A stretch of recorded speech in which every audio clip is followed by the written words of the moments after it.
And we are live. Hello, everyone. Welcome to the Alien Spaceship stream. You could be watching from anywhere, or you could be watching from anywhere around the country or the world, and I really appreciate it. Coming to you from the spaceship studio from a galaxy far, far away. All right. So we have some different interesting things to talk about tonight, along with the concurrent reactions to the trial stuff. So we'll be doing that. And another thing occurred where there was this Taco Bell AI incident that'll be something interesting to talk about, where somebody ordered thousands of bottles of water. So that was something quite insane. So now what we'll be doing is switching over to the other window. All right. So hello, it is me, Alien Spaceship. Hope everybody is having a good evening, a good day. And then we have Miranda. It's good to see you, Miranda. Welcome. As I've talked to you a moment ago in the chat. Today, my son fell off from a monkey bars and he was sent to the ER. And he's with me now, but his crazy butt wants to go back to the park. Just no monkey bars this time. Oh, monkey bars. LOL, monkey bars. He busted out 2 canine teeth. Weren't recovered. Oh, Miranda, I am very sorry. Very sorry about that incident. I feel very, bad about that. And yeah, it could be very dangerous. Playgrounds can be dangerous. I do think that a question I would have: was there pavement on the ground he fell on, or was it? Because my playground, both playgrounds had rocks or mulch, so if someone fell, they wouldn't likely to be hurt themselves. So if it's true that there is like cement underneath or something hard, it's good to have a playground where it has a ground that if they fall on it, it's not going to hurt them as much, hypothetically. Yeah, but prayers for him and his recovery. Yeah, because injuries can happen. I remember when I was on a playground before, like this was in 2003 or 4, something like that, and I fell on. It was a cement playground, right? And this kid pushed me off. We're on the high slide, right? I was about to go down the slide, and this guy in my class, this kid in my class, pushed me off, and I went on. I got knocked out for a little while, but I was okay miraculously. But yeah, that wasn't. But I went unconscious technically for a little while. So yeah, that will be a factor about the mulch or the rocks. It depends. And Miranda said, "Thanks, Alien. Poor kid. He's doing really good now. It was wood chips, I think. He hit the monkey bar. He got a major busted lip. Oh, okay, okay. Yeah. Now another thing that can be done, if preferably if I don't know if he was at school or if you were with him. One thing to do would be good is to hold him while he's on the monkey bar, so he won't fall by mistake. And as he learns it over time, he would get the hang of it. Where although accidents could happen to anybody, he would get the hang of it where he wouldn't necessarily fall off it. But it could happen to anybody though, of course. But yeah, more like kind of like you have tricycle wheels on a bicycle as you're practicing. Because there's times where I was on a bicycle and I fell off and I hurt myself sometimes. So yeah, it could definitely injuries will happen. Yes. Miranda said, "Thank you a lot.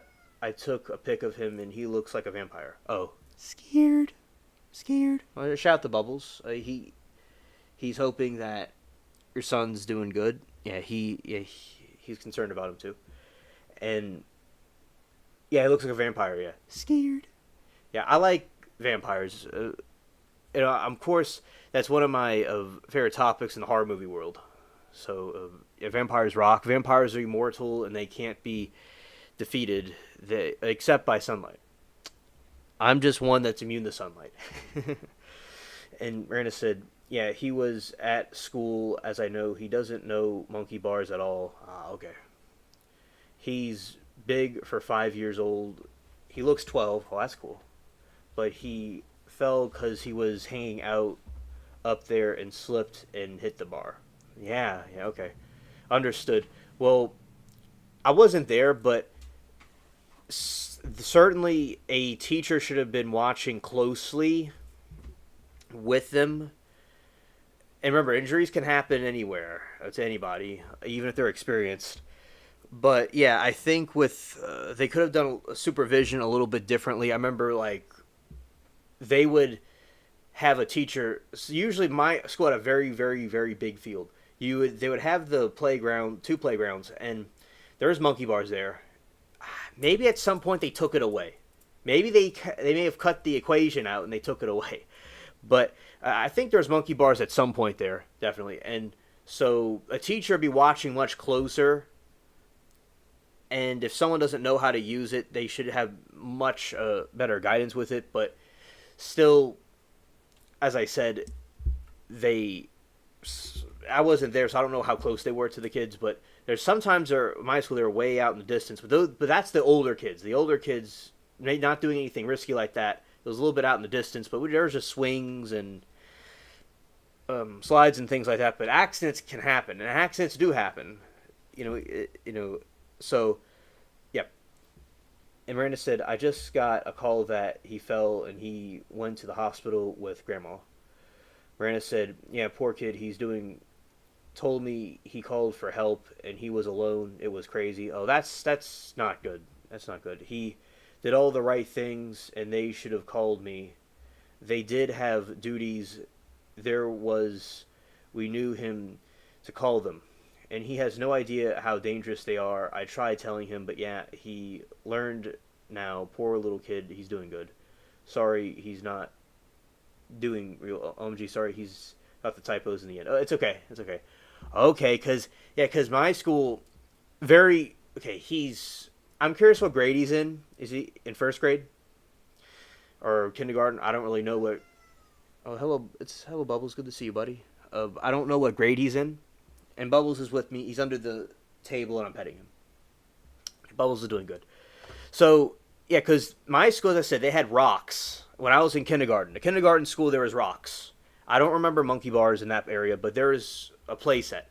Teachers watch very closely. And the other playground, I think there's monkey bars. They may have taken them away. I think they completely cut that out the equation, but I think there was a section where they had them. Oh, kindergarten. Oh, they should have been watching him. In the first, even if he's in the first grade area, they still need to watch him. Yeah, it's very young. Oh, hello, Anna. Great to see you. Good evening. That's awful. I think my school didn't have. I think they took it away, or they have to. I'll find out later. But anyway, there may have been monkey bars, or they took them away later, something like that. But yeah, so there wasn't a lot of monkey bars at my school, so maybe the school needs to not have monkey bars there. And if he was doing something like that, they should have had given parental supervision. See, my school, as I said, they're the ground. If you fall on the ground, especially in the kindergarten area, there's rocks, a sea of rocks.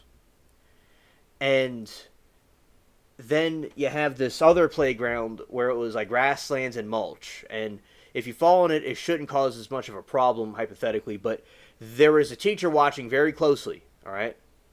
And they may have even not have had monkey bars at some point. So they may have taken that out of the equation. So yeah, just I feel that the school handled it irresponsibly that you're talking about.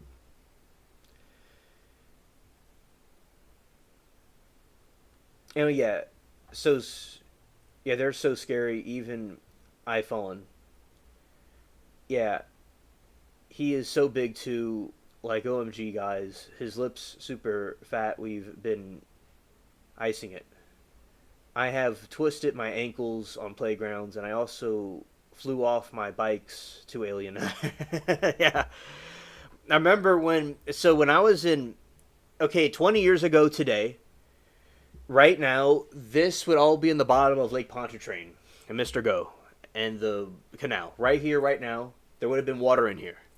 Bubbles would have been on top of the piano or on top of one of the bar over there. And the cats would have been uh, up on the shelves in different areas. So this has to do with the bicycle. So 20 years ago, the levees failed. And earlier this morning, it would have been 5 a.m. It started in the lower Ninth Ward, and 6 a.m. And then where I am, it was 9:30. They collapsed. So, unfortunate. And I learned how to ride a bike with my uncle, rest in peace, who in Florida taught me about riding a bike. And I'm glad I learned that there. Now, when I was over here with my bike, sometimes I'd fall. And I bled. And it was not fun. But I kept on going back on the bike, although it was kind of scary. But yeah, I did have accidents of bikes. And on playgrounds, as I said, I was on that playground it was a Catholic school, and it was a stupid playground. It was cement. It was like a prison.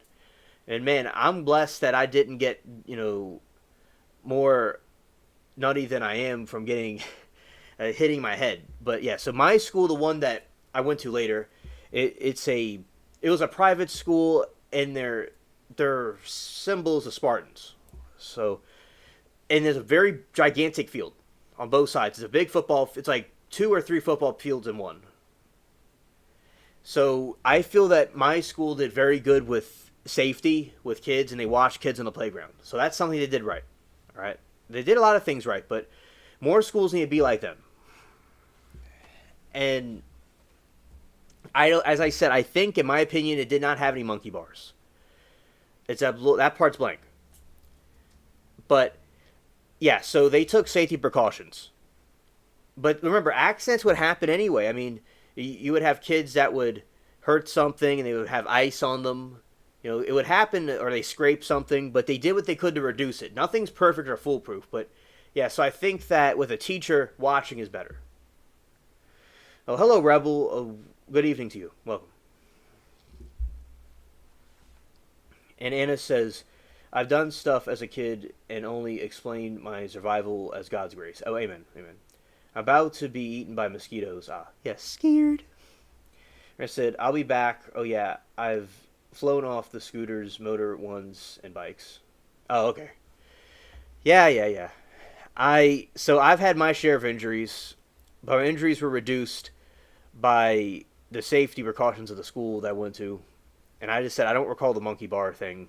I remember they had this seesaw, and everybody wanted to play on it. And it was a wild party on that seesaw, and eventually they took it away, or it broke. I remember we all went on it, and we went boom. It was like it was an intense thing, and then like the seats start to break. That was some wild stuff. And yeah, there's also this tire thing under it, where a tire swing that spun around, and so my school mostly had swings and a tire swing and some slides and a little play set. I don't really remember a monkey bars. I guess that's why I didn't have the monkey bars. It's kind of goofy to have monkey bars because the kids get hurt with it. Yeah. So thank you, Miranda, praying for him about this situation. And good evening to you, Anna. Welcome. And Rebel. All right. So with the trial today, it was... I was interesting. We're talking about the kosher food and stuff because the defendant is Jewish, and it was an interesting conversation chat was having about it. And then they had basically the murder that occurred was murdering if I got this right, the son-in-law, so she could see the kids, but by murdering him, she doesn't see anybody, so she gets arrested. So the woman, I think, is very nutty. And it was not right for them to go through all that, because all she could do is see her grandkids at some point in the future, or see them right away. And they weren't really that far from each other. It's like from New York City to Canada. That's how far they were. They were very close. And this one lady on the stand was very passionate. She seemed very emotional about her testimony about explaining the different things that she was asked. And I thought it was quite intense. I saw a still picture of him. Like, well, this is going to be interesting. It seems quite passionate. And I saw it earlier this morning too, for a moment, but I wasn't in the chat just yet. I came in the chat in the afternoon, and I, I still think she's guilty along with everybody else. It's like people do some of the craziest things. They really do. And we're going to the other page where I will show you all some things. All right. And so different people come through. Let's go. Scared. Okay. Right here.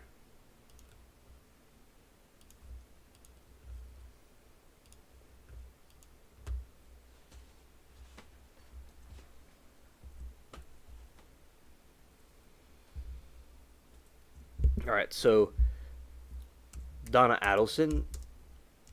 I'll explain what the trial is about for people that may not know what it is exactly, but most of y'all know what it is. Explained. The Donald Adelson trial concerns her alleged role in the mastermind of the 2014 murder. I knew this trial, but yeah, 2014, I didn't realize it was that long ago. For hire of her former son-in-law, Florida State law professor Dan Markle, Adelson is accused of conspiring with her son, Charlie Adelson, and others to orchestrate the deletion amid a bitter custody battle between Markle and Donna's daughter, Wendy Adelson.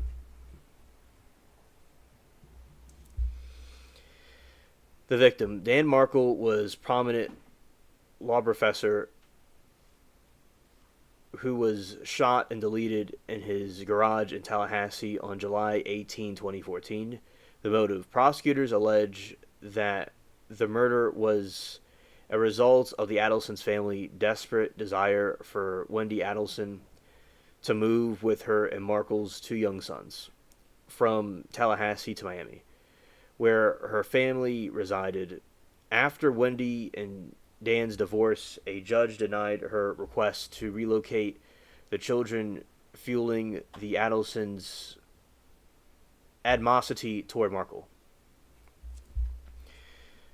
Family conflict. The custody battle was contentious, and Markle had filed a motion to prevent Donna Adelson from having unsupervised time with children, citing disparaging remarks she had made about him. Emails introduced at trial also showed Donna referring to Markle with derogatory terms. Shout out to Mary Toodles. Shout out to Mary Toodles. And alleged plot and co-conspirators. Donna is... Oh, hello, Liberty. It's wonderful to see you as well. Welcome to the chat. And I'm giving a little overview about the Adelson case because today we're watching it, and it was quite interesting how they had some different people in the stand, and there's one lady that, as I said, was quite passionate about what she was saying. Maybe she was upset about something else, Anna suggested earlier. They were talking about... Chat was getting intense and interesting because she's Jewish, and they were talking about... I was saying before, the kosher food. And then I was getting like what I know about it, and everyone else was saying what they know about it. And it was an interesting conversation today. And I saw it this morning, but wasn't in chat until much later. And then they ended kind of early-ish, and that was like the only trial that I know of that was on today that we're keeping up with. So kind of giving an overview about what it's about. And I do think she's guilty, in my opinion. She shouldn't have done this plot. She could have, in my opinion, seen her grandkids. I think this was completely erratic behavior for this to occur. Now, I do feel she has a good legal team, and it's unpredictable about a verdict if it's guilty or innocent. And there is a holiday coming up. I don't know what it's called, but it's coming up at some point. And Labor Day is Monday. Is that what you mean? yeah, something's coming up. I feels like there's a Labor Day all the time. I don't know. Just how often does that happen? I just feel like that there's always a Labor Day. There's always some sort of a holiday that happens, like on a Monday at some point. But anyway, just that a Labor Day. So Donna's fifth person to charge in a murder for hire plot. The following individuals have already been convicted. Charlie Adelson's Donna's son was convicted in 2023 for orchestrating the hit. He was sentenced to life in prison. Catherine Magbanua, Charlie's ex-girlfriend who acted as the go-between, was found guilty of the first-degree murder in 22 and is serving a life sentence. Sigfredo Garcia, one of the two hitmen, and the father of Magbanua's children, was found guilty of the first-degree murder in 19, is serving life sentence. Luis Rivera, the other hitman, a Latin Kings. Yeah, so with Cardi B trial, they're going to resume after Labor Day. A couple of days ago, they were reading the jury instructions, but nothing like was happening with a verdict or anything like that. He was just reading it to them, and he was saying that they're going to come back after Labor Day.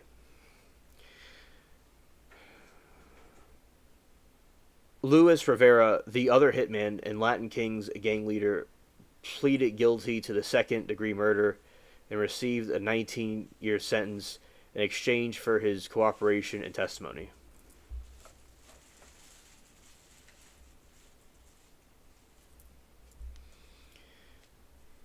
Key evidence presented against Donna Allison. Alright, this is the evidence against her. Prosecutors presented a range of evidence connecting Donna to the crime. Arrest while fleeing. After Charlie's conviction in November 23, Donna and her husband, Harvey Adelson, were arrested at the Miami International Airport with one-way tickets to Vietnam, a country with no extradition treaty with U.S. jailhouse calls played at trial reveal Donna discussing research into non-extradition countries.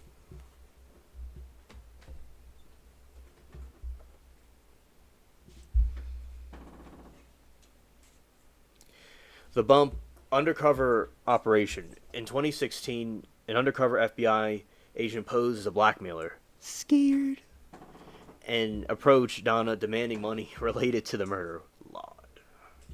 She was recorded in a phone calls with Charlie discussing the threat using coded language.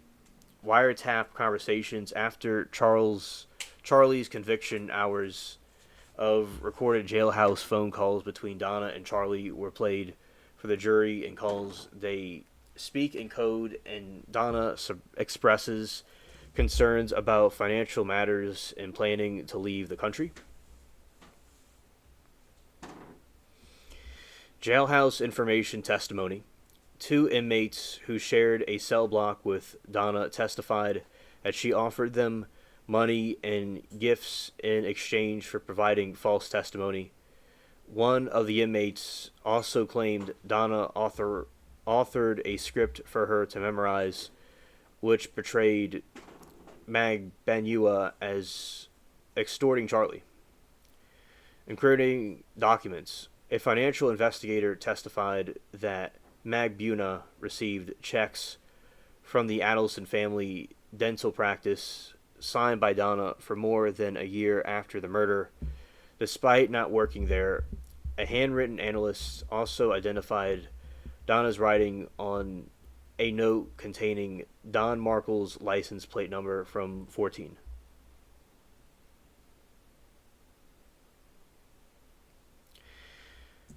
Financial records.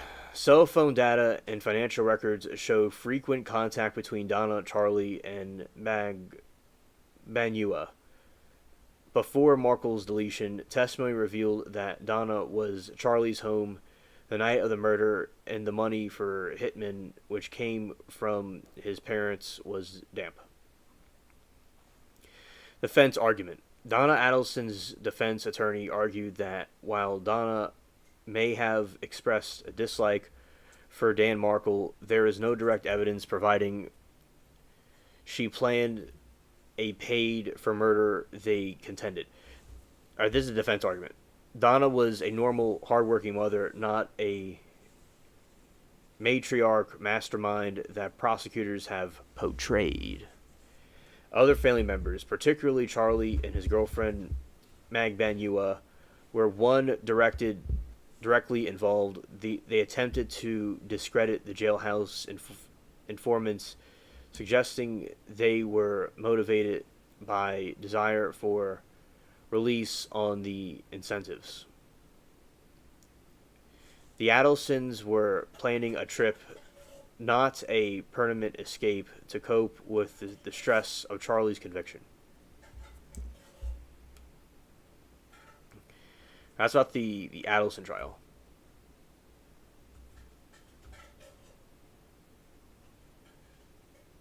Hello, Dwayne. Great to see you. Welcome. Have a great live, Alien Spaceship. Please hit the like button for everybody. Thank you. Yes, probe that like button. Hit that like button. And thank you, Dwayne and Sharon. I hope you all have a good evening. Hope you all have been doing well. And thanks for hanging out, with us. I always appreciate your support.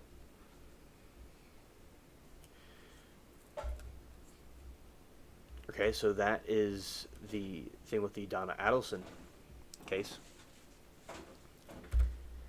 Now, what we'll do this situation is we are going to talk about this Tacobell incident.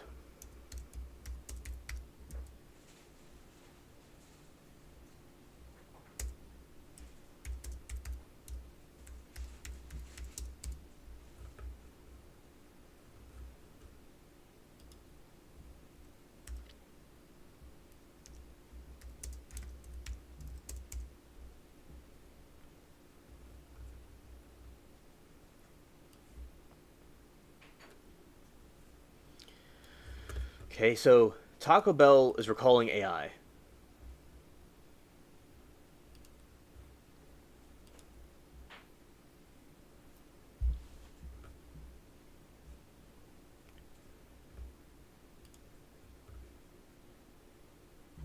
Taco Bell rethinks AI drive-thru after a man orders 18,000 waters.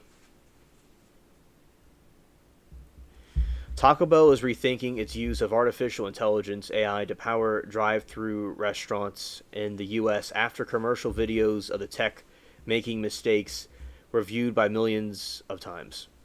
In one clip, a customer seemingly crashed the system by ordering 18,000 water cups, while another person got increasingly angry as AI repeatedly asked him to add more drinks to his order. Since 2013, the fast food chain has introduced the technology at over 500 locations in the U.S. with aim to reduce mistakes and speeding up orders, but AI seems to have served up the complete opposite. Right before I went live, I saw this, that someone ordered 18,000 waters. Scared.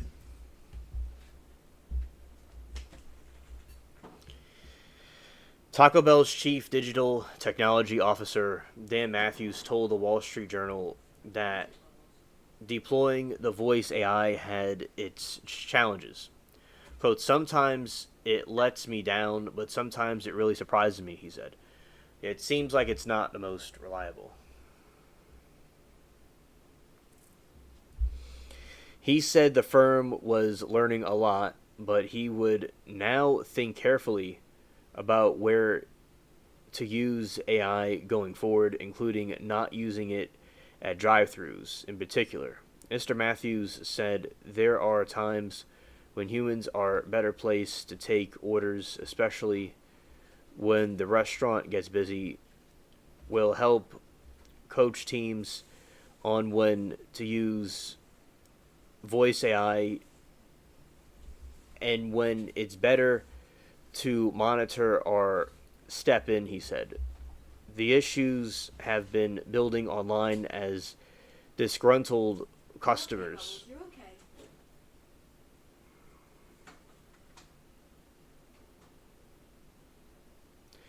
Okay, I'll say again. So the issues have been built online as disgruntled customers take to social media to complain about the service, with many pointing out glitches and issues. The one clip on Instagram, which has been viewed over 21.5 million times, shows man ordering a large Mountain Dew and the AI voice continually replying, "And what will you drink with that?"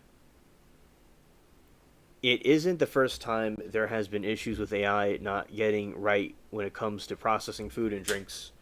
Last year, McDonald's withdrew AI from its own drive-throughs as the tech misinterpreted customers' orders, resulting in one person getting bacon added to their ice cream in error. Scared. And another having hundreds of dollars worth of chicken nuggets mistakenly added to their order. But despite some of the viral glitches facing Taco Bell, it says that 2 million orders have been successfully processed using voice AI since the introduction.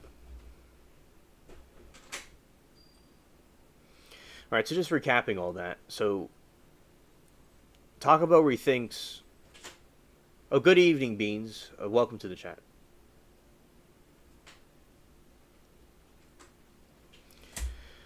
So, something happening with AI at drive-thrus. I don't know if Starbucks has these things, but there's new AI drive-thrus, because you'll go through McDonald's and these different places, and you'll have inside there's this terminal that puts in your order for you.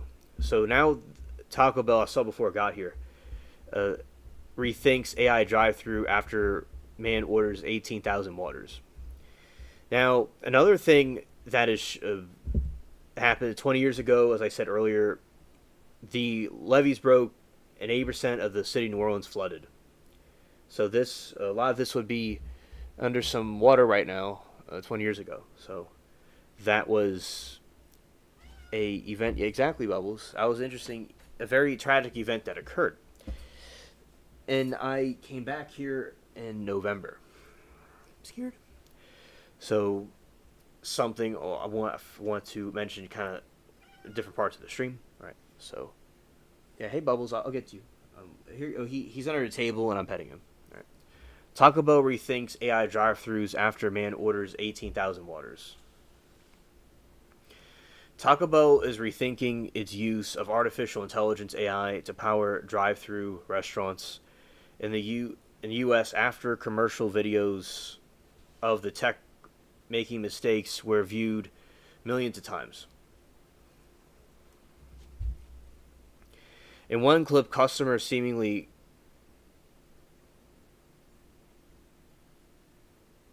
and Bean says, "I remember those days. I was evacuated for about 2 months." Oh, 2 months. Okay. Yeah, I think you said that your roof peeled off like I think like a banana, and it went on your car. Yeah. See, yeah, my neck of the woods was underwater for a couple of weeks. Yeah. And the way the levees broke, it was 6 feet. No, not 6 feet. It was like 6 in the morning, one part. 5 in the morning, 5:40 at one part. My region, it was 9:30. So different times, different levees were breaking. And Taco Bell is rethinking its use of artificial intelligence to power AI drive-thru restaurants in the U.S. after commercial videos of the tech making mistakes were viewed millions of times. In one clip, a customer seemingly crashed the system by ordering 18,000 water cups, while in another, a person got increasingly angry as the AI repeatedly asked him to add more drinks to his order. Since 23, the fast food chain has introduced the technology at over 500 locations in the U.S. with the aim of reducing mistakes and speeding up orders. But the AI seems to have served up the complete opposite.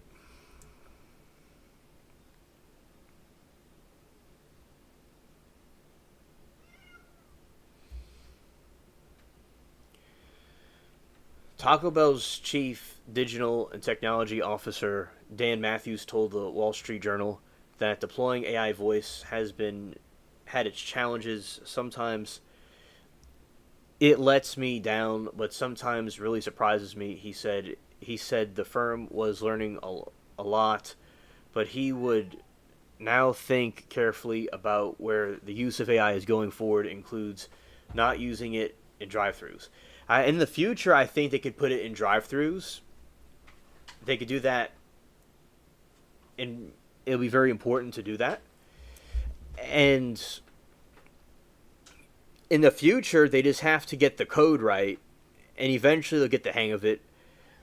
I don't know what they're using to code it, because the way the AI making an AI thing works, although it could be very complex, you code it out to give certain to think and to give responses. So they will eventually over time perfect it, and it will be a good system. But right now, with anything, it has its own glitches. So right now, it should be recalled, and it should go back to the drawing board about it. Sometimes it lets me down, but sometimes it really surprises me, he said. He said the firm was learning a lot, but he would now think carefully about where to use AI going forward, including not using it to drive-throughs. In particular, Mr. Matthews said there are times when humans are better placed to take orders, especially when the restaurants get busy. We'll help coach teams on when the use of AI voice and when it's better to monitor steps in, he said. The issues have been building online as disgruntled customers take to social media to complain about the service, with many pointing out glitches and issues. One clip on Instagram, which has been viewed over 21.5 million times, shows a man ordering a large Mountain Dew in AI voice, continually replaying, "And what will you drink with that?" Scared. It isn't the first time there has been issues with AI not getting it right when it comes to processing food and drink in orders. Last year, McDonald's withdrew AI from its own drive-thrus as tech misinterpreted customers, resulting in person getting bacon added to their ice cream in an error, and another having hundreds of dollars worth of chicken nuggets mistakenly added to their order. But despite some of the viral glitches facing Taco Bell, it says 2 million orders have been successfully processed using the voice AI since the introduction.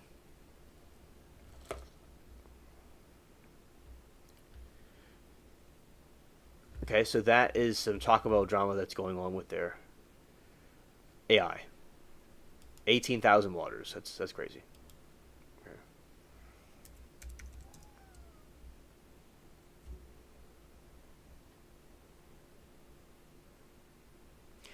We got some Hurricane Katrina news right here. Interesting. Let's go here.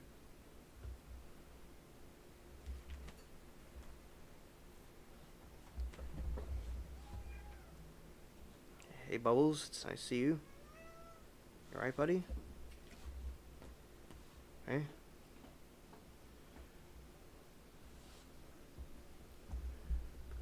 Katrina inspired a $3 billion wetlands rebuilding project. Louisiana just deleted it. Or killed it, deleted it.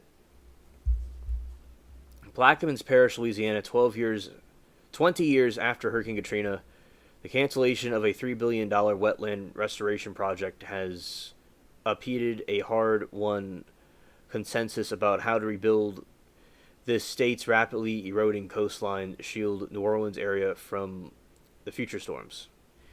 Engineers and scientists for decades have studied the erosion of Louisiana's coastal wetlands, which are disappearing into the open water at a faster pace than anywhere else in the nation. That devastated wrought by Katrina, forcing state leaders to get serious about the problem and craft a 50-year strategy. That is true, Beans. Right, exactly.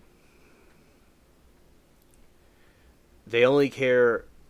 It's very corrupted, in my opinion. There's good things about the city, but Bubbles is being chatty. He's okay. There is a lot of things like I'll talk to different areas and people, and that the city, my opinion, they don't really seem to care much about it. And the Dems running the city, Beans, yeah, they uh, don't really seem to care about the infrastructure. They just kind of care about their own little group themselves and what they can get out of it. For instance, the Six Flags that I've talked about before. It is, and it says hi Beans, Dwayne, and Liberty. So, what the Six Flags does is that they will. It has not been torn down or rebuilt. It's just stuck in the state it's in. And I think it's like a time capsule. It's a very interesting place to see.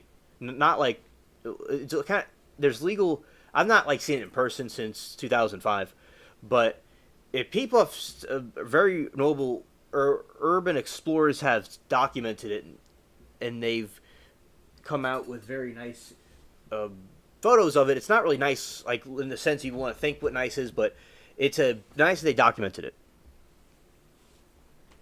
Now, the city in other ways has not really done much to. It took about like many years later they tore down the houses, but a lot of stuff isn't really out here anymore like it used to be, like before 2005. Okay, Liberty, understood. Thank you for hanging out with us. And, buddy. And with the hurricane that happened, they didn't really rebuild the infrastructure. Now, the Army Corps of Engineers allegedly have much improved the levee system, but a lot of ways the city doesn't really always care about these things with their own selves. Yeah, so we need to have as safe coastline as possible, and there is a new system with the floodgates. So there's a big vault that will shut anytime a tropical storm or a hurricane comes, and we're like blocked in. They did improve the levees because the federal government did it. They had them recreate it, and the state itself. Now the city though that's running it, like Mayor Latoya is in some hot water with the scandals that from what I read with the relationship stuff. So yeah, the city's it has a lot of clown stuff about it, but there's still good things about it, and there's good food, and it's a historical place, and a lot of people have been living here for a long time. And yeah, it's kind of like a clown city sometimes. Engineers and scientists for decades have studied erosion of Louisiana's coastal wetlands, which are disappearing into open water at faster pace than anywhere else in the nation. The devastation wrought by Katrina forced the state leaders to get serious about problems and craft a 50-year strategy featuring an ambitious plan to harness mud and sand carried by the Mississippi River to build a new land.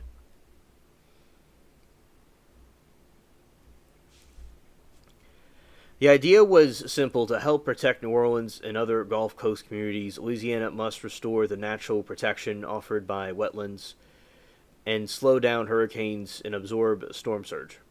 But in July, almost 2 years after the construction broke mid bacteria sediment diversion, Republican Gov. Jeff Landry canceled the project. He said it has gotten too expensive and threatened the seafood industry, violates South Louisiana culture.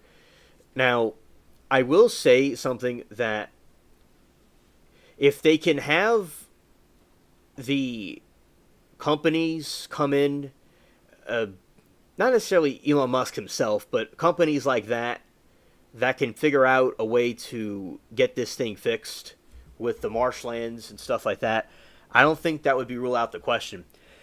I say respectfully that I don't know if the governments always do the greatest job at handling things.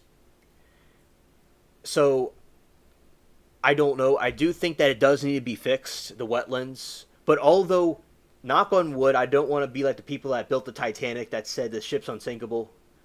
But there is a much better, allegedly a better levee system than before. So the wetlands there are not. There's a different type of system now where if something happened, hypothetically, they should hold up, allegedly. But, of course, it's next month on September 29th, there could be something that comes in that proves me wrong, unfortunately. So I'm not saying that out of arrogance. I'm just saying this, that the problem was addressed. If it works or not, we'll have to wait and see. Yeah, but if they could have private companies that could come in and it'll create more jobs, that they could fix that in a way that goes with the state, and that way I think that could be a good idea. Or scientists or people could come together, like what Elon Musk did with the rocket and stuff like that. That would be good. Although I'm not against the state doing it itself, it needs to be done. If they're saying that's the way it works, and I don't know everything about this, I'm a bit ignorant about how it all works because I'm not too familiar about what would be good or not good for the wetlands because I'm not an expert, and I know a lot about it, but I don't know what I don't know. So yeah, if they had like a private company that did it, I think that would be a cool idea. I don't mind the state doing it too, but it's up for interpretation of how it is doing. I don't agree with. We're not all going to agree with each other or agree with how everybody does things. This could be wrong what he's doing. It could be right. I don't know. It doesn't mean I'm going to agree with everything that a party says or doesn't say. But yeah, I think we do want the ocean, I mean the seafood groups to be taken care of. That doesn't make any sense what I said. So the seafood industry to be taken care of, and also to have safe marshlands to protect from storm surge. Now, I don't know if storm surge necessarily would prevent levees breaking, because the levees themselves have to be strong. Either way. So that is a positive thing, that they rebuilt them. Hopefully, as I said, they rebuilt it right. Because, all right, so anyway, that is what this article is saying. But I do think that the city itself needs to have improvements. All right, that's okay, Bubbles. The coastal scientists and conservationists. Okay, maybe he wants something to eat. All right, so what I'm going to do is, for a moment, I'm going to see what the cat wants for a moment, but I'll be right back. I'm going to be across the room. All right, let's see.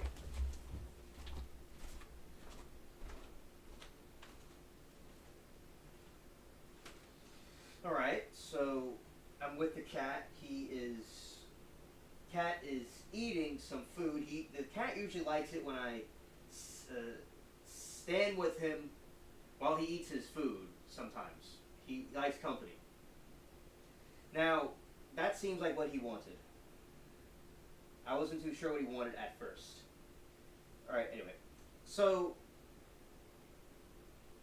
with, the flooding that happened, I will try to see about what extent did the flooding was because of the marshlands, because it did have to do with the levees failing in general. That is something that it had to do with, but we will dive into that in a few minutes. I don't think the city completely cares about what's going on, as we said before. And we can do a blame game here, but it is good for investigating what both sides, like what an argument is saying. Okay. Okay, Bubbles.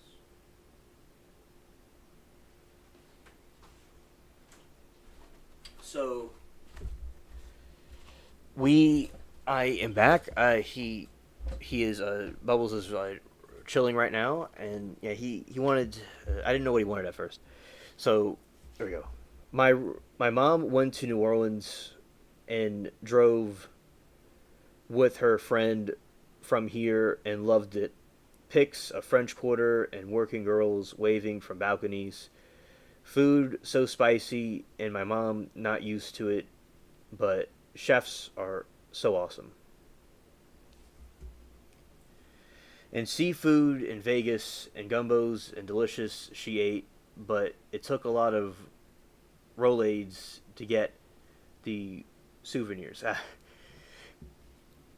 Now, yeah, the food's very spicy, and I got used to it, but even I could eat too much spicy food. It's not good.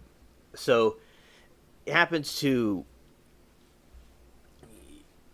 it's not everybody might not be used to the spicy food, but it's very good. It's very good, and I'm pretty good at eating it. And yeah, I put hot sauce in a lot of things and mix it up. I remember I saw my friends that cook gumbo and different things. I watched how they cook stuff, and they put all kinds of seasonings and things. So like with regular food, with rice or something, you put all kinds of seasonings in it. Like just regular food, and it tastes very trippy. So I'm glad that she liked it, Anna. Yeah, and I was in 20 years ago, Anna. Today I was in Florida and watching the catastrophe on TV, and I was very not happy with what I was seeing, and just doing stuff in Florida. I didn't get to see the beach because of there was a lot of sea creatures that were washed up on the shore. People weren't allowed to go to the beach. But I do want to go back to Florida and see the beach at some point. So I like Florida. Very nice. I like Florida. That's where I learned how to ride the bike. I learned how to ride a bicycle first in Florida. Now, the marshlands help. And hopefully, if that's the answer to get more marshlands there, at some point, I hope that they can fill it back in. And if a private company comes and fixes it, I wouldn't complain about that either. Now, let's see, the coastal scientists and conversationalists are now unsure what comes next as land losses continue. Climate change accelerates. The questions remain about the 618 million already spent on the project. Critics of the move see this movement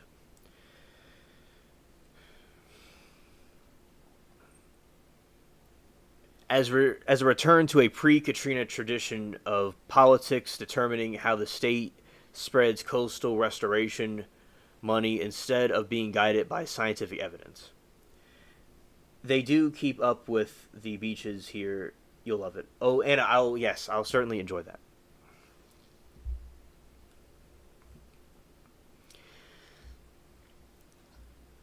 And I wouldn't mind seeing you there too. A little like a meetup, as we've talked about before. So the pictures I saw of the Florida beaches seemed very nice. Very nice. I always like tropical stuff and beaches and things like that. So that'll be something great to see. I didn't get to see it before when I was there.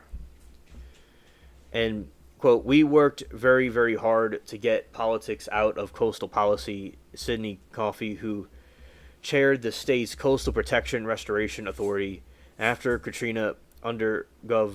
Kathleen Blanco. Blanco was kind of a... look, people did the best they... This is a news article for people coming in that just came out today. Blanco was kind of a... Look, anyone in that situation was not prepared for it, but she's not really seen in a positive way. Mary Toodles. Mary Toodles? Oh, what do you think of Blanco? I don't know. I mean, I have to think she died. I think, Oh, okay. I mean, since then, I believe she's died. Do you think she handled it well or not? I have to think about it and get back to you. I really don't Okay, know. because Everybody could have handled it better.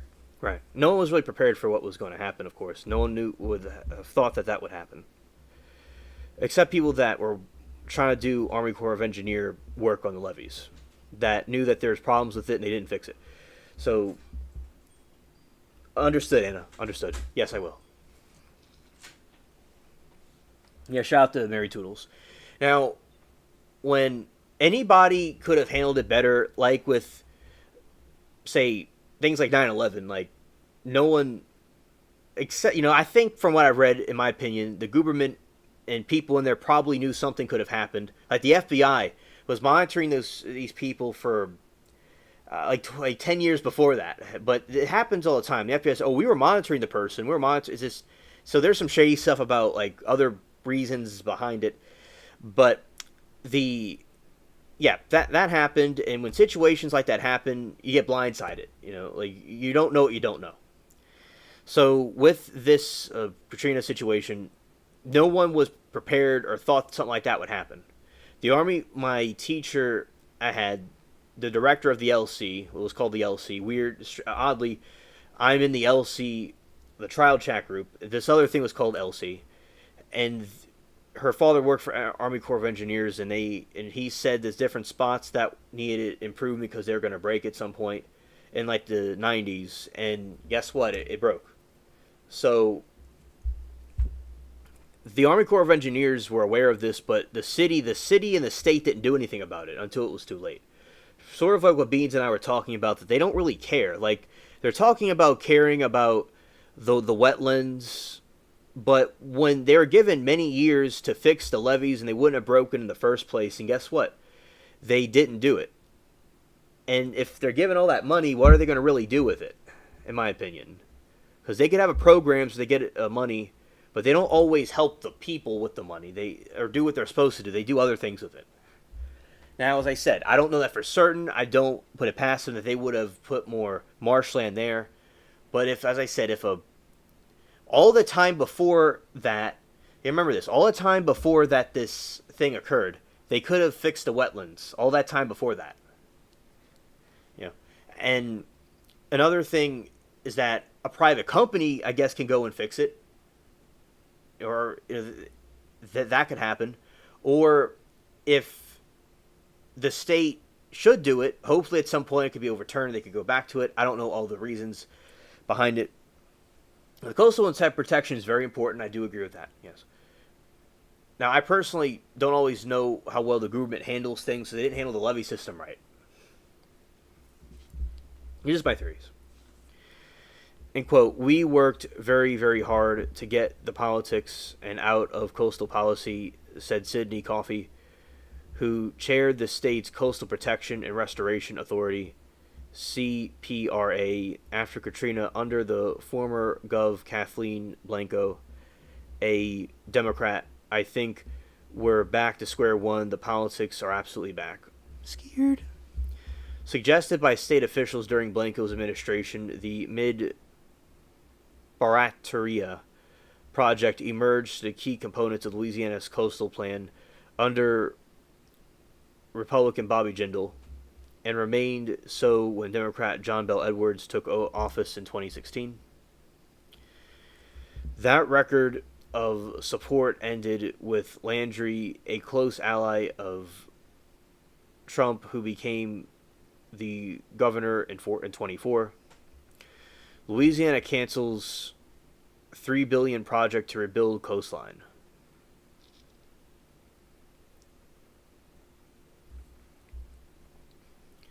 So this is allegedly the coastline that they're going to rebuild.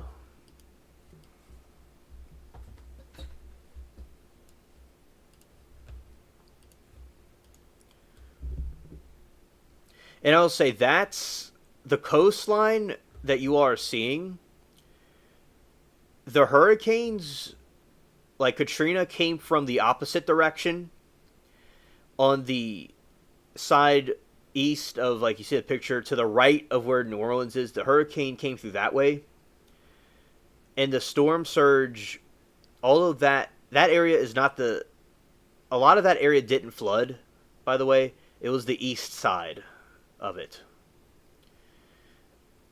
And that's like where some... Of course it needs to be filled, but that storm surge, it's good to fill that in, probably, but I don't really know. But the levees themselves they need to be reinforced, and they need to be strong, so they're still enforcing the levees.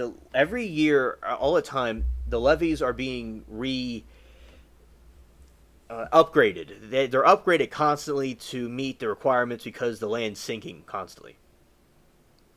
So the levees are still being maintained on. And that's the most important thing, is that the levees are protected.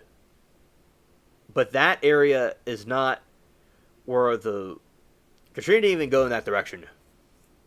That's where the hurricane last year went through there. That hits more closer to Metairie and Kenner right there, in the western part. The other area is it comes from the east side, but still, it's important to have that there if that's what it's supposed to be there. Author John Barry, a Tulane University professor who wrote Rising Tide, The Great Mississippi Flood of 1927, How It Changed America, saw the scrapping of the projects of an existential discussion. And he saw that the scrapping of the project as an existential decision.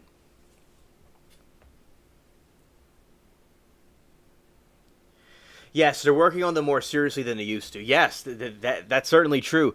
The other levee was from 1965. It was back from 65, the one from Hurricane Katrina.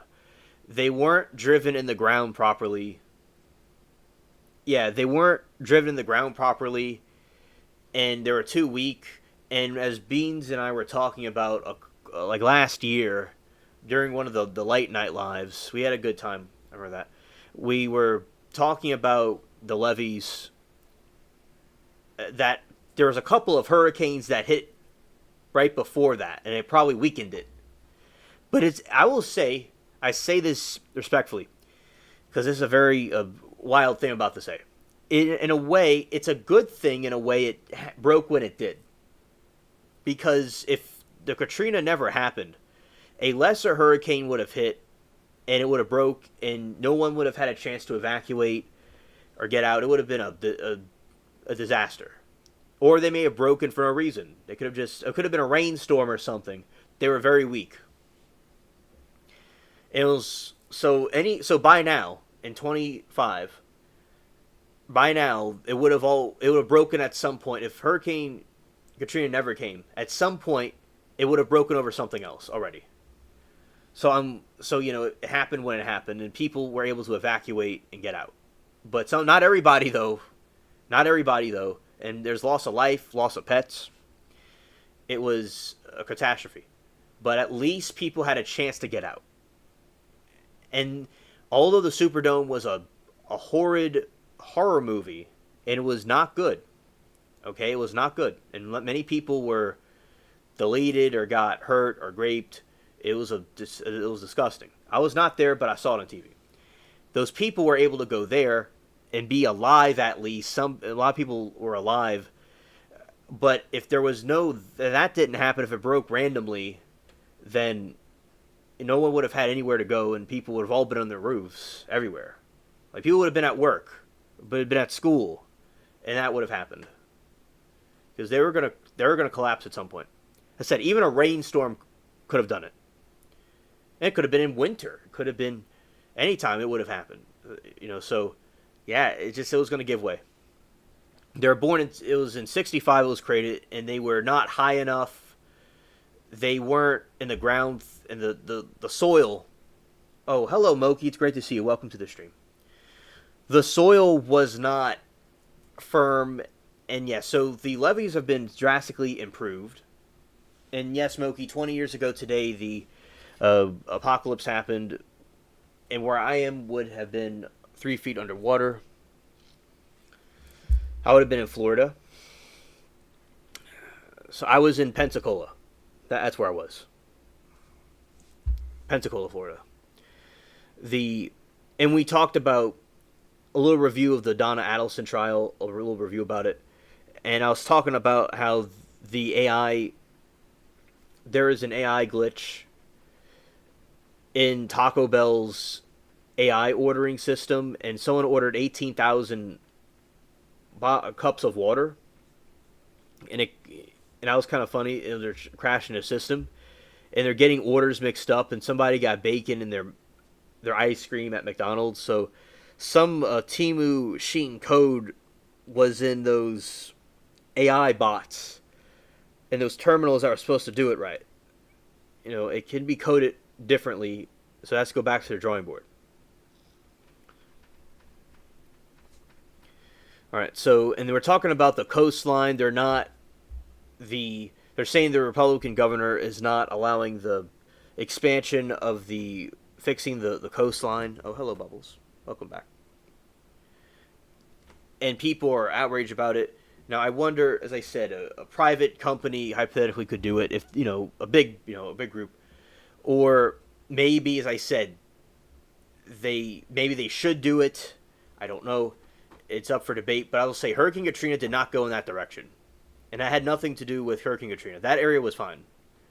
It's the other side, the east side, but it's still important, and that's more like the Mississippi River. So this is a little bit irrelevant to Katrina, slightly irrelevant. It had something to do with Katrina a little bit, but it's like the other side where Katrina actually like went through looks very eroded, and it needs some help too. So, yeah.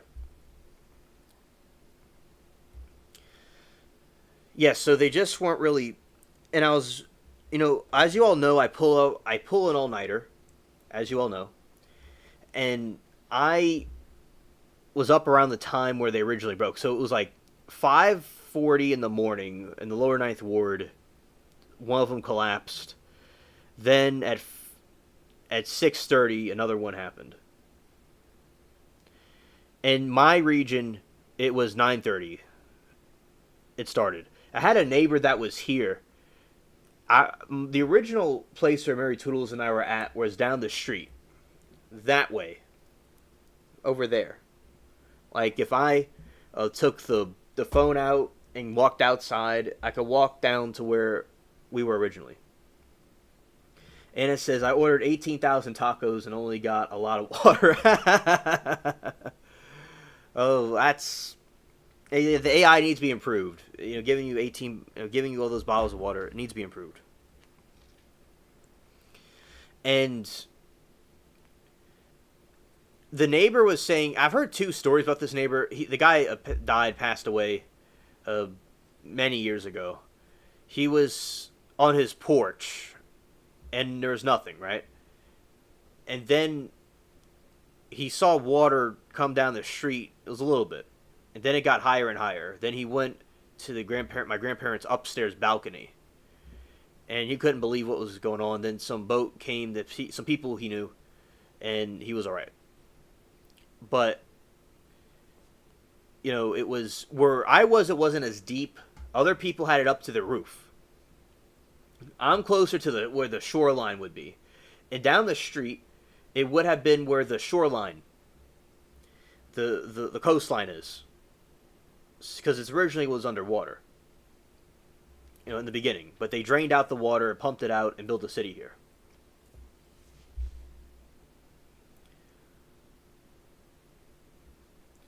Moki, that is true. That is true. You need to... We have all the Taco Bells you need in space on the spaceship. The Dookie show must go on for Aaron. Scared.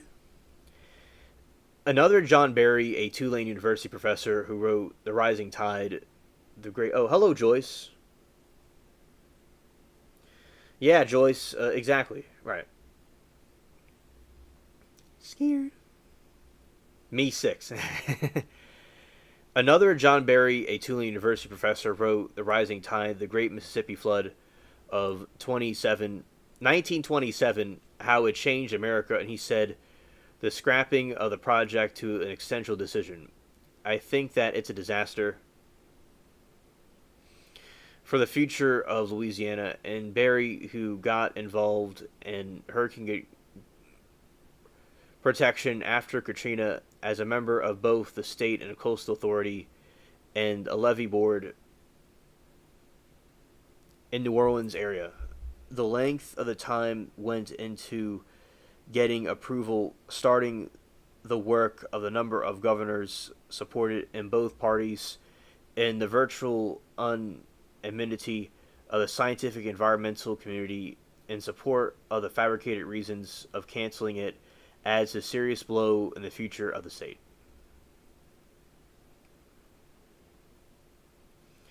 My eyes are usually bigger than my stomach. Scared. But Landry's decision was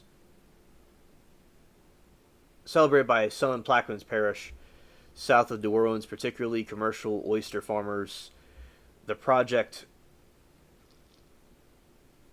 would have destroyed prime oyster harvesting spots and crushed the parish's seafood dependent economy, according to the opponents, like former President Billy Nungesser. Now the state's Republican lieutenant has questioned whether Mid Bacteria would have actually built new land. When you talk all of these organizations, they say it's the best thing since sliced bread. Nungesser said, all the coastal projects we built over the last 20 years, most of them have washed away.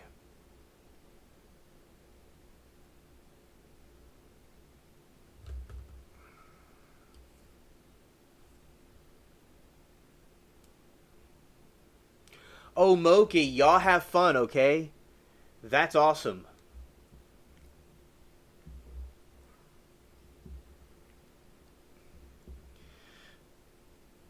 Nothing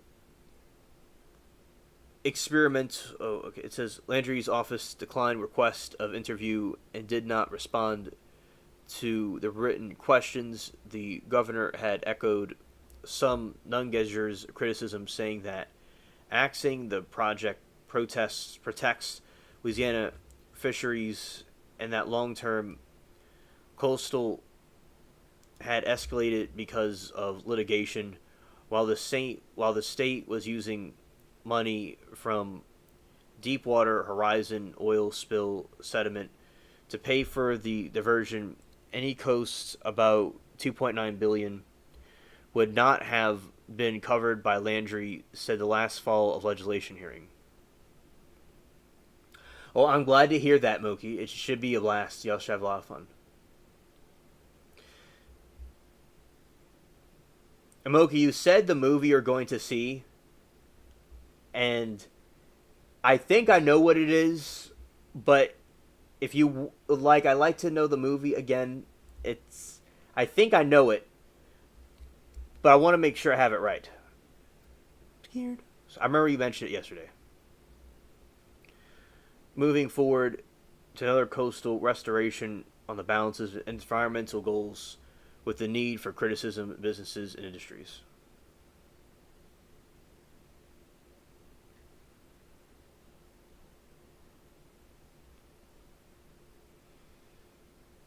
Yes. Okay, Wizard of Oz. Yes, that's what I thought.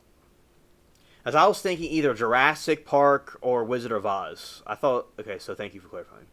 My grandma loved that movie. She saw it when she was a kid.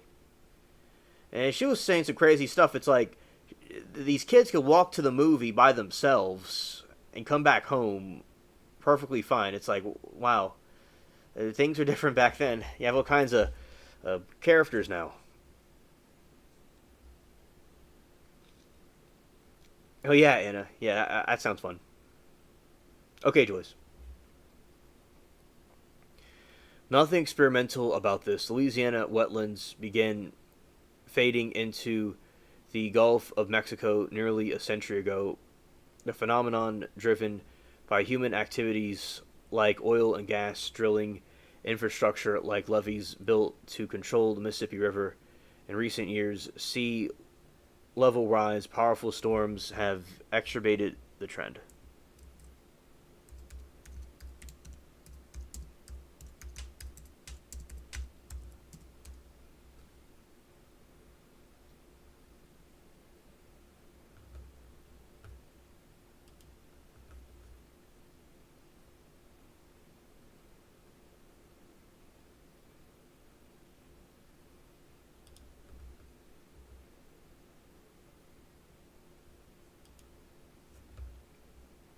Okay. The sediment diversification protects was protected to build up 20 square miles of new land over 50 years to help slow down storms, absorb floodwaters, and save some of Louisiana's iconic swamps. It would have done so by diverting sediment laden river water into the Bacteria Basin, a wetland rich area southwest of New Orleans that has seen severe land losses. The project was designed to mimic the very process of formed river delta centuries ago, long before wetlands were cut off by the river levees and canals.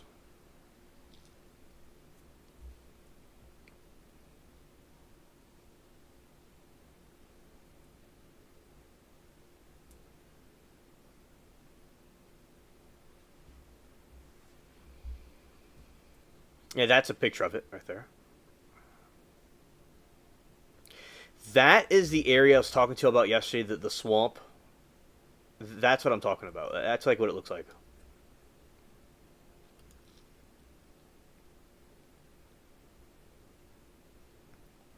That's some seafood. Interesting. Okay. Yeah, so that's some information about that. And you have some, that's some boats. All right, so that is that. Now, for those coming in, I'll talk about the Taco Bell thing.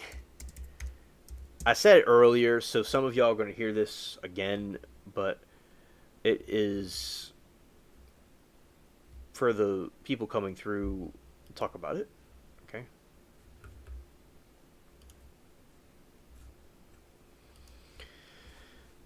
Taco Bell admits its AI drive-through is kind of bad. This is a different article. Employees may be advised to actually really monitor AI and jump in as necessary. All right, so there's the Taco Bell. It looks very cool. It looks very cool.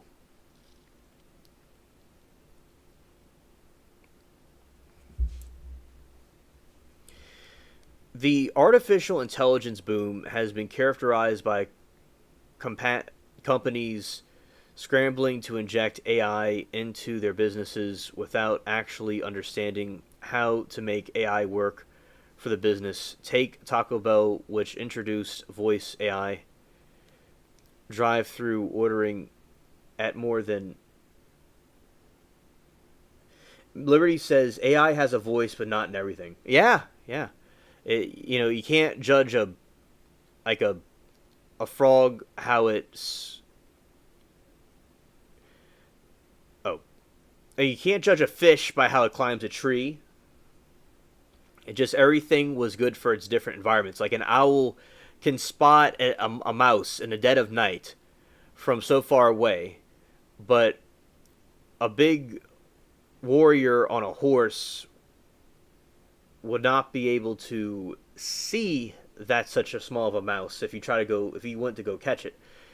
So everybody has talents in their own unique areas and abilities, and I think can be improved and coded right to do this in the future, but right now they need to go back to the drawing board.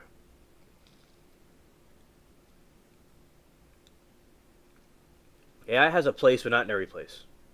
Oh yeah, understood. The artificial intelligence boom has characterized by companies scrambling to inject AI into their businesses without actually understanding how to make AI work for their businesses. Take Taco Bell, which introduces a voice AI drive-through ordering at more than 500 locations. We're learning a lot. I'm going to be honest with you. Taco Bell Digital Technology Officer Dane Matthews tells Wall Street Journal, I think, like everybody, sometimes it lets me down, but sometimes it really surprises me.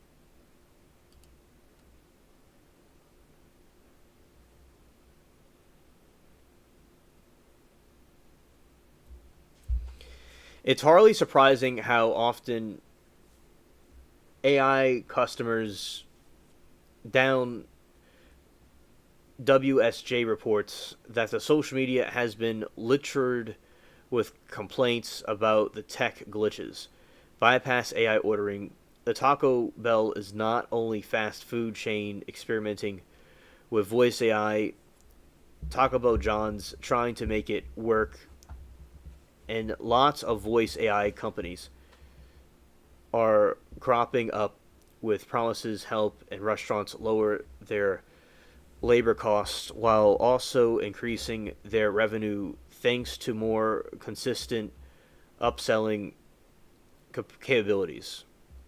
Eric Packraven, a partner at 10110 Ventures, which contributes to the funding round for Lohman, a voice AI company, fundamentally told the outlet restaurants have tried the voice for years, but the AI wasn't ready. It is now. Tell that the guy who was reportedly charged with more than 15,000 this week in an AI drive-through.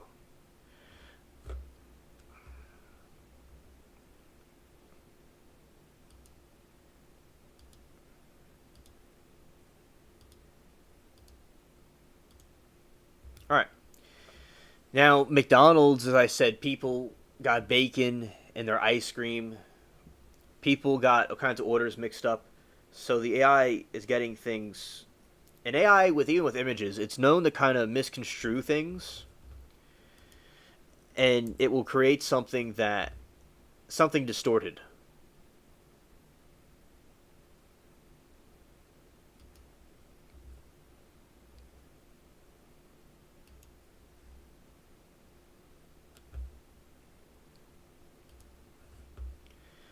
All right. Now, there's some sort of UFO heading towards Earth.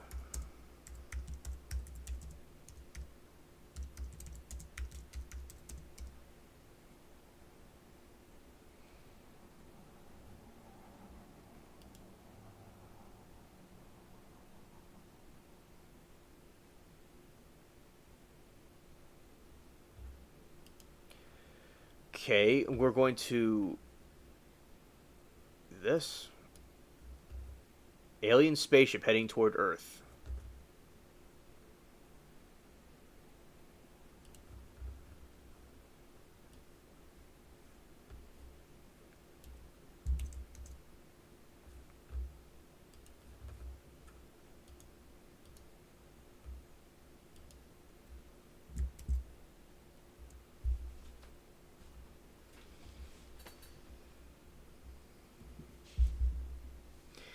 Alien spaceship heading toward Earth glows like a car turning on its headlights. Reports describe an alien spaceship glowing like a car turning in the headlights, referred to a new claim by the Harvard astrophysicist Avi Loeb. Oh, good evening, Eagle. Good to see you. New claim by Harvard astrophysicist Avi Loeb about interstellar objects known as the 3I Atlas. What is the 3I Atlas? A fast-moving object, 3I Atlas, is an interstellar object that was first detected moving through our solar system in early 2025, most likely comet with while its true nature is still under investigation, scientists currently treat it as a giant comet with estimated of 12 miles, 20 kilometers. Unusual direction. A Hubble Space Telescope image captured in July showed an intense glow on the side of 3I Atlas facing the sun.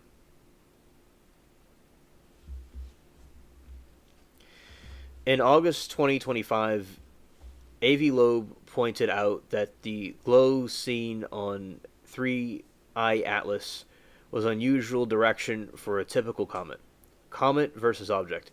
Loeb said the standard comet would have its dust and gas pushed by solar radiation behind an object, creating a tail. The glow on 3I Atlas, however, appeared to be in front.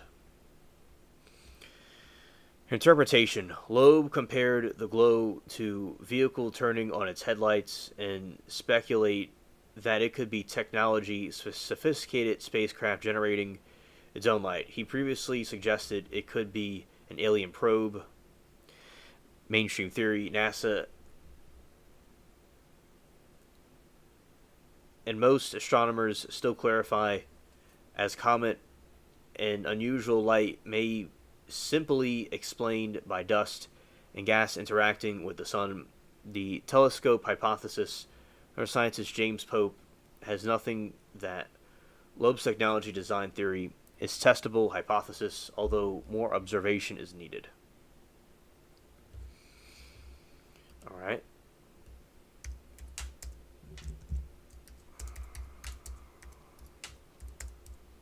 Welcome back, Joyce.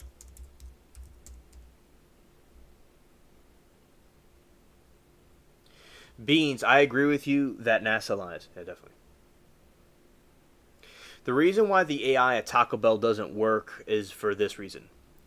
Despite initial trials, AI is not yet widely used by Taco Bell because of technical problems, negative customer feedback, company's decision to not have human handle orders at busy location. While the company is still exploring how to use AI, they have learned from glitches that it is not yet ready to fully replace the human employees in the drive-thru. Yeah, yay.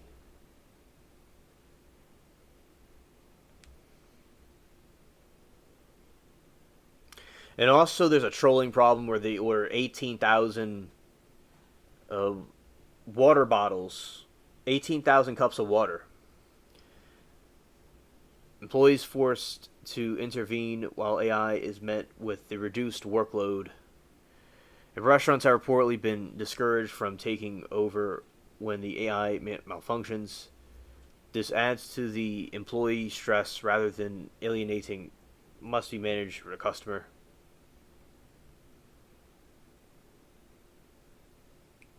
It's your comfort food. Ah, okay. After developing AI over 500 U.S. locations, Taco Bell.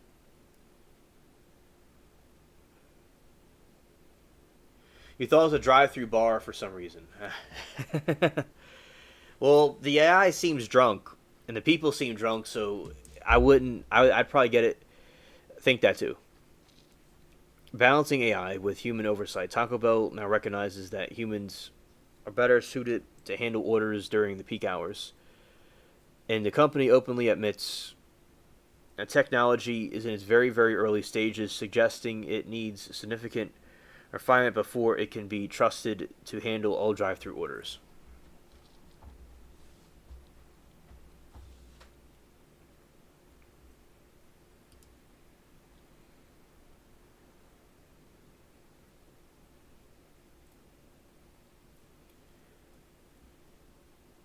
It has issues with accents and dialects, background noise interference.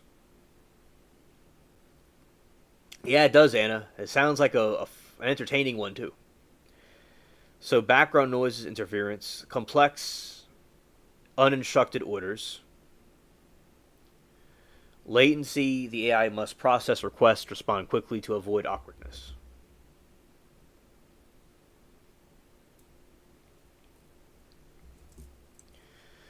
Legacy systems. Many restaurants use legacy enterprise resource planning or point or of sale systems that were not built to support modern AI integration. A new sophisticated solution with older compatible infrastructure can be complex and time-consuming process.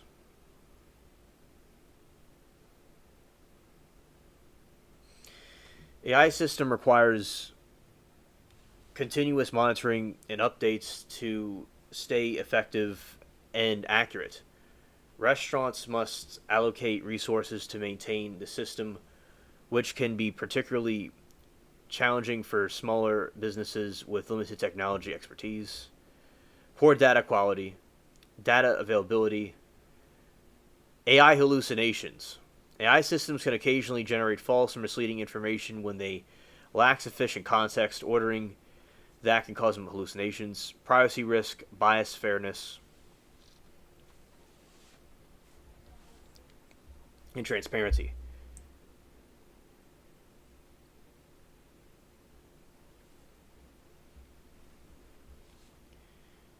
All right, so that is a little bit more in depth of why the AI is having some is being a team machine AI. All right. Yeah, and I do think that NASA is not being honest about a lot of things. Yeah, we'll make a fortune, Anna. Yes, yes, indeed, with that.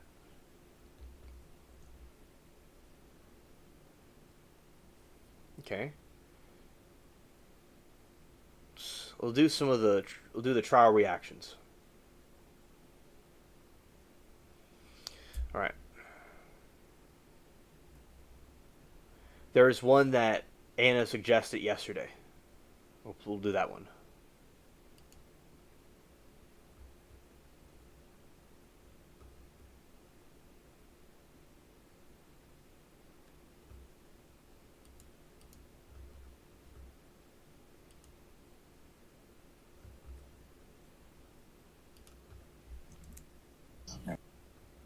All right, here we go.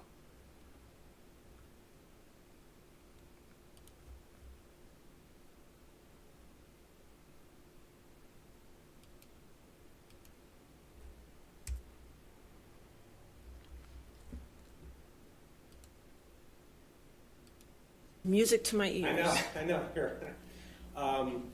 We did. I don't think we had any. We just exchanged the objections for this. So. Oh well, in that case, I think we're handling introducing them to the extent they get introduced, and we'll Right. discuss any objections. That's how I understand it. It would be Okay. like a witness that when it. Oh, so we're just going to do objections as we get to them. Yes. That's fine. I don't have a problem with that. That works out. Okay, so we'll start it, and when we're at 5 o'clock, we'll see where we are, and we'll find a good breaking point. Okay? All right. Are we ready for the jury then? Make sure you're ready. I'm ready. Okay, all right. You're ready? All right, thank you.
All right.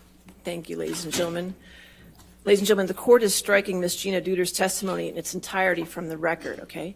Therefore, the court further instructs you, the jury, to disregard her testimony in its entirety. Understand? All right, thank you. All right, your next witness? Your Honor, we call Dr. David Kipper by video designation. All right, Dr. Kipper.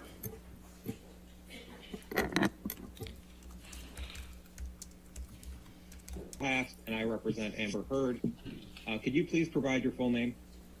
David Allen, A-L-A-N, Kipper, K-I-P-P-E-R, And what is your business address, Dr. Kipper? 153 South Lasky, L-A-S-K-Y, Drive, Beverly Hills, 90212, California.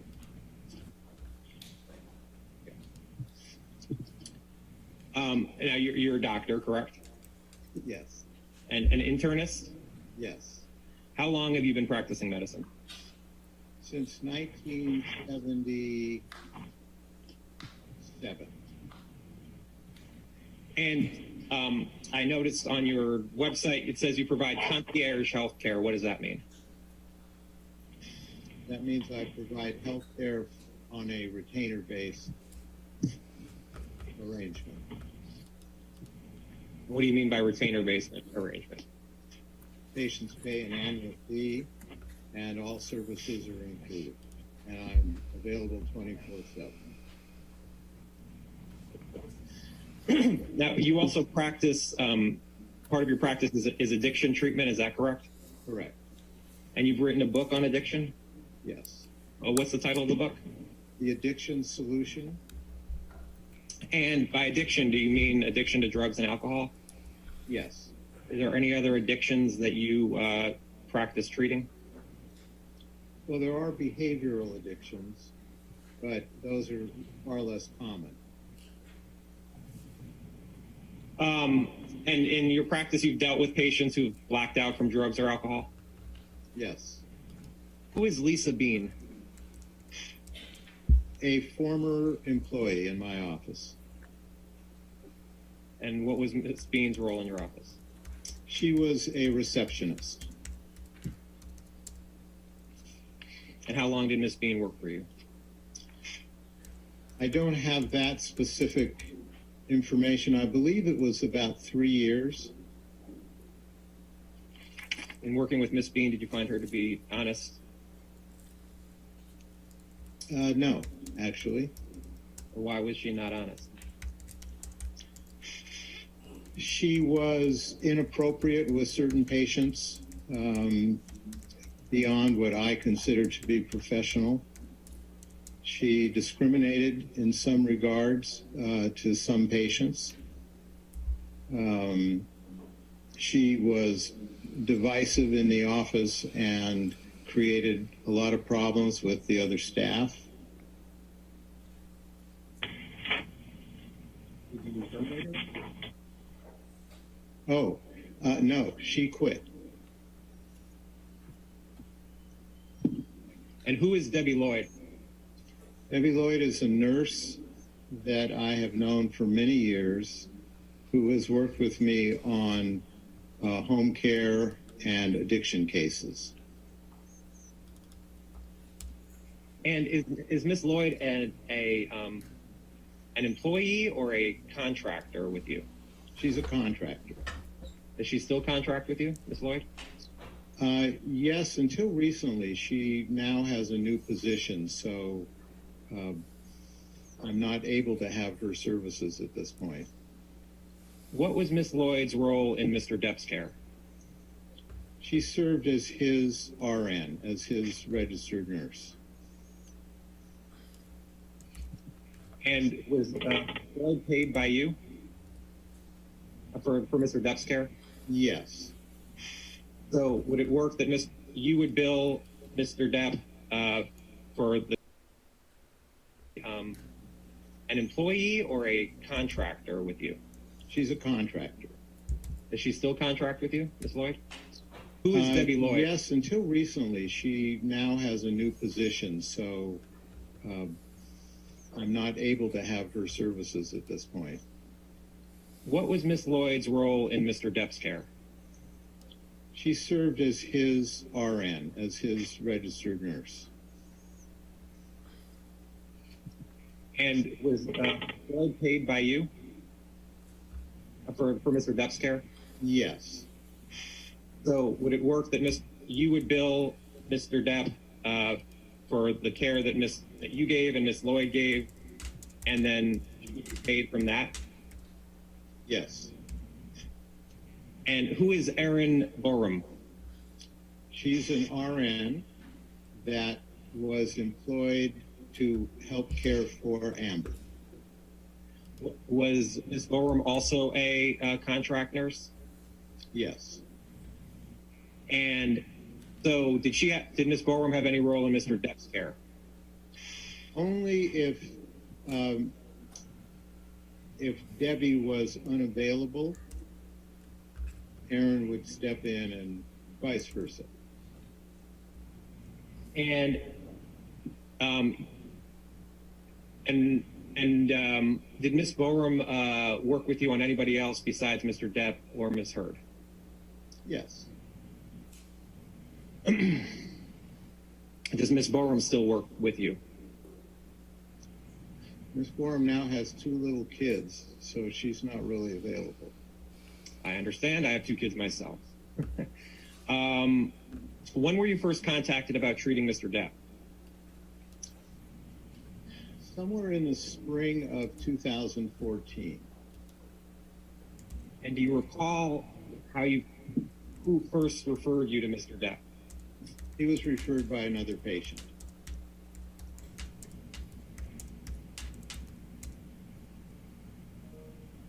Did you talk to Tracy Jacobs at all about Mr. Depp? Yes. What did you understand the business relationship was between Ms. Jacobs and Mr. Depp? That she was his agent. Why don't we put up, Alex, can you put up Kipper 3, please?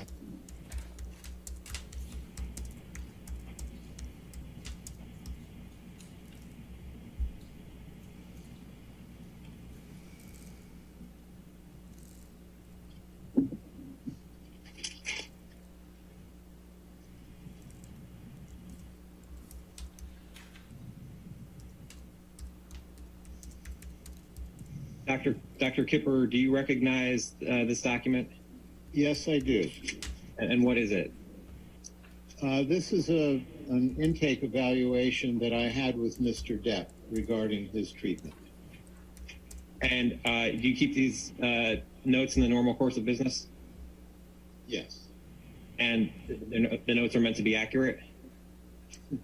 Yes. And did you take the notes or did someone take them for you?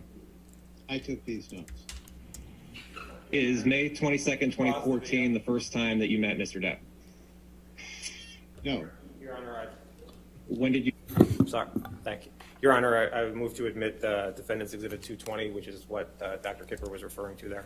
Any objection to 220, defendants 220?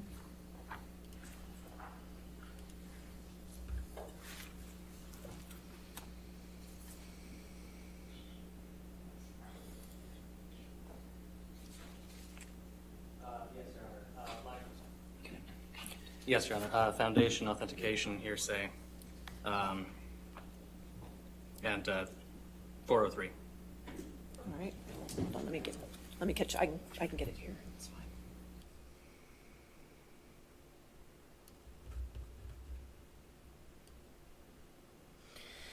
Hello, Kay. We are talking about. We're doing some more reaction of the Depp trial.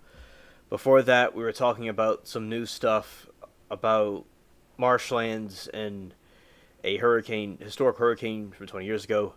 So yeah, and now we're at the other part where we're looking at the Depp trial. So this was something that Anna suggested about Dr. David Kipper, right?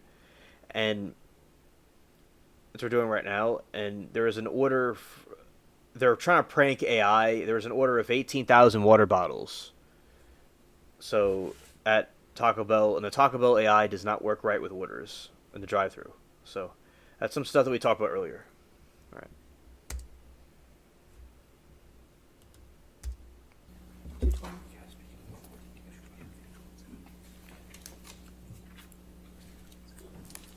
And Your Honor, Dr. Kipper testified just now that these are his notes that he keeps in the regular course of business of his meeting with his initial consultation with Mr. Depp, which is what he does as a doctor, and and it's his medical records of his report with Mr. Depp. So I think he's established the foundation of that. All right, yes, sir, any response? Mr. Moniz? We're just having a slight technical issue pulling up the exhibit, Your Honor. I apologize. Okay, that's 1 minute.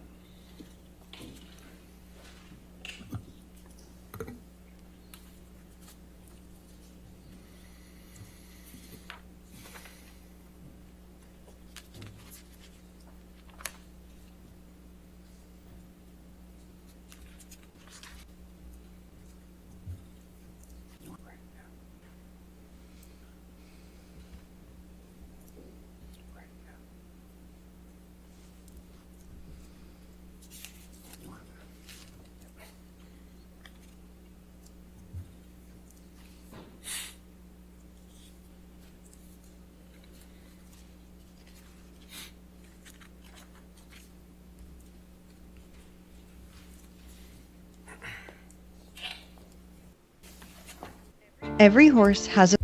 I'm talking about horses. There we go.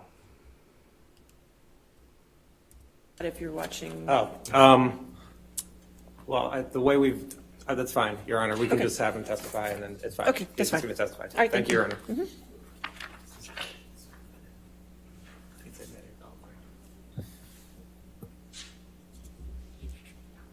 Mr. Depp, prior to May 22nd, 2014.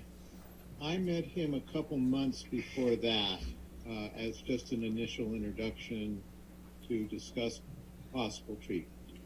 And where were you when you first met Mr. Depp? He met me at my home office. And did you have any notes of that meeting at the home office?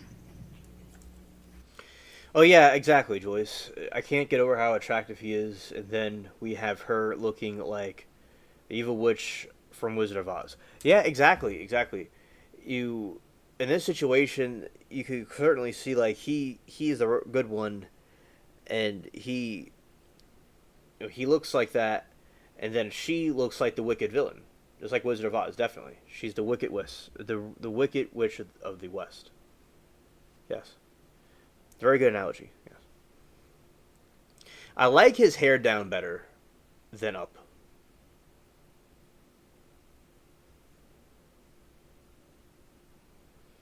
She's referring to Johnny.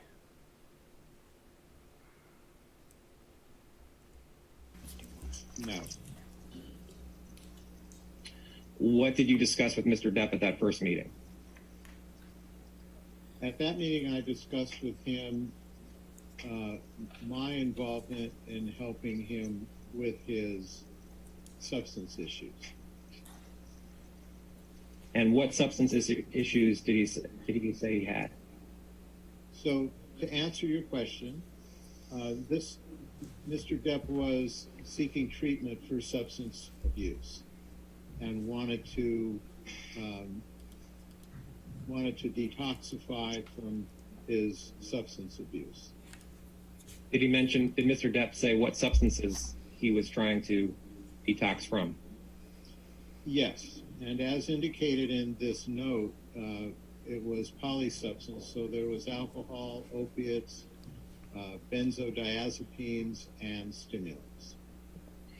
So you referenced the note, which is Kipper 3. In your meeting with Mr. Depp in the months before May 22nd, 2014, Mr. Depp was looking to detox from alcohol, opiates, benzo, and cocaine. Those substances were in his history. The substance that he was at that point concerned about and abusing were opiates. And when you say he was concerned about the substance he was abusing was opiates, was this in the conversation before May 22nd, 2014? I can't remember specific. Okay. So you had this initial conversation with Mr. Depp, and then you had this initial consultation with him a few months later. Is that correct? Yes, that's correct. And you met with Mr. Depp in Boston? Yes. And Mr. Depp was filming a movie at the time? Yes. And in your notes, you say he had history of self-medicating behaviors involving multiple substances of abuse. These include alcohol, opiates, benzodiazepines, and stimulants, cocaine. Is that accurate, what he told you? Yes, that's in my that statement's in my notes. Correct. Okay. And in addition to opiates, was Mr. Depp addicted to any other prescription drugs? No, other than opiates, no. What is roxicodone? It's an opiate. And what is Adderall? Adderall is a stimulant. Okay. And was Mr. Depp addicted to Adderall?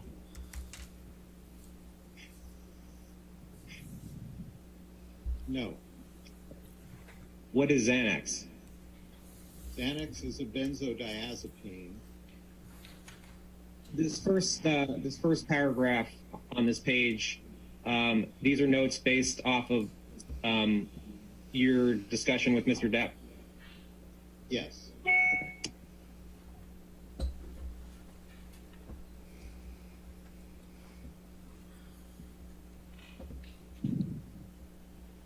And then on the second page where it says physical examination, that's just what you conducted at the time on Mr. Depp?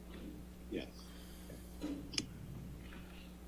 And where it says impression on the third page, that was your impression of Mr. Depp at the time of May 22nd, 2014? Yes. And under that, the plan, that's documenting your plan for Mr. Depp going forward? Correct. Mr. Depp paid for this visit? Yes. When was the plan to start treatment of Mr. Depp? After he completed his current film. Dr. Kipper, do you recognize Kipper Exhibit 4? Yes. And what is Kipper Exhibit 4? It's a progress note dated June 11th, 2014. And did you keep these notes in the normal course of business? Yes. And did you take these notes? Yes. And the notes are meant to be accurate, correct? Yes.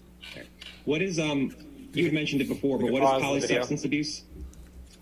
Your Honor, Poly is multiple. you could pause. So- Thank you. It takes a second for it to catch up. No, so- I understand. Okay. Thank you. Your Honor, I move to the admission of the Defendant's Exhibit 246. 246.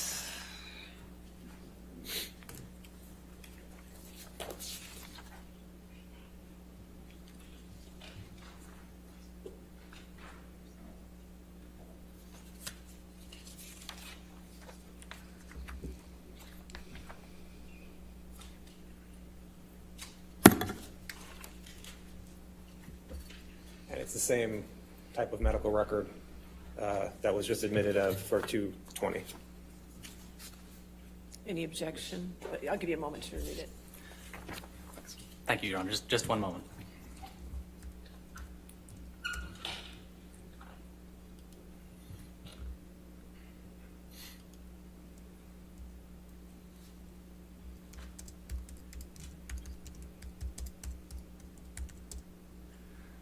Understanding Your Honor's ruling on the last record, I think we'll anticipate that the exhibit can come in. All right. So I will take that as no objection. this time. All right. 246 in evidence. Thank you. Thank you. Multiple substance issues, multiple substance abuse. And you were going to be treating Mr. Depp for multi-substance abuse, correct? I was going to be treating Mr. Depp for opiate issues. On the bottom of the first page where it says impression, that was your impression of Mr. Depp at the time? Where it says polysubstance abuse? Yes. And were these the drugs that Mr. Depp was taking at the time, which is at the bottom of page 1 of Kipper 4?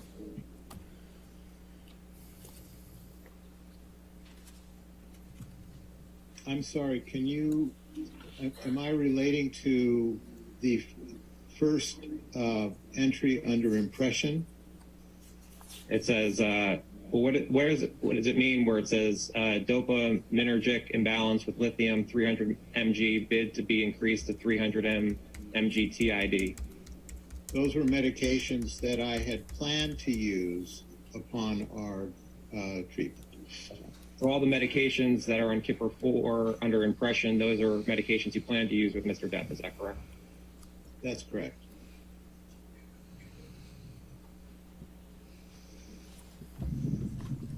And on the next page where it talks about opiate dependence, you write, will maintain on current Norco dosage TID until current filming is completed in mid to late July.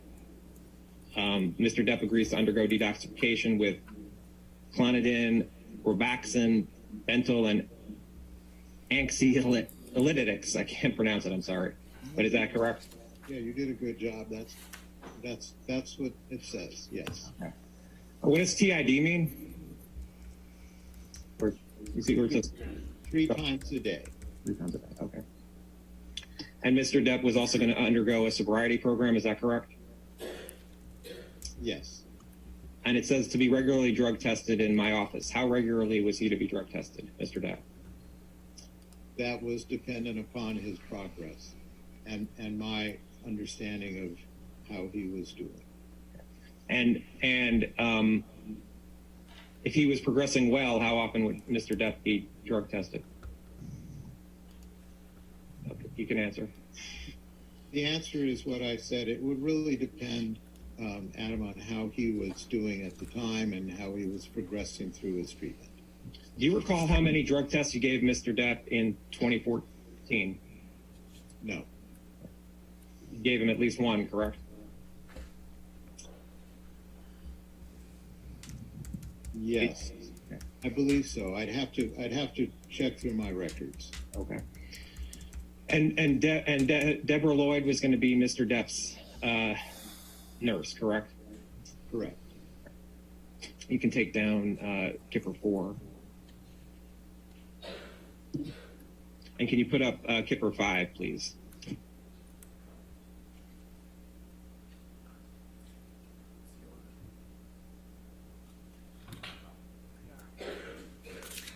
And, Your Honor, we would move into evidence Plaintiff Exhibit 40. Plaintiff's Exhibit 40. Is there any objection?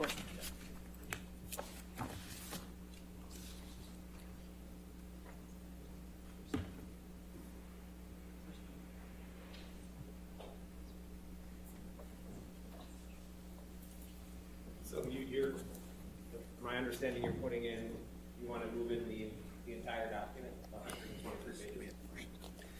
We have redacted portions of it. Yeah.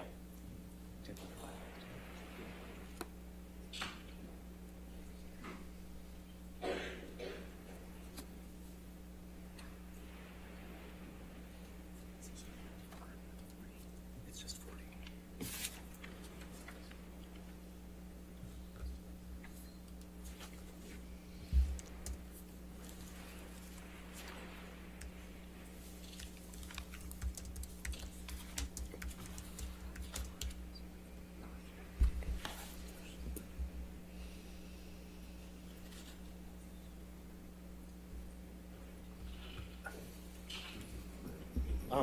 Your Honor, I would just have to look to make. I'm generally okay with it. I'd have to, with 123 pages, and then there's certain redactions. I just would need to see All right. what was redacted. I'm Right. generally okay with All right. omission So, of the document. so I'll enter it, but with reservation for redactions that need to be made. Okay. Thank you, Your Honor. You can Understood. do that. All right. That's fine. 40.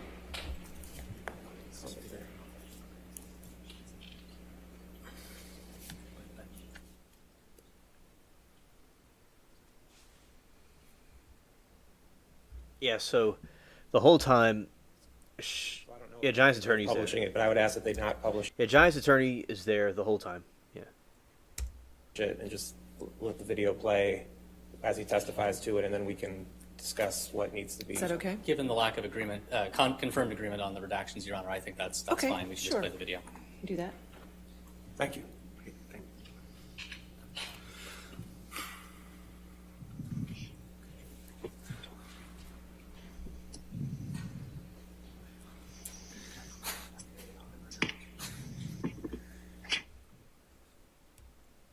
And Kipper 5 is a long document.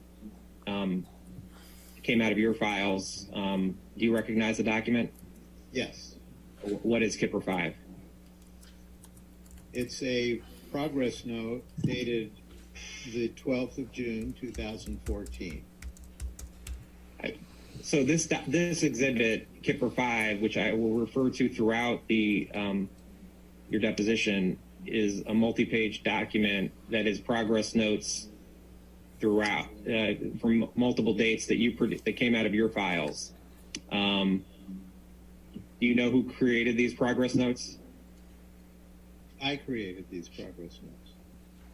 It wasn't Miss Lloyd. No, these are my notes. Okay. All right. And you kept the notes in the normal course of business? Yes. And again, the notes are meant to be accurate? Yes. Oh, I'm sorry. Let's go back up. So there's 6/13/14 That is your notes. Correct. Okay. And it says, met with patient in his apartment. Patient continued to be pleasant and cooperative. He stated that he initially started taking opiates after some dental work and became dependent on them. You recall that conversation with Mr. Depp? Yes, those are my notes. Okay. And it's also accurate that patient is fearful of coming off of opiates but knows what he needs to do? Yes, that reflects the conversation I had. Okay. And then patient also expressed some emotional trauma which causes him depression and anxiety? Also true. And if we go to Kipper 54 of Kipper Exhibit 5, these are the medications that Mr. Depp's assistant gave to you? Correct. And going down, it's accurate where it states that patient states he currently takes oxycodone 50 mg BID and oxycodone 30 mg at bedtime? Yes, that's correct. All right. I'm going to scroll down a bit here.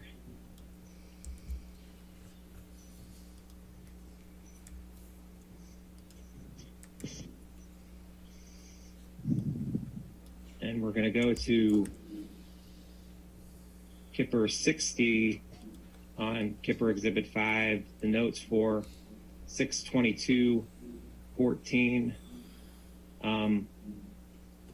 This is again a note that you prepared.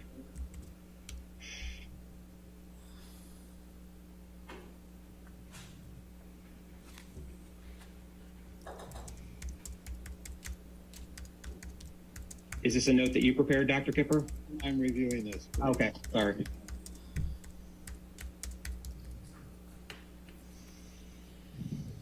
Yes. Okay.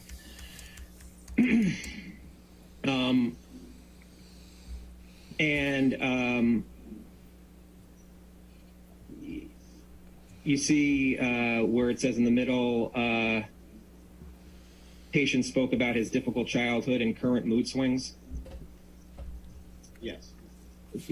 What did Mr. Depp tell you about his mood swings?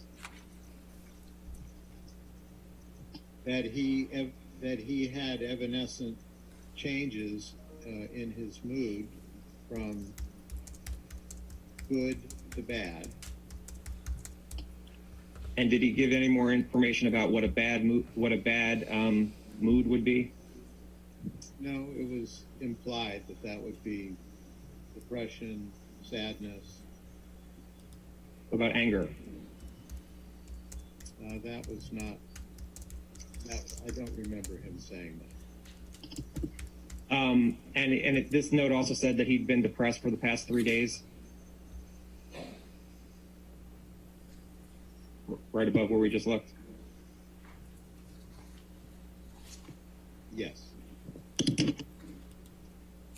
And Alex, keep this up, but put out Kipper Exhibit 6, please.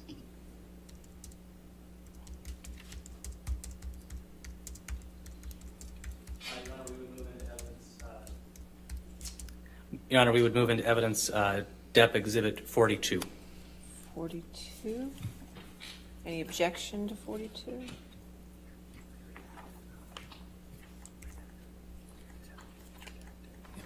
And this is another redacted document, counsel. So mine's not redacted yet, correct? I don't see any redaction. We have a redacted copy, which we can provide. Also, I believe this is unobjected to on our exhibit list. All right. So pending redaction? Well, I'd have, the copy we had didn't have redactions, so I'm not sure.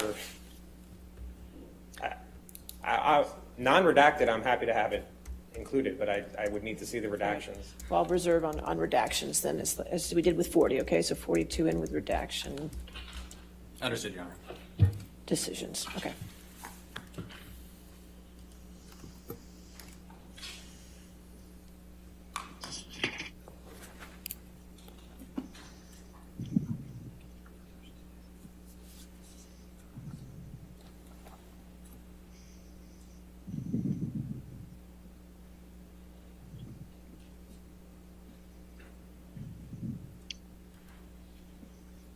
And Dr. Kipper, do you recognize Kipper Exhibit 6? Yes. What is it? It's a summary of the treatment and encounter with Mr. Depp from June 22nd to June 24th of 2014. And you keep these notes in the normal course of business, correct? Yes. And again, they're meant to be accurate, correct? Yes. Okay. And these notes reflect that you saw Mr. Depp in Boston again? Correct. Okay. And the second paragraph, you write, we discussed the need for compliance with his medications. We also discussed his nicotine habit and agreed we would address this when we completed the opiate and benzo detoxification. Mr. Depp's filming will be completed around mid-July, and we discussed the planned detoxification. Mr. Depp prefers to do this in his home in the Caribbean islands. The anticipated duration is between 10 to 14 days, and he will be completely isolated without any professional or personal obligations. Does this reflect the discussion you had with Mr. Depp? Yes, it does. And you also discussed that Mr. Depp understands that a nurse, Debbie Lloyd, will assist me with this program, and I will initiate this withdrawal and supervise daily, visiting him at the end of his treatment to design the next steps in his therapy. And this protracted therapy will include a 12-step private counseling and personal psychotherapy and couples therapy with his fiancée, Amber. Both are in agreement to this plan. Does that reflect the conversation you had with Mr. Depp? Yes. And was Ms. Heard at this conversation as well? I don't remember, but the last sentence implies that both were in agreement. So it's very possible that she was, but I honestly can't remember. And during this detoxification, who was going to be with Mr. Depp at his home in the Caribbean islands? His fiancée, Amber, and the nurse, Debbie Lloyd, and whatever staff members he had. Where was Miss Lloyd going to be each day in the Caribbean islands? She was going to be on his property in a separate area. And who was administering the medications to Mr. Depp? Miss Lloyd was giving these medications and supervising that, and there were periods of time at night during the evening, early morning that Miss Heard was also helping with this. And would there be times where Miss Heard was administering the medications to Mr. Depp without Miss Lloyd being present? Correct. Under supervision, but without being present. And when you say under supervision, what do you mean by that? That Miss Lloyd would give Miss Heard the direction on how to provide these medications. It wasn't necessarily going to be physically present there when the medications were delivered to Mr. Depp, correct? Correct. And Mr. Depp admitted to you that there may be traces of cocaine since he'd been abusing the substance prior to the initiation of this program, correct? Is this note correct, what you write here in Kipper 6, that Mr. Depp admitted there may be traces of cocaine? Yes. Okay. Can you, let's just go back to Exhibit 5. And if we go to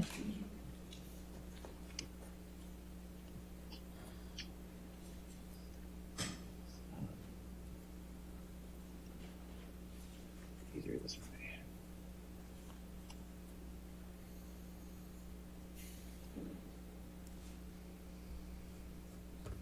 You see the note of 6/24/14 at 1200? Yes. Is 1200 the time? Yes. And it said, are these your notes again? These are my notes. Dr. Kipper, these 18 pages came from your production, and I'll represent to you that there were no drug tests that I saw for 2014 or 2015 for Mr. Depp. You know why that is? The only thing I can The answer is no. I don't understand that. We had a flood in our office in 2014 October. The office above us flooded our office and the basement, which is where we kept certain records. But I'm not sure which records relating to Mr. Depp would have been involved in that. But other than that, no. Would drug tests for Mr. Depp for 2014 and 2015, would those also be kept electronically? No. Who did you work with to conduct the drug tests of Mr. Depp? Yes, I ordered the drug tests. And what company did you work with? It appears that it's MD Lab. That's the lab we use. And the drug tests that we do have, they came from your files, correct? Correct. And they're meant to be accurate, correct? Correct. And you would agree that drug tests that you took of Mr. Depp in the 2016 through 2019 period showed Mr. Depp testing positive for cocaine, correct? Correct. Drug test showed Mr. Depp being positive for cocaine, correct? Yes, correct. Okay. And for THC, Mr. Depp was also positive for THC, correct? Correct. And for benzo, is that correct? The answer would be yes. I'm looking for benzo. The answer would be correct because he was maintained on benzodiazepines. Okay. And how long was Mr. Depp on benzodiazepine? He was on benzodiazepines pretty much throughout our relationship during this period of time. Wasn't one of the objectives to get him off of benzodiazepine? It was, and we actually used a medication to accomplish that initially. All right, Joyce, thank you for hanging out with us for a little bit tonight, and good night to you. Take care. But he didn't tolerate that medication very well. Not everyone does.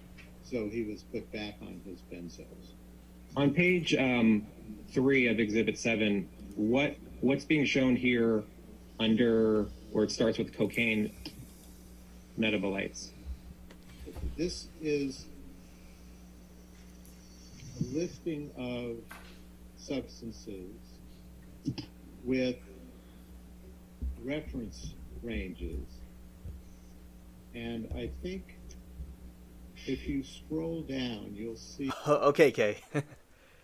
his specific analysis related to that. And on page 4, Robert Wells was a name for Mr. Depp, is that correct? An alien? Correct. Yes, correct. Okay. And this is a drug test for 11/21/16, correct? Yes. And what is it showing Mr. Depp positive for? What drug? Positive for cocaine, amphetamines, and benzodiazepines.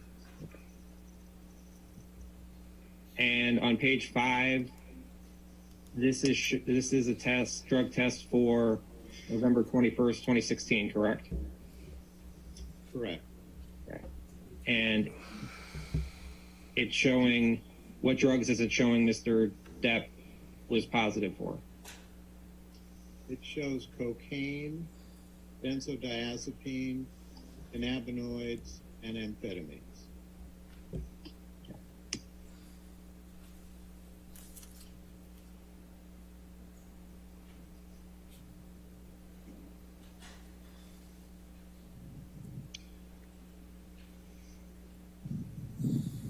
And again, you did drug tests were taken of Mr. Depp in 2014 and 2015, correct? Correct.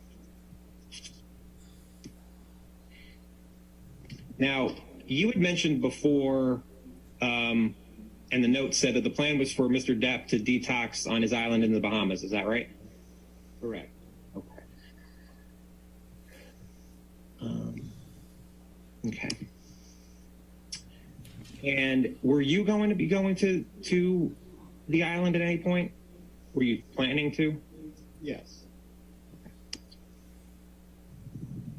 Was it going to be throughout Mr. Depp's entire detoxification, or when were you planning on being at the island? I was planning to see him and did see him towards the beginning as we initiated treatment, and towards the end when we were transitioning from that treatment into the next phase of his treatment.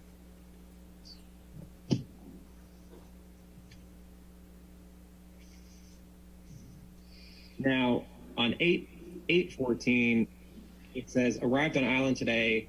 Plan is for patient to continue to take routine meds through tomorrow at HS. At that time, he will not take his oxycodone, and detox medications will be initiated. Do you see that? Yes. Okay. Is that you arriving at the island, or Miss Lloyd arriving at the island? That's Miss Lloyd. So that 8/14 note is her note, correct? So some of these notes are hers and some of these notes are yours. These notes going forward are her notes, appear to be her notes. Okay. What type of system were you putting these notes into? I don't understand your question. The notes just appear to be continuous, and you said some are your notes and some are her notes.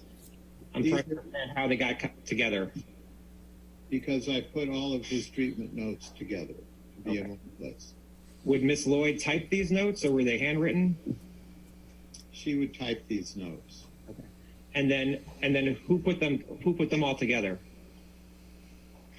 I did. Okay.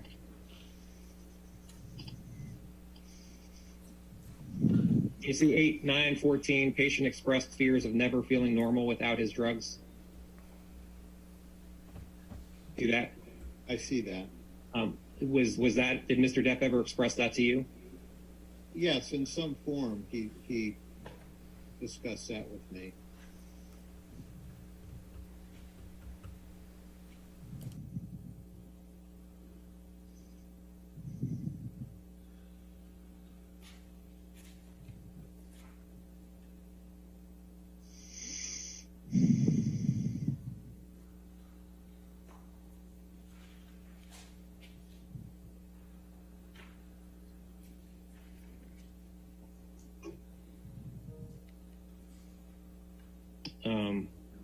Hold on one second.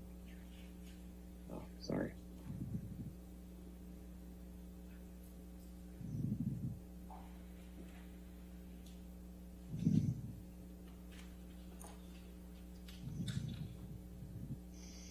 You see at Kipper 71, where it says MD's flight has been canceled, arrangements are being made for him to arrive on the island on 8/12/14. Yes, I see that. Okay, so is it accurate that you arrived at Mr. Depp's island on August 12th, 2014?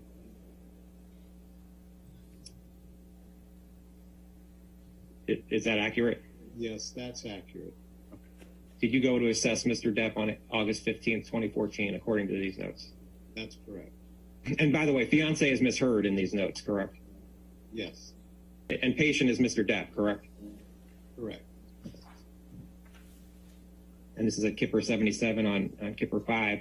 Text from fiance, the patient is upset and irritable. MD and RN went to assess the patient. Is that accurate that you came to see Mr. Depp at 1 o'clock in the morning? Yes, And after receiving a text from Ms. Heard? correct. And Mr. Depp, the note says he being Mr. Depp, states he had a fight with fiance and is questioning whether or not he can emotionally and physically handle detox. Do you recall this conversation? I can't remember that conversation, but I do know that he was struggling at that point. And how was he struggling? Again, he was frustrated. He was uncomfortable physically. Dr. Kipper, this is a email. Well, do you recognize this document? I do. And what is Kipper 8? This is an email that I sent to his sister, Christy. Christy Dombrowski is Mr. Depp's sister? Correct. And you sent this email to Ms. Dombrowski on August 18th at 7:54 a.m., correct? Correct. This email was shortly after you had met with Mr. Depp in the note we just discussed, correct? Oh, 7:54 Pacific. So it was sometime in the morning in the Bahamas, correct? I guess I don't have that calculator in front of me. It's either 3 or 4 hours ahead. So it's either 10:54, maybe it's 11:54 in the morning. Correct. I guess that's right. I mean, I assume that's right. Okay. And you wrote this, and why did you write this email to Ms. Dombrowski? We were planning to transition back to Los Angeles. We had completed the initial phase of his detoxification, and I wanted to update her as to my impressions on how he was doing and how we would proceed going forward. And you wrote this to Ms. Dombrowski because you were concerned about Mr. Depp, is that correct? I wrote this so that she was aware of where we were in the process of his treatment. And you wrote this after he had an incident with Ms. Heard, correct? I did not witness the incident. I wrote this after we were called to see him because there was an alleged incident, but he clearly was uncomfortable at that time when we came to see him. And again, we were getting ready to transition off of the island, and I wanted Christy to have a clear understanding of where we were at that time. Can we pause? I was going to move for And then at 12:30, Thank you. I was going to move for the admission of Defendant's Exhibit 268. 268. And, Your Honor, we're going to have a substantial hearsay and speculation objection to this exhibit. This is a communication from Dr. Kipper to a third party. It's hearsay from start to finish and not within any exception, to say nothing of the fact that it contains speculation. Okay. I think there is certain hearsay in the first paragraph and in the third on the second page, but the rest of it is Dr. Kipper's impressions of Mr. Depp. It's an out-of-court statement offered for the truth, Your Honor. It's All right. hearsay. I'm going to sustain this to hearsay, okay? Okay, thank you, Your Honor. you and Ms. Lloyd met with Mr. Depp? Yes, according to these notes, yes. Okay. And do you know, was this now in the Bahamas or was this back in Los Angeles? I need to go back to the date, not the time. Can you scroll up? Thank you. 8/20/14? And I'm just looking at my calendar. Yes, we were now back in Los Angeles.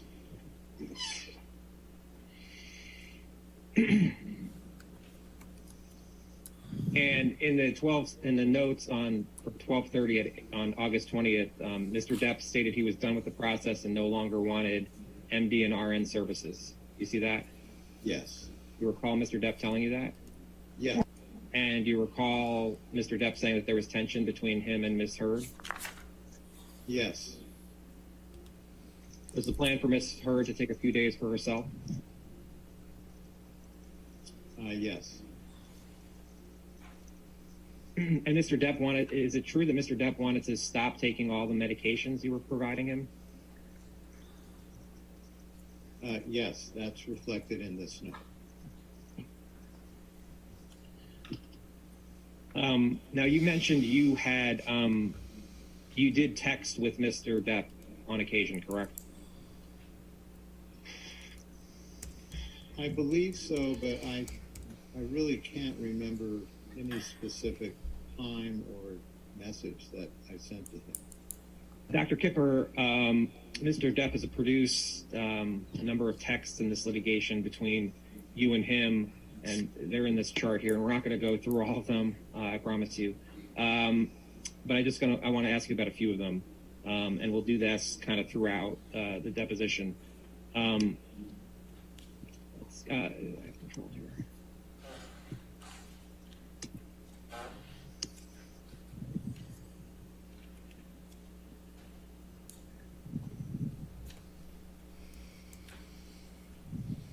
Okay.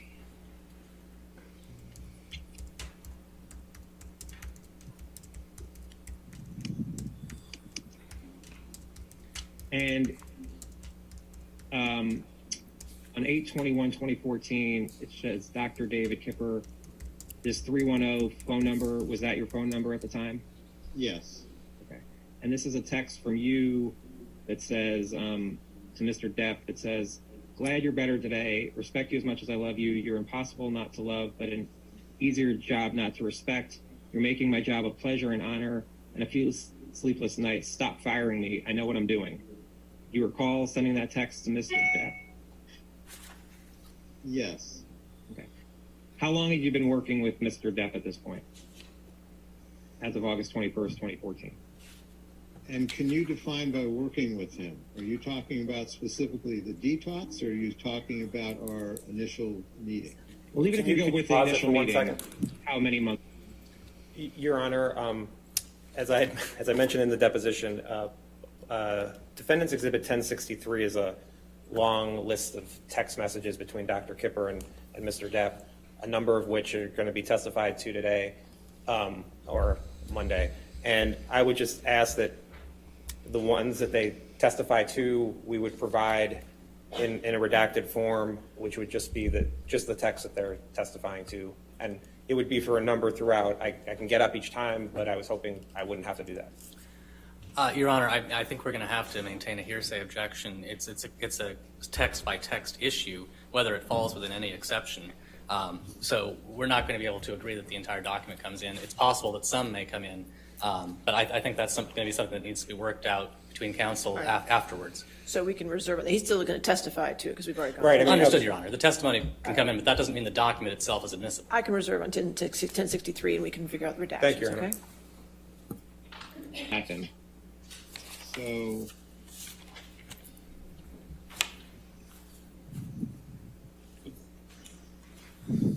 about 4 months. Okay, and you write stop firing me. In that 4 months, how many times did Mr. Depp try to fire you? I believe that was the first time.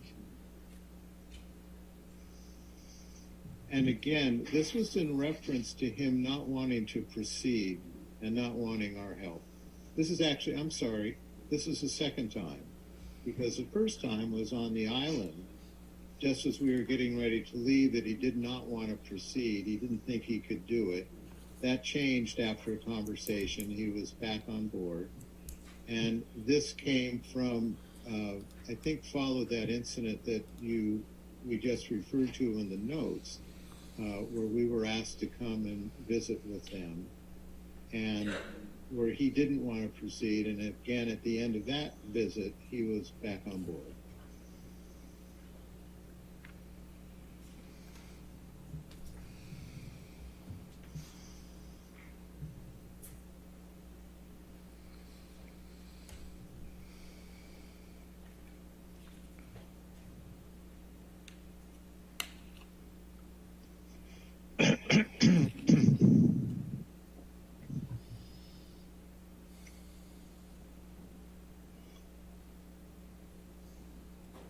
Okay. Now, on August 24th, 2014, shows a text when it shows him, that's Mr. Depp, to you, David Kipper. And Mr. Depp wrote, forgot to tell you, had a hopefully very positive and free of ego squawk with Amber last night that went very well, ... And then I shot a few Negroes in a club on Sunset Boulevard. So far, so good, ... Do you recall this text from Mr. Depp? No. Okay. Was that Mr. Depp's typical language? Again, I don't recall this specific email, so that may have been an attempted humor. Dr. Kipper, Kipper 10 is, and do you recognize Exactly, this chat. document? Exactly. No, but I'm looking at it.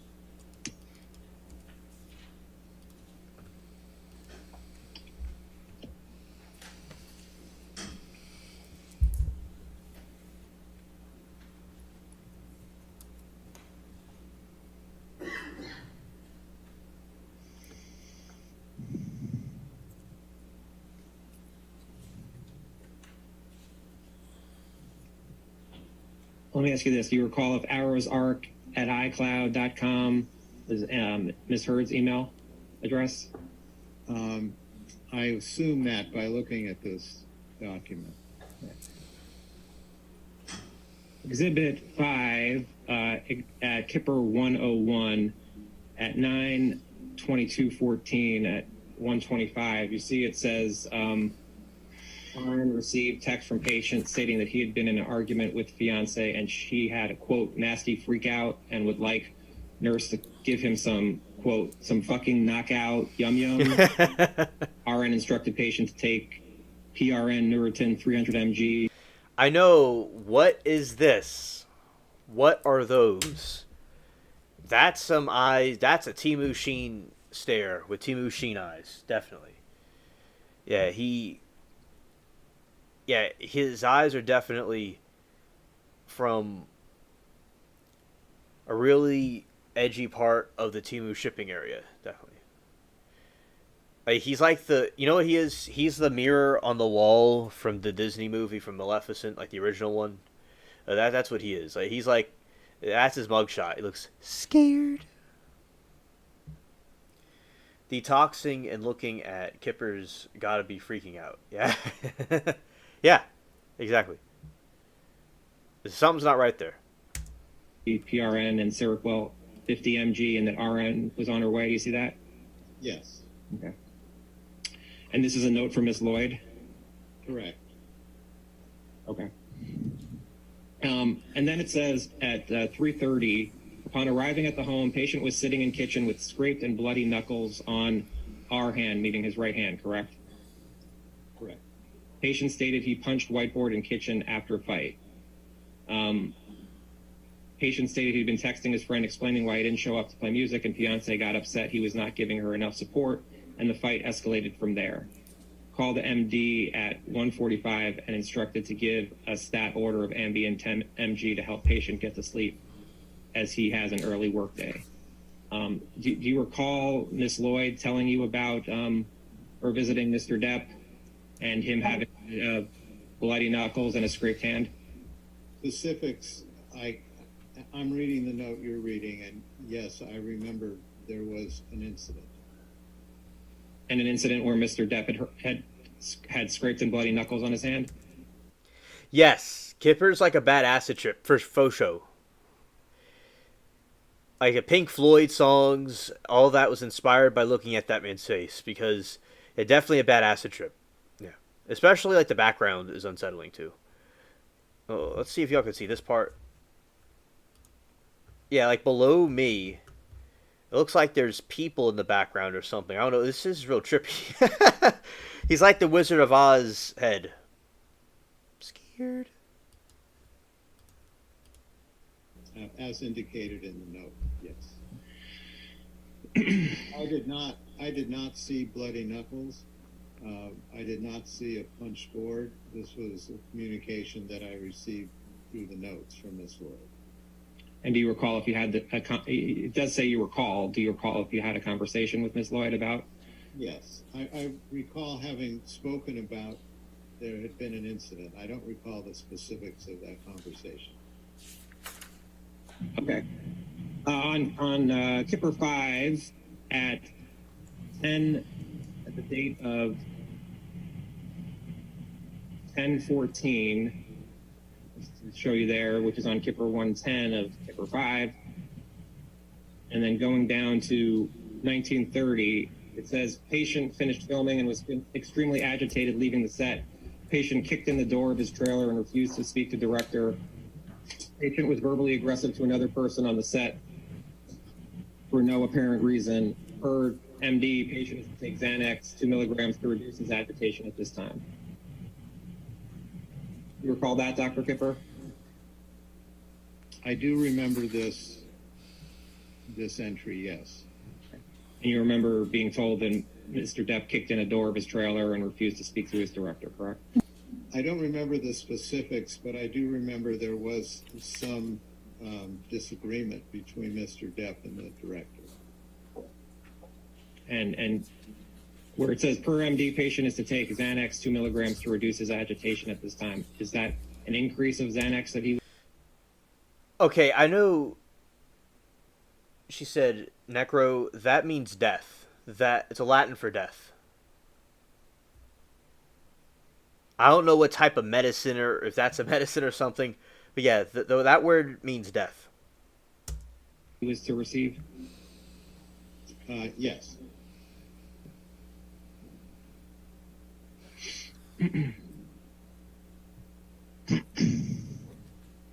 And you see at 10:15 at 6:45, it says patient awake and states he slept from 2200 to 4:30. Patient continues to be agitated about work and is verbalizing having desires to escape with drugs. His eyes look like they're just completely black. Like there's no pupils or anything. This is some trippy stuff right here. Do you recall seeing this note? Yes. And do you recall Miss Lloyd telling you this about Mr. Depp? I don't remember if she told me that he wanted to use, but I do remember. Okay, this reminds me of when Phineas and Ferb, that guy on the screen that gives him his mission, the platypus his mission. He reminds me of the SpongeBob character that was trying to give him his mission. He reminds me of the mission thing from Spy Kids. I mean, it's like you see like this man's like some cliche NPC right here. Cliche NPC. Yeah, he just, I don't know. This is we tripping on some serious acid right now, everyone. We're tripping right now. For telling me that he was upset. And is that reflected? Yeah, it is like an old squirrel.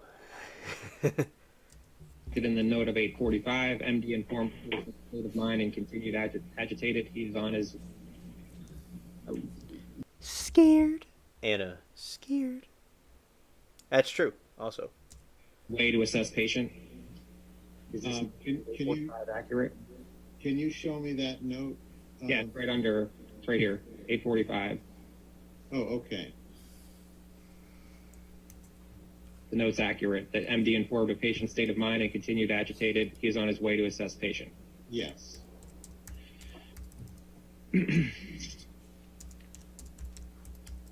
then at 12:30, as patient had fallen asleep and is now awake talking with MD, it has been decided patient is under too much stress, as it would be best for him to stay home and rest today. You see that? Yes. You recall having a conversation with Mr. Depp about his stress? Yes, I do. Do you recall anything that Mr. Depp told you? You can answer. I remember he was very upset. I don't remember the specifics of that conversation, but I remember he was upset. And how was Mr. Depp displaying that he was very upset? He expressed himself very well, that he and the director had some misunderstanding and that he was upset about it. Was Mr. Depp yelling? No. Was he doing anything to display his being upset other than his words? Just his words. You don't doubt the accuracy of this note, though, do you?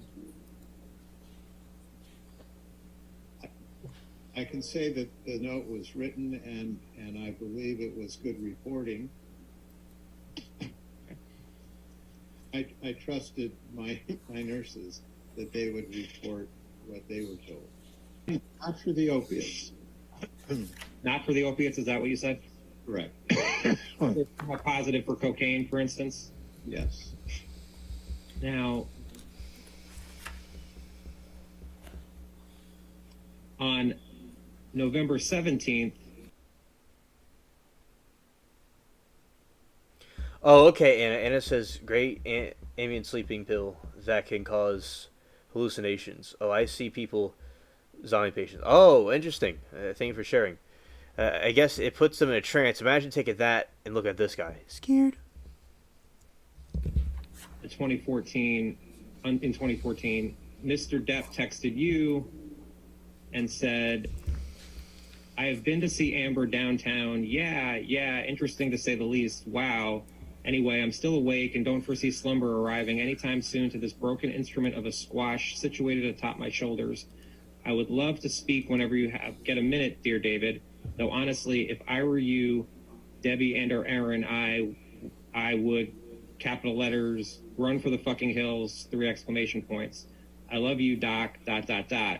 Cannot thank you enough for all you've done, not only for me and my poor pack of wolves and my sweet, capital letters, fucking brave Mikey, ... These are the things that remind us that life should be a fucking gas. I'm waist deep in big muddy here, ...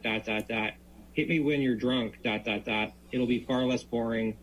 Love you long time, brother, ... And of course, the beautiful and luminous Chanel, ... And by now, 8'6" Sam, exclamation points. Mucho, mucho, ... From those of us who are not as others, X JD. You recall this text from Mr. Depp? No, I don't.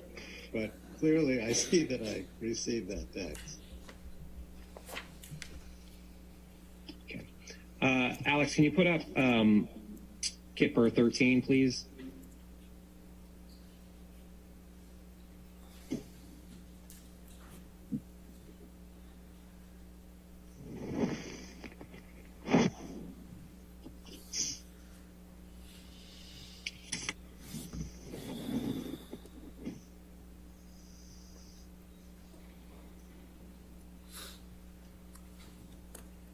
Do you recognize, Dr. Kipper, this email chain between you and Colin Cowan? I don't remember it, but I'm refreshing myself with what you're showing me. Who is Colin Cowan? He's a psychologist that I had referred Amber to see. Is there any, Dr. Kipper, are there any ethical rules to report reports of violence if you were to be told of violence? If I were to see the violence, I would be obligated to make some reporting. I never saw any violence.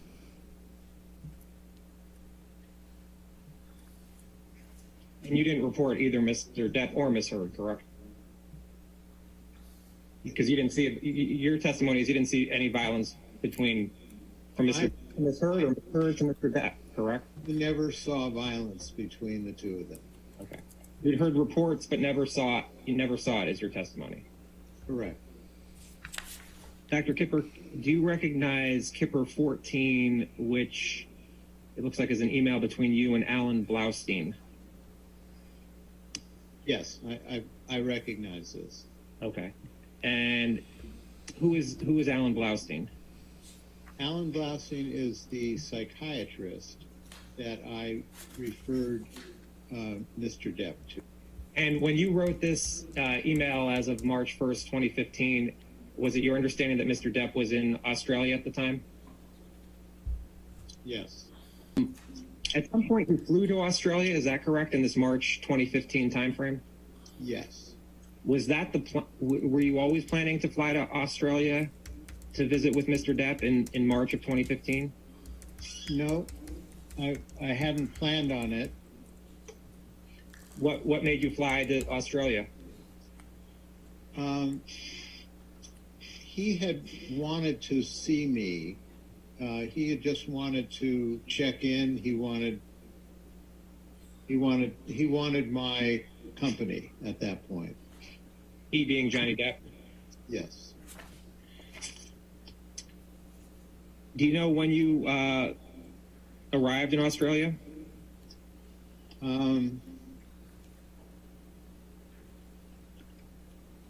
No, I don't. I can't recall. Miss Lloyd had gone with Mr. Depp to Australia? Yes. She wasn't staying with Mr. Depp, correct? No, she was not.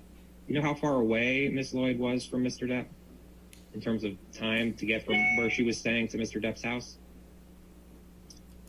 I would guesstimate somewhere between 20 minutes to 30 minutes. And when you went to Australia, how far away were you from Mr. Depp in terms of time? Exactly the same. Were you and Miss Lloyd in the same hotel? Yes.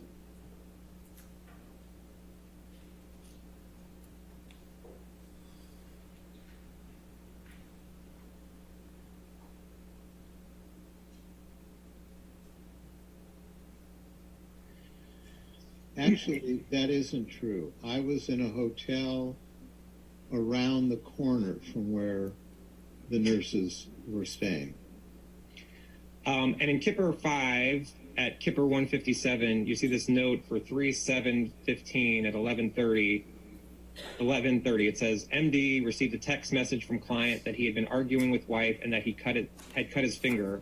According to patient, his assistant and security were on their way to pick him up. You see that? Yes, And whose note is this? that would be from Miss Lloyd. Okay. And is this note accurate? Yes, it's accurate. Okay. Now going back to Kipper 9, give me a moment.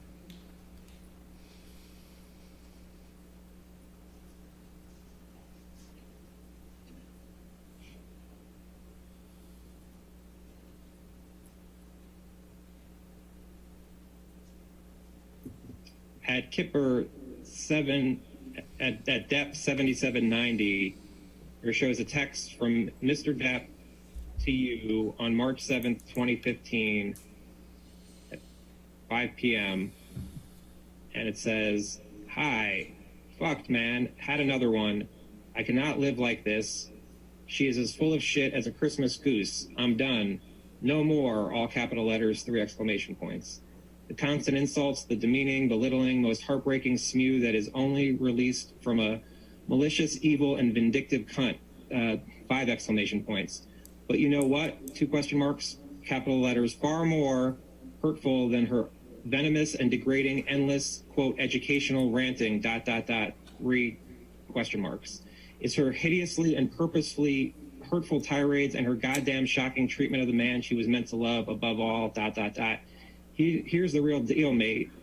Her obsession with herself, 2 question marks. It is far more important, ...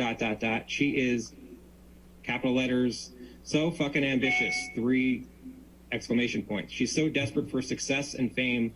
That's probably why I was acquired, mate, ... 2 exclamation points. Although she has, capitalized, hammered me with what a sad old man has been I am, 3 dots. Cowan has done me the most cruel of favors, ... I'm so very sad, ... I cut the top of my middle finger off, ...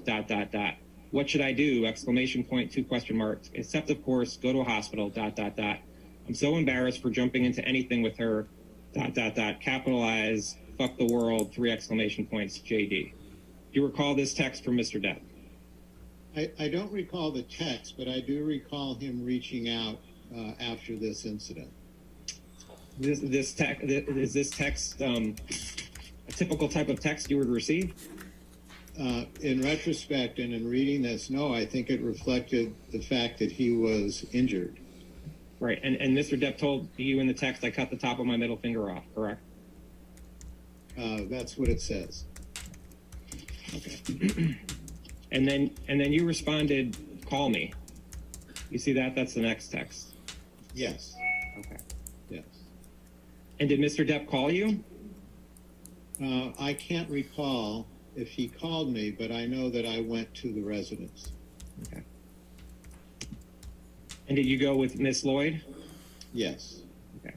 And back to Kipper 5 at 1300, it says on March 7th, 2015, patient was having a hard time leaving the house, so security suggested the MD and RN go to house to see patient. Upon arrival at the house, patient was sitting in car ready to leave. MD assessed patient's finger and will spend more time with patient at the location he's being moved to. So did you see Mr. Depp in the house? Yeah, I saw Mr. Depp outside the house in the car. Okay. So this note is accurate, correct? Yes. Was Mr. Depp intoxicated when you saw him? I don't. Was Mr. Depp coherent? Yes, quite. He was quite coherent? Yes. What do you recall him saying to you? I don't recall the conversation specifically, but part of his finger was missing. Okay. But you said he was quite coherent, so it sounds like you have memories of what he was saying. What do you recall him saying? I don't recall what he said. I remember that he was very clear in speaking to me. Okay. What did he, other than his finger, what did he look like? He looked like someone who just had part of his finger taken off. Anything, what did the rest of his hands and arms look like? Nothing unusual. What did the house look like? The house was a mess.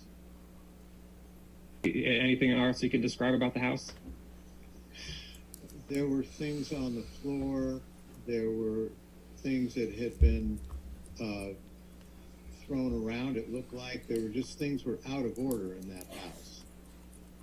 What rooms did you see? What rooms did you look at in the house? I was in the kitchen,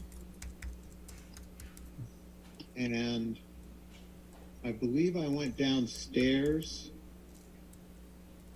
Don't really remember. I saw it was more of the same. The things looked out of place. Did it look like there was painting on the wall? Someone had written things on the wall? No, I do. It did look to me like there was blood on the wall, not an actual painting. How long were you in the house for? 10 minutes, 15 minutes. And what were you doing in the house? I wanted to see what happened. I was trying to figure out what happened. Did you talk to Miss Hurd? I did. Or what did Miss Hurd say? Again, I can't recall specifics other than they had a fight. And the specifics beyond that, I don't remember. Before seeing Mr. Depp that day, when had you seen Mr. Depp previously? I don't remember. Do you know if it was the day before? I can't remember. Do you remember if this was the first time you saw Mr. Depp since your arrival in Australia? Again, I can't remember. Dr. Kipper, I'm showing you what's been marked as Kipper 15. And my question is, do you recognize this email? Yes, I do. Okay. And it's an email, and you told Miss Lisa Bean to please print for the chart. See that at the top? Yes. Okay. So that it was being printed for Mr. Depp's chart, is that correct? Correct. And Raja Sahani emailed you. You see that? Yes. And he writes, "Thank you for your time, David. Attaches a copy of my notes for you to use as necessary. Re Robert Wells." And Robert Wells is Mr. Depp, correct? Correct. And this was from March 8th, 2015, correct? Yeah. Was it accurate that his heavily contaminated hand and fingers with dirt, grime, and... Yeah, thank you. I was going to move for the admission of Defendant's Exhibit 370. 370? 370, yes. Just one moment, Your Honor.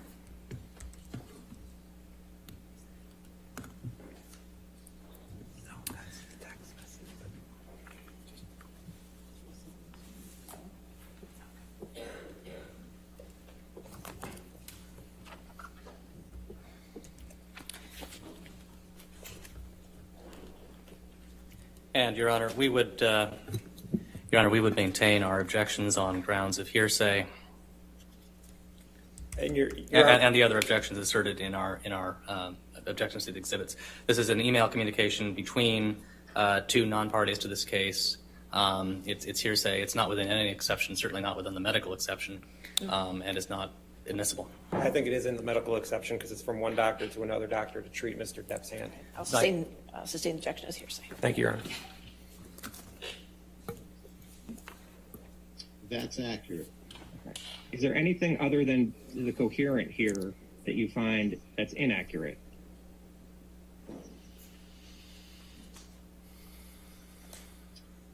No, the rest of that seems accurate. Okay. And when you saw Ms. Hurd at the house in this March 7th, 2015 timeframe,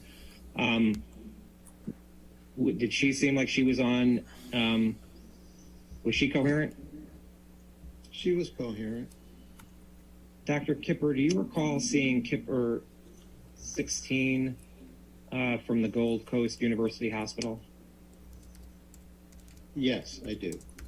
And when do you recall seeing this note? At the time on March 8th, 2015, or around then? It was around then.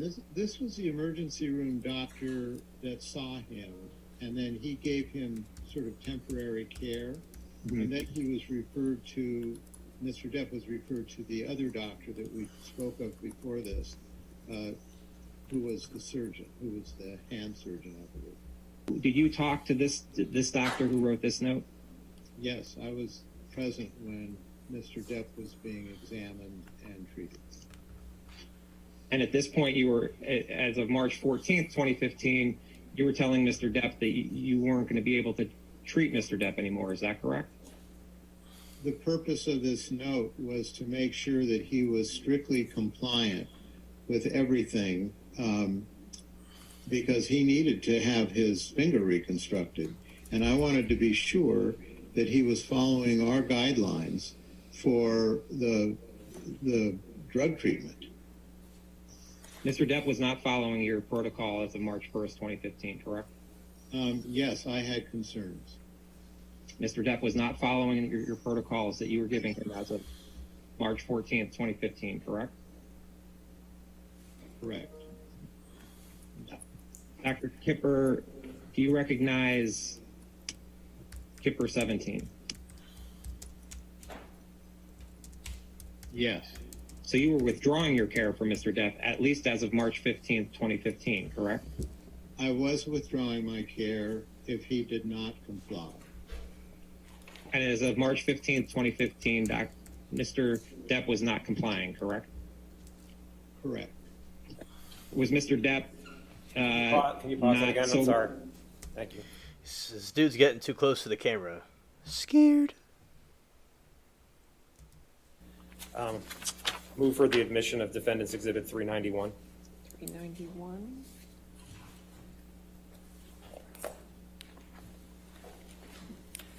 And, Your Honor, we would maintain our objections on grounds of hearsay, relevance, and 403. It's hearsay, not within any exception. It's a communication from a third party, not admissible. It's not hearsay. It's a letter from Dr. Kipper that doesn't have any hearsay in it, and it's. Well, it's hearsay because it's a letter from him out of court. It's not offered for the truth of what happened. It's offered for what was occurring with Mr. Depp at the time of March 15th, Well, that's 2015. By definition, the Your truth Honor, of the matter. that's being offered for the truth. It's offered for notice of when Dr. Kipper was not continuing his care of Mr. Depp. I'll sustain the objection. Thanks. compliant as of March 14th? The answer is yes, he was not compliant. And the problem at hand, no pun intended, was he was about to have surgery. And for him to have surgery on a finger, he needed to be strictly compliant with what his medications were, what his behavior was. And I did not think he was stable for surgery. And I could not clear him for surgery. And that was what provoked the letter. Right. And Mr. Depp had been breaking promises to remain sober, correct? Correct. And then, did you ever stop your care of Mr. Depp? There was a week, I believe, and I'm fuzzy on the time frame, but there was a short period of time after sending that note before he connected back with me, asking me to take care of him and promising me compliance. Was Mr. Depp compliant with the program going forward after March 15th, 2015? He was compliant around his surgery and post-operative period. and then he became uncompliant again?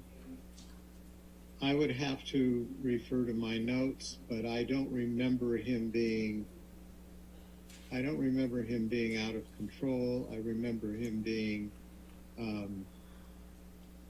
compliant with what we needed him to do. There were times when Mr. Depp sort of went underground. Some of that time was when he was out of the country and was hard to connect to. But I do not recall him going off the reservation as far as his drug and alcohol issues. You recall him testing positive for cocaine after March of 2015? I believe so. I can't tell you specifically when. Okay. Going back to Kipper 9, there's a text message from Mr. Depp to you on March 19th, 2015. And he says, my most sincere apologies to you, Doc. I understand your decision based on my immunity to do the right thing, and I truly thank you for your concern. I must apologize for not having had the presence of mind to respect the man who has been the most kind and who has done more for me than anyone ever. There was no call for my spineless and base behavior toward you. I honestly understand the reasons for your concerns in your letter, and can say to you now, they are no longer an issue. Thank you for everything. I've chopped off my left finger as a reminder that I should never cut off my finger again. I love you, brother Johnny. Do you recall this text from Mr. Depp? Yes. And is this the text, do you recall, where Mr. Depp... Yes, exactly, Kay. He certainly is a hack. For sure. Yeah, he goes on, and the bottom line is that, exactly.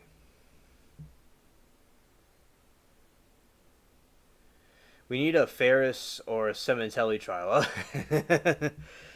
Yeah, we'll see if we'll get another one like that, one of the big trials. We'll see. We've been having a lot of smaller trials recently. Depp was saying that he would be compliant going forward? Yes. Okay. You're basing it off of this text. Was there any other conversations with Mr. Depp? We did. I know we had a conversation at some point around that time that validated this message.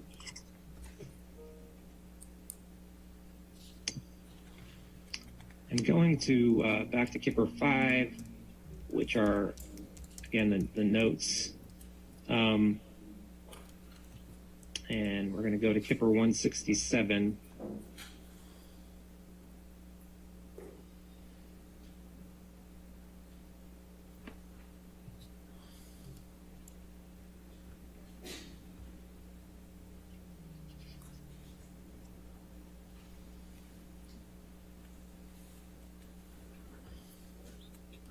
And at for 413 at 1500, the note at the bottom says, patient is in good spirits and said he's not smoked marijuana in 3 days. States he feels majority of his issues with his wife have been from him using drugs and alcohol. Patient states he'll no longer sneak/use and wants to enjoy clarity. Do you see that note? I see that note. And who is that note from? You or Miss Lloyd? That's from Miss Lloyd. Okay. Did Miss Lloyd report this to you? In this note. Okay. And there's no reason to question the accuracy of the note, correct? Correct. Now, at Depp 168, 1215, it says on April 15th, 1215, arrived at patient's home. Assistant was in the hallway, informed RN that patient was in a bad mood and told assistant he did not need anything from him today. RN was let in home by security and knocked on patient's bedroom door to let him know she was there. Patient screamed, "What?" RN informed patient she was just letting him know she was there and would be downstairs. RN, a little more down, RN left property and informed MD of the events. Do you recall Ms. Lloyd telling you about these events of April 15th, 2015? Well, my memory is refreshed by looking at this note, yes. And Mr. Depp had yelled at Miss Lloyd, is that right? I'm not sure he yelled at Miss Lloyd. I think he just yelled. Okay. Wanted to be heard. I can't say I wasn't there. There's a text from Mr. Depp to you on April 15th, 2015. And he says, "My dear brother David, if there's a God, then I'm positive it's you. Thank you, darling man. I'm fine. I didn't know it was Debbie until I'd already thrown my voice toward the door. Thought it was Stephen, who is no small cauldron of hot water." 2 exclamation points. "I'll call Debbie to apologize. ... My boundless love and infinite thanks." So you recall that he texted you and called Miss Lloyd to apologize? No, I don't recall that specifically. I'm reminded by this note, but I don't recall that specifically. Now, Mr. Depp sent you a text on June 28th, 2015 that says, "Thank you, my darling Kipper. All those technical abbreviations left me fluxumed and in the dark." 3 exclamation points. "Soon, soon, I must see you and just hang out." 3 exclamation points. "My deformed finger and I have no friends." 3 exclamation points. "By the way, ...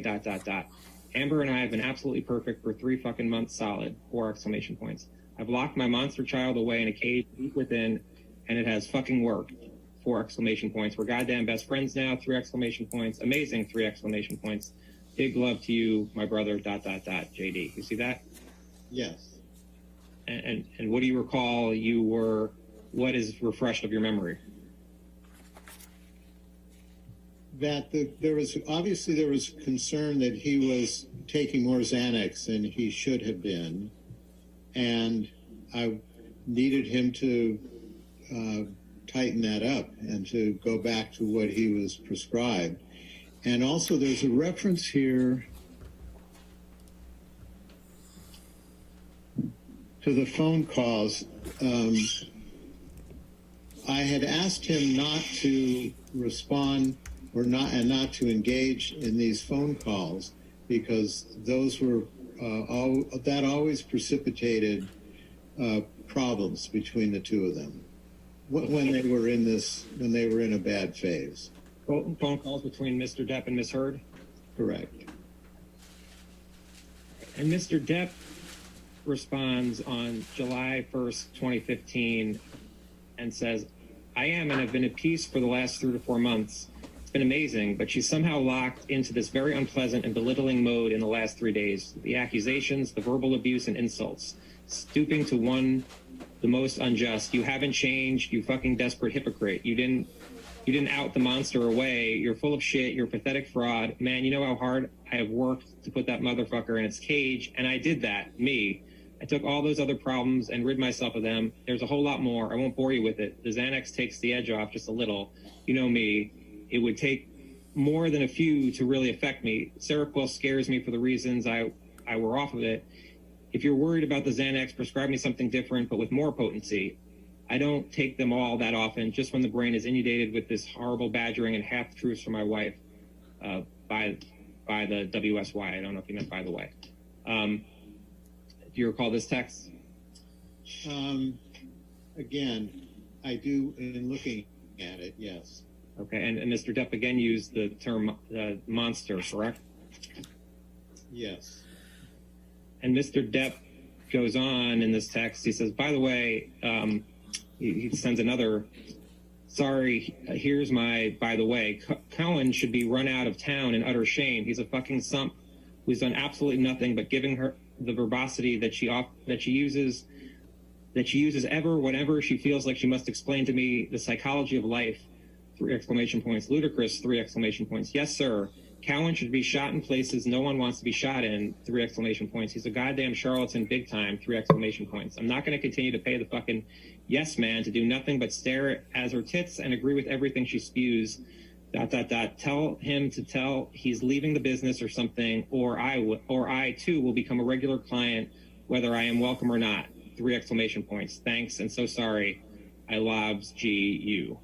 You recall Mr. Depp informing you that he was upset with Dr. Cowan. Yes, I remember clearly that he was upset with Dr. Cowan at a certain point. You know, do you recall this text message from Mr. Depp that I just read to you? Yes, in reading it, I do. Okay. All right, we want to go ahead and pause it.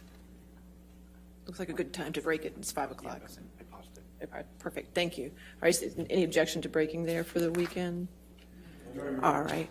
All right, ladies and gentlemen, we'll pick up with this testimony on Monday.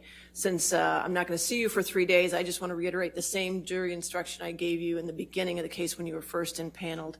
Not all of it, but some of it. I just want to make sure you understand for the weekend that you're not to read anything about the case. You're not to watch anything about this case.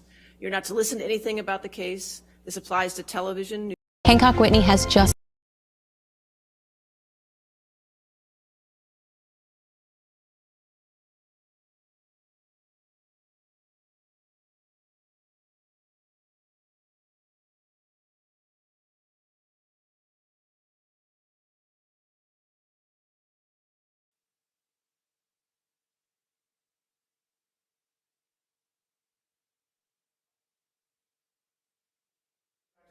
Is now in session. The Honorable Penny ASSV presiding. Please be seated. Come to order. All right, good morning. All right, are there any preliminary matters before the jury comes in? If you could put your microphone on or go to the... Oh, you want to approach with it? Okay, that's fine.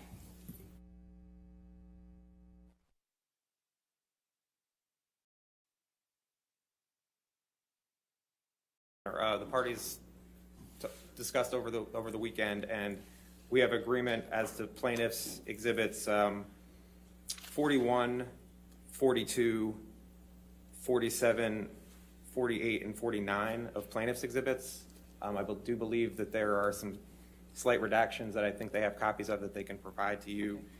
And then we also have defendants 1063, which is redacted, and I could provide you a copy, and they also have the redactions. Okay.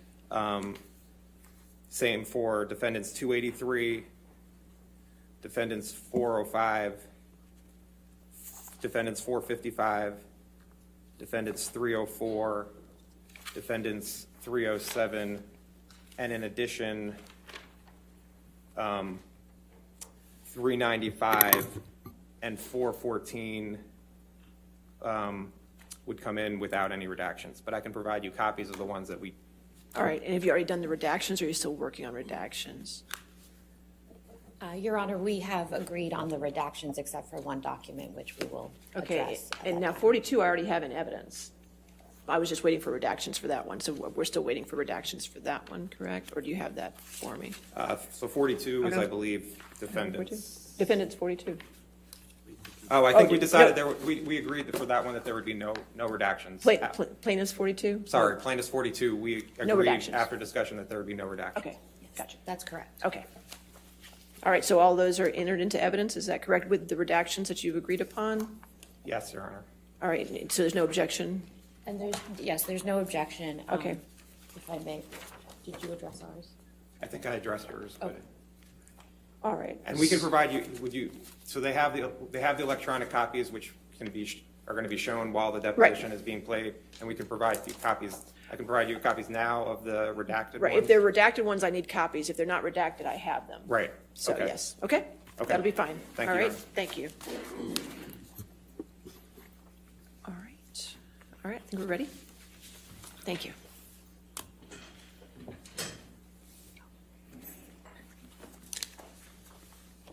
If I may, just before we begin, Your Honor. Okay? Just as an explanation for the jury, what you have seen from Dr. Kipper up until this point has been Ms. Hurd's counsel examining him. At some point, it'll switch over and it'll be Mr. Depp's counsel examining him. All right, thank you.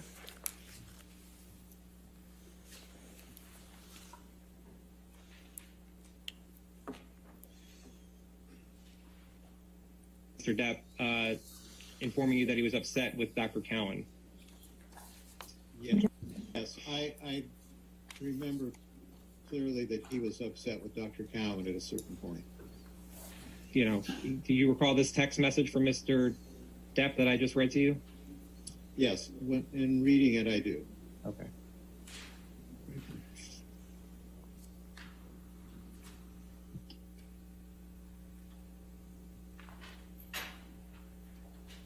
And then Mr. Depp wrote to you again on July 5th, 2015, and said, "You're a great man and a great friend. As much as I would love to see you, ... be a waste of your time, ... I've just got quite a lot going on with business stuff, my Keith film, and some Amber issues, ... By the way, I'll try not to be too subtle about this, ... Cowan should be stripped of his license to practice his supposed profession, ... And then he should be stripped and spray painted whilst handcuffed to a stop sign. 3 exclamation points. He is at best a fraudulent, irresponsible turd of monumental proportions. 3 exclamation points. I love you, Johnny." You recall this text message from Mr. Depp? Again, I do upon reading this. I don't remember all the specific messages I got from him, but I certainly remember the gestalt of his feelings. Okay.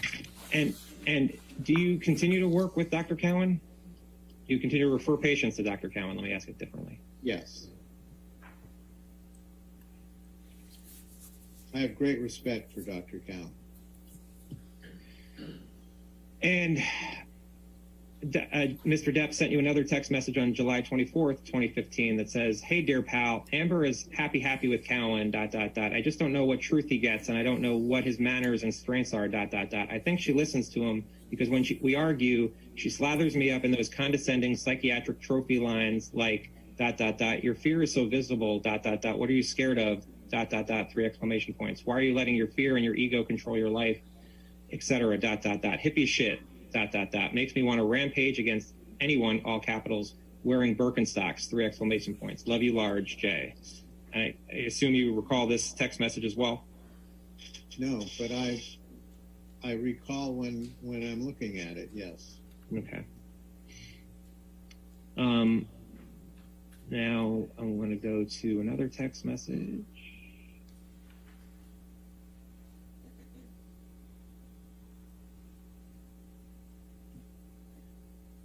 On August 3rd, 2015, Mr. Depp texts you, "You can flog me soon for waiting until now, for having not to properly given my kind apparatus the appropriate and adequate general cock love, ... I've tried and mostly failed, ... Many unpleasant things happening with my business world going on that are attempting to give me the funny pain face that could render me no more and send me headfirst straight into the bowl of minestrone or worse, a green curry, ... So most necessary, PRNs are all headache meds, Xanax, Adderall, and whatever this magical ointment for that traitorous redness in the much valued and region of significance, ... Thanks and love, XJD. Do you recall this text message? No, but I'm once again reminded by looking at it. You recall not being paid for 3 months? I recall not being paid. I don't remember how long, and it always turned back around. But specifically that issue, no, I can't give you specifics. So there was a period of time where Mr. Depp was not paying you for your services, correct? Correct. Okay, so as of February 10th, 2016, you were very concerned about Mr. Depp's health, correct? In the document, I'm also serving as his internist, managing some medical issues. And that's the nature of these concerns. You weren't concerned at all about Mr. Depp's continuing with his treatment plan for drug and alcohol use? You can't separate those two issues. They're not two distinct issues. But in order for me to assess how he was doing in general with his general health, these metrics that I identify in the second paragraph were things that I needed to have follow-up on. And I wasn't getting that follow-up, and I needed to know that we were on the right course medically. And do you recall being concerned about Mr. Depp in June 2018? Yes. What, if any, concerns did you have about Mr. Depp taking drugs or alcohol that were not part of the protocol? I was concerned that that could be potentially an issue. Dr. Kipper, Kipper 28.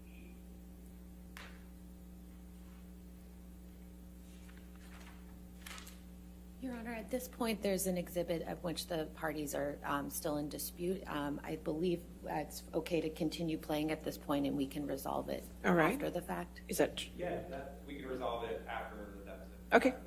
All right, that's fine. Thank you. Are invoices that you produced from February 2015 through from February 6, 2015 to February 1st, 2021. Do you recall producing these documents? No. No. Those would have come from my accountant's office. Okay. Are you still working for Mr. Depp? Yes. Okay. And so at the bottom here, there's a lot that just say case management fee. Do you know what that refers to as opposed to nursing services and doctor services? That's a retainer fee that I have with him on a monthly basis. Now, Dr. Kipper, we received invoices for you from Mr. Depp from Fireman's Insurance Fund for 2014. Does this look like an invoice from your office to Mr. Depp? Dr. Kipper, you've already testified that these are invoices to Mr. Depp, correct? I've testified that these are invoices. This is something generated from my accountant. Yes. Have you spoken to Mr. Depp's legal counsel since the beginning of this year? Yes. Who have you spoken to? I've spoken to Camille on 2 occasions. Anybody else? No. What did you speak to Camille about? About the deposition. Dr. Kipper, I think you're incorrect. I think also Ms. Myers was in one of those telephone conversations. Oh, that's right. And other than the scheduling of the deposition, did they talk about the issues that you were going to be asked about? Yes, of course. Okay. How long were the conversations? 45 minutes each. Were they over phone or by Zoom or in person? The first conversation was in person, and the second was by Zoom. And you thought there were about 2 45-minute calls? About that. Are you paying for your counsel in this case? Yes, I am. First of all, Dr. Kipper, do you remember seeing this document earlier? Yes, I do. And you recognize it as your initial consultation notes with Mr. Depp? Yes. I'd like to direct your attention to the 3rd page.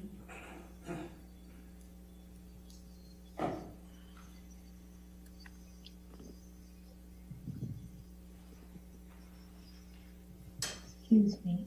1 moment. Okay. You see here where it says impressions. Yes. Now, could you describe what the items listed under this heading are? So the first one, primary dopamine imbalance. This in general terms, I don't know. Primary dopamine imbalance, ADHD, which is attention deficit hyperactivity disorder, bipolar 1, depression secondary to above, insomnia, chronic substance abuse disorder, chronic reflux. With respect to these items, are these an official diagnosis of Mr. Depp? These are my impressions, yes.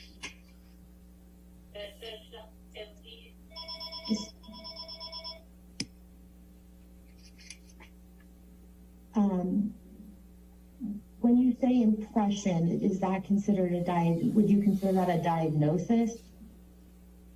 Yes, Ms. Myers, that's my diagnostic impression. I'd like to pull up what's already been marked as Kipper Exhibit 4, please.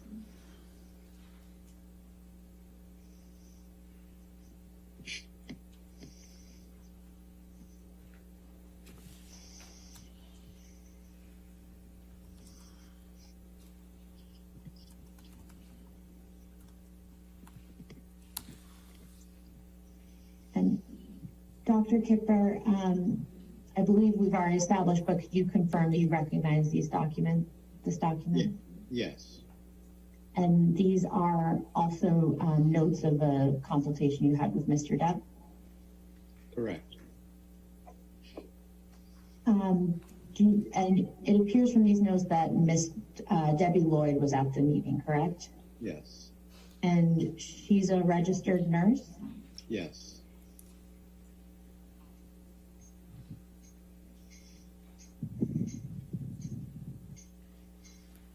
And did Mr. Depp's treatment plan contemplate Miss Lloyd remaining with Mr. Depp during his therapy? Yes. And was it contemplated that Miss Lloyd would personally distribute his medications to him? Yes. Did Miss Lloyd personally dispense medications to Mr. Depp? Yes, she did. And how regular was Miss Lloyd's contact with Mr. Depp? She had contact with him daily, either physically or by phone. How often would you estimate that she was physically in contact with him? I would say 80%, 90% of the time, somewhere in there. And Mr. Depp agreed to this supervision by Miss Lloyd? Yes. Alex, could we please pull up what's been marked as Kipper Exhibit 6?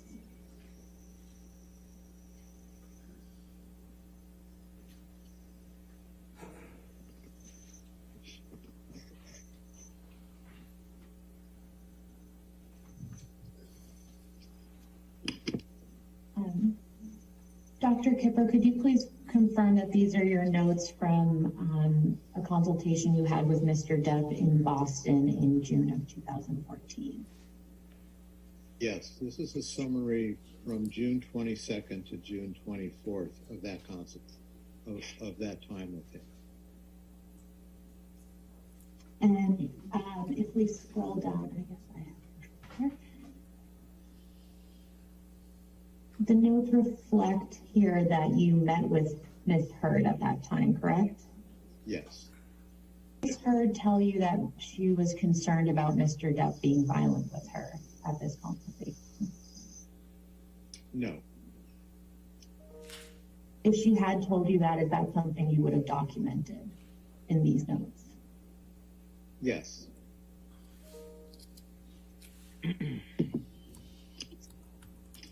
Your note here states that Amber has a strong family history of drug and alcohol abuse and is particularly sensitive to his behaviors and potential for abuse.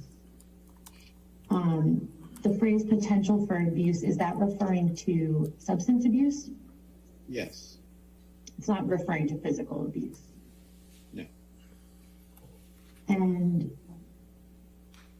what do you mean when you state that Ms. Heard is particularly sensitive to Mr. Depp's behaviors? Having grown up in that environment, she's used to seeing the trauma that it inflicts and is not only able to recognize it, but also it affects her. She has the ability to understand what that looks like. And was this your observation of her or something she told you? This is something she told me.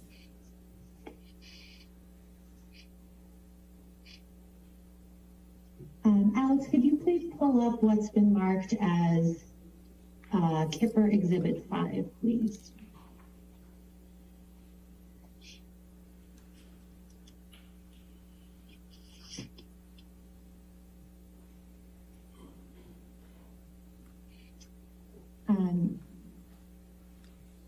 Dr. Kipper, you recognize these as, I believe you testified, a combination of your own patient notes and Miss Lloyd's patient notes for Mr. Depp, correct?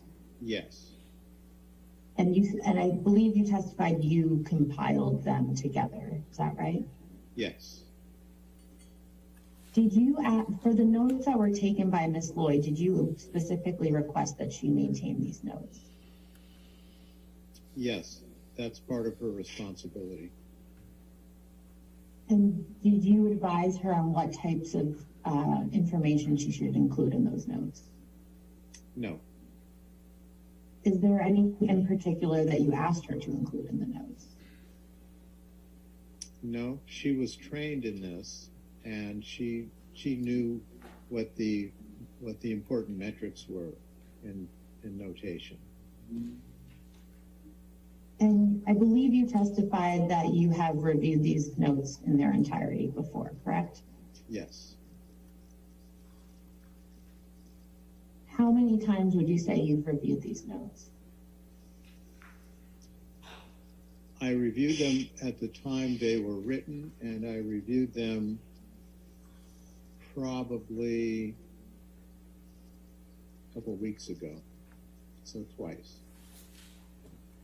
I'm going to turn to the last page now. And do you see this note marked June 30th? Yes. And so do you understand that to be June 30th, 2015?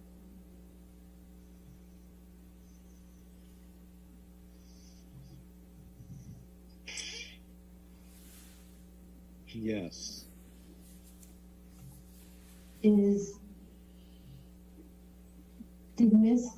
Did Miss Lloyd stop attending to Mr. Depp around this time? I'm going to refer to my timetable just because I'll have a better sense of where the treatment was.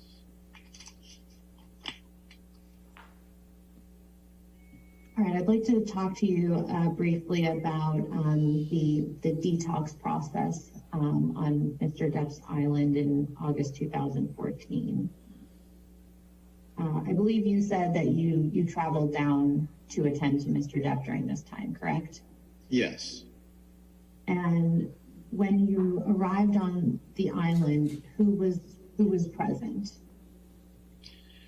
Mr. Depp, Miss Heard, Miss Lloyd, and assistants for Mr. Depp, and I can't recall which assistants.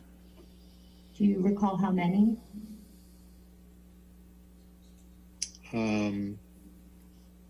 No. There were people that I think lived or serviced that island when he was there. There were probably 4 of those people, and I'm not sure if he had 1 or 2 of his own assistants. Dr. Kipper, when you arrived on the island in August 2014, did you see where Mr. Depp was staying during that time? Yes. And what did these accommodations look like? He had a little home structure. It was a small structure, a bedroom and a kitchen and a little sitting area. And was Ms. Heard staying there with him? Yes. And relative to where Mr. Depp was staying, where was Ms. Lloyd staying? She was staying on another part of the island in a structure called a yurt, which is like a tent. And how far away, how long would it take Ms. Lloyd to get to where Mr. Depp was staying? 5 minutes. 5 minutes. 5 minutes. Would that be walking? No, that would be on a motorized vehicle. And relative to where Mr. Depp was staying, where did you stay when you were on the island? Stayed on the other side of that yurt. Okay. Also in a yurt? Yes.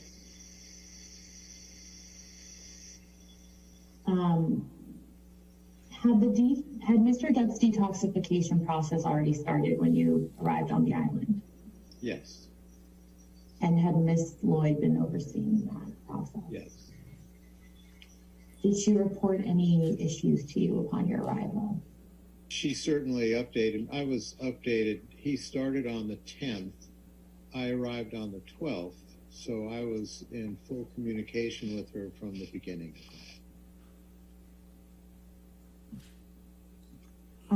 After you arrived on the island, did you personally oversee Mr. Depp's detoxification process? Yes. And how often would you check in on him? Several times a day. And was this physically going to see him?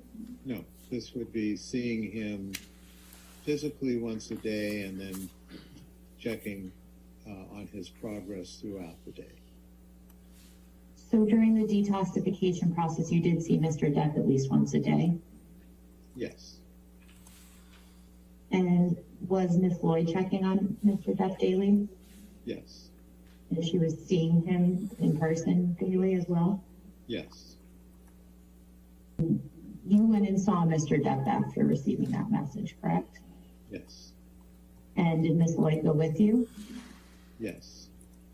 And where did you see Mr. Depp after receiving that message? I believe I saw him outside of his little home. It was either across from this little home was like a little cantina where one would eat, and it was, I think, around the cantina. And what was his physical condition at that time? He was frustrated. He was uncomfortable. How was his demeanor? One of being frustrated and uncomfortable. And was Miss Heard with him at that time?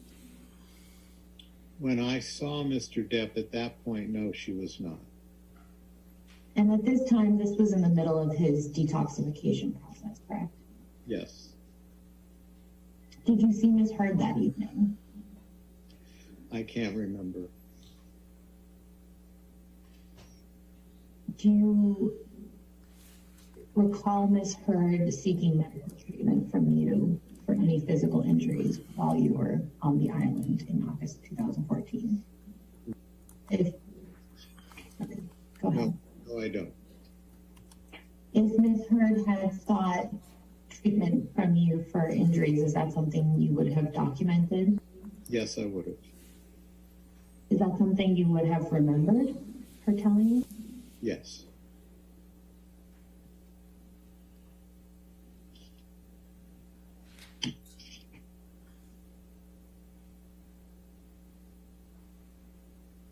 Did you see Miss Heard after this evening of August 17th? On that particular evening, that I can't remember. But I did see Miss Heard pretty much daily during my time on the island. So did you see her at some point, perhaps, did you see her the next day? Yes. And did you observe any injuries to Miss Heard at that time? No. She didn't have any bruises that you observed? No. After you met with Mr. Depp that evening of August 17th, did you go back to his accommodations at some point? No. No, I think we resolved the issues where we were outside of his little hut, his home. So you didn't go and attend to him again in his home after that time? No.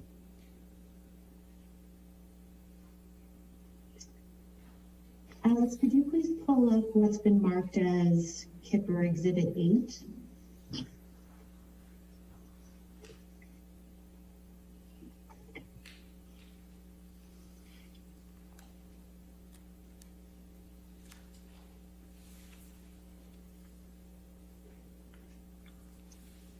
Thank you.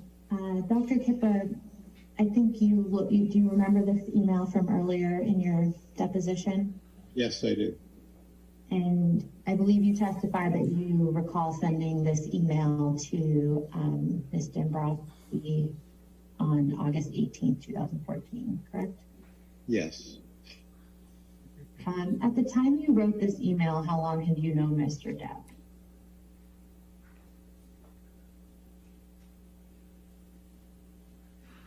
approximately 4 months. And in those 4 months, how much time had you spent with Mr. Depp in person?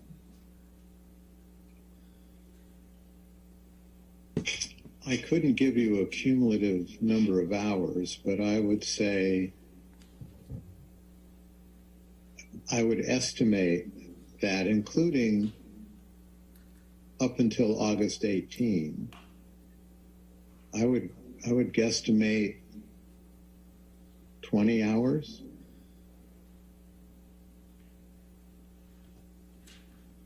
Is it fair to say that when you wrote this email, most of the time you had known Mr. Depp or spent with Mr. Depp was while he was in detox? Yes. During the time that you were with Mr. Depp on the island for his detox process, did you ever witness him physically abuse Ms. Heard? No, never. Did you ever see any physical evidence that Mr. Depp had abused Ms. Heard? No. Same answer, never. And during your time on the island, did you witness Ms. Heard abuse Mr. Depp in any way? No. Do you recall when Ms. Heard first became your patient? No, I couldn't give you a definitive date. It would have been before October 2014, though, correct? Yes. And it would have been after Mr. Depp's detox on the island in August 2014. Is that right? That's correct. Okay. When you started treating Ms. Heard, did you assign a nurse to her? When you started treating Ms. Heard, was there a nurse that you assigned to her? I can't recall whether Ms. Myers, it was when I started to treat her. At some point, I did assign a nurse to her, but I can't tell you which came first. I believe I was treating her before I had recommended a nurse for her. So your recollection is that you started treating her and after that a nurse was assigned? That's my memory, yes. Do you have a sense of how close in time to you beginning your treatment the nurse was assigned to Ms. Heard? It couldn't have been too long, but I honestly can't give you a specific reference of time. Do you remember that nurse's name? Erin Borum. And is Ms. Borum a registered nurse? Yes. And I believe you covered this earlier. Ms. Borum is a contractor for you? Yes. So she reports to you with respect to your patients that she covers? Correct. During the time that Ms. Heard was your patient and she had a nurse, Ms. Borum was assigned to her, how regular was Ms. Borum checking in with Ms. Heard? Very regular. Very regular. Saw her, yes. Would she have seen her on a daily basis? I don't believe it was a daily basis, but I know had daily contact with her in some way. Would Ms. Borum have seen Ms. Heard in person on at least a weekly basis? Yes. Were there times that Ms. Borum traveled with Ms. Heard? Yes.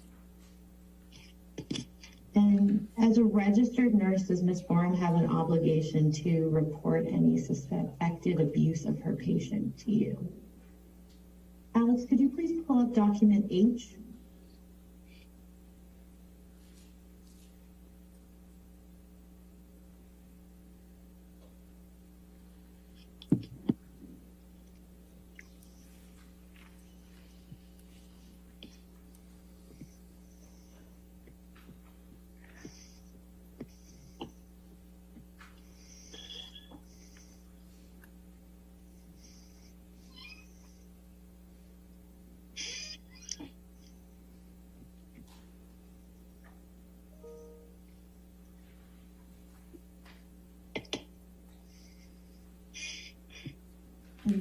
Alex, is this Kipper Exhibit 34? Yes. Dr. Kipper, do you recognize this document?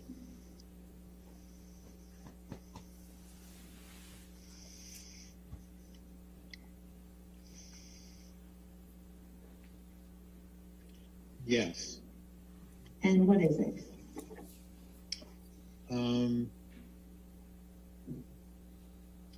It's an initial intake of that care.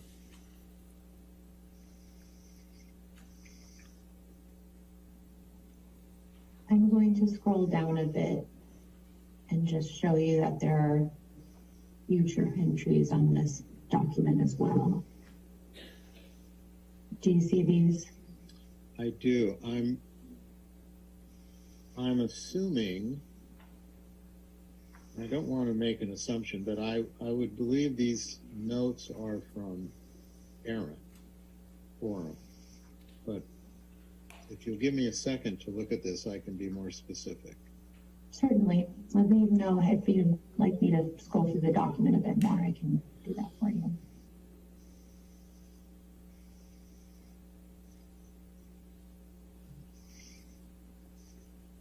Yes, these are notes from Aaron Forum.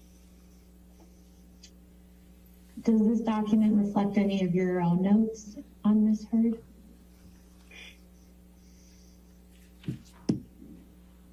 This reflects my treatment recommendations. But these are Ms. Forum's notes. Yes. Yes. Did you ask Ms. Forum to maintain these notes? Yes. And for what purpose? Because she was monitoring a patient and I needed to be informed of how the patient was doing and for any adjustments of treatment. Did you tell Ms. Forum what type of information should be documented in the notes? No.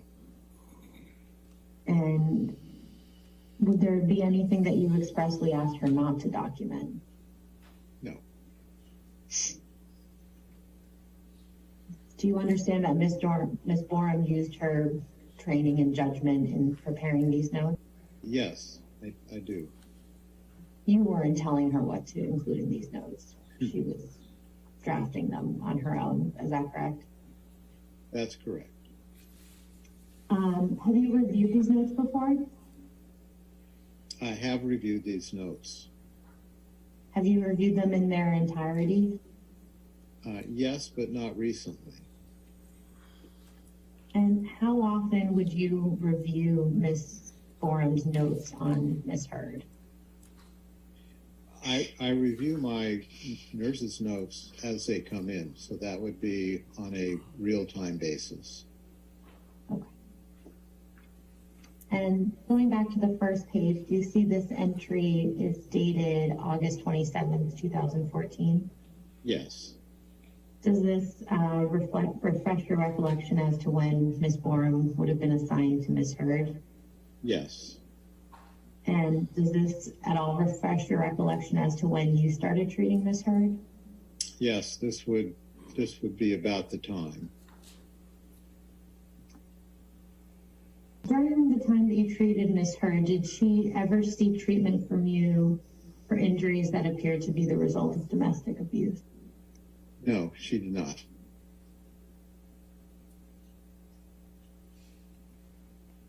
Did she ever seek treatment from you for any injuries that she told you were caused by Mr. Depp? No, she did not.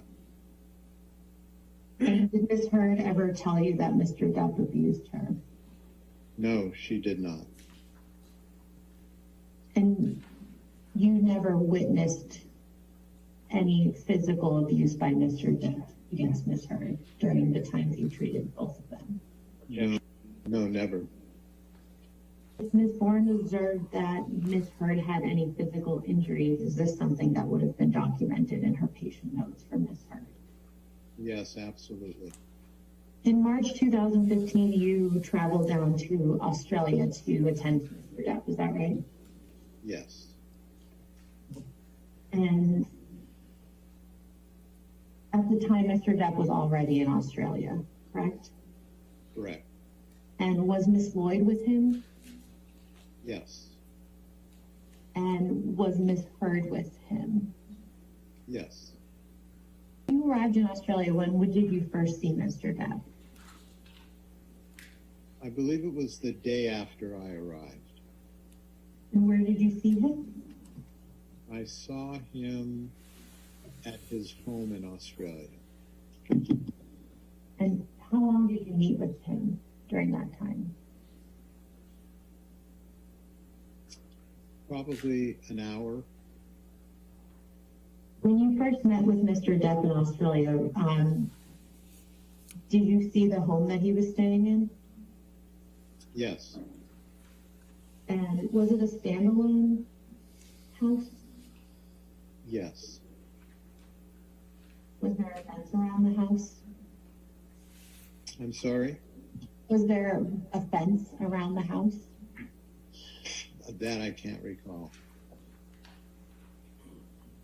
Do you recall whether Mr. Depp's security team was at the property? Yes, they were. Where did you see them? I saw them in and around the house. Do you recall how many security personnel there were? 2 to 3. Now, after you arrived in Australia, at some point you were notified that Mr. Depp had been injured, correct? Yes.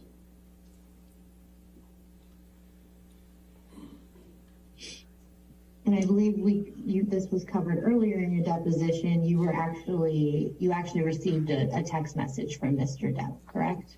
Yes. And after you received that message, did you go directly to Mr. Depp?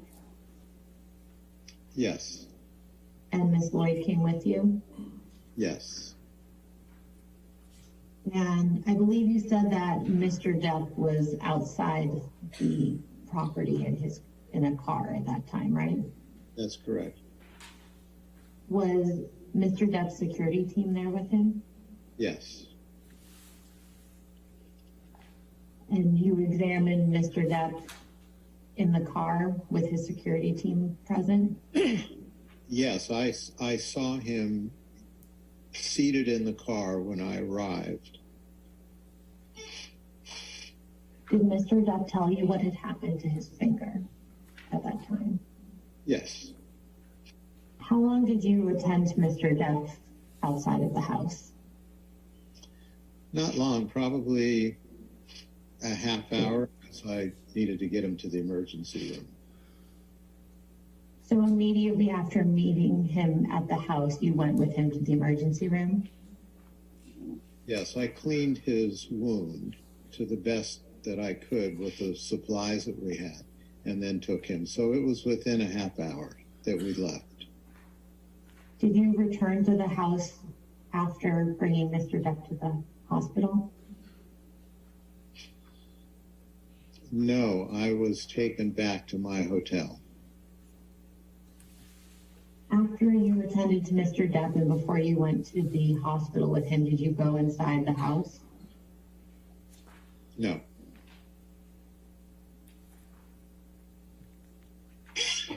You did not go inside the property the day that Mr. Depp contacted you about his injured finger? No, I did go into the house, as I had stated, that after I saw him initially, I went into the home to see the home. And that was before you went to the hospital with him? Yes, I went in to instruct one of the people with him to look for the tip of the finger, hoping that we would be able to put it back. Was the tip of the finger found? It was found. Who found it? I believe this man was their chef. And do you know where he found it or where he told you he found it? He said he found it in the kitchen area. When you went into the house, did you see Miss Heard? Yes. And how did she appear? She was certainly upset. Did Miss Heard seek any medical attention from you for any injuries at that time? No. Did Miss Heard seek any medical attention from Miss Lloyd at that time? No. Did you observe any physical injuries to Miss Heard when you saw her that on March 2nd, 2015? No.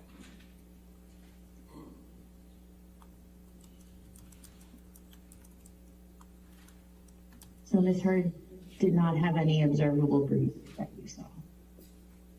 That's correct. And did Miss Heard appear to have a broken nose? Was Miss Heard's face swollen at all when you saw her? Not that I was aware of, no. Did Miss Heard have any cuts on her arms when you saw her? Not that I can recall. Did you recall seeing any cuts on her feet or any other part of her body? I can't recall. If Miss Heard had appeared to have been injured, is this something that you would have documented? Yes.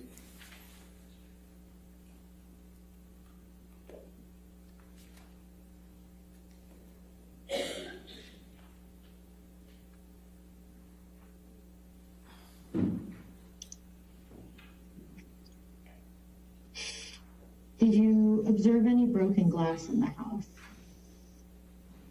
Yes. Could you tell what the glass was from? No. Was there blood around the broken glass? There was blood around the home, as I had previously mentioned, but I didn't specifically see blood on glass. Where did you see the broken glass? In the kitchen area. And that's where the top part of the finger was found as well? Yes.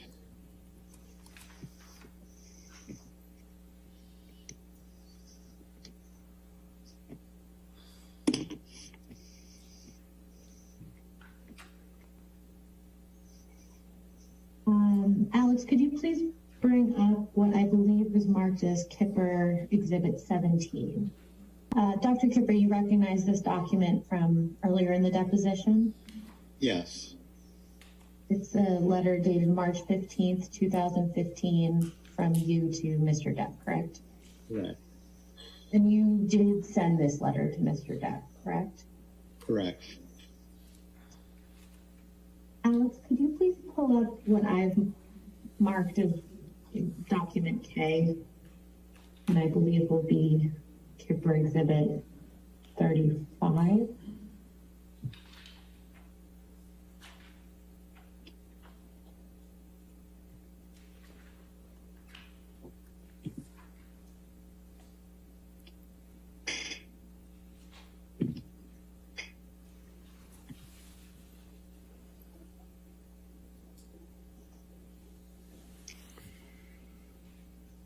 Dr. Kipper, do you recognize this document? Yes. And what is it? If you could just, for my verification, can you scroll down to the bottom, please? Sure. It goes on for 2 pages.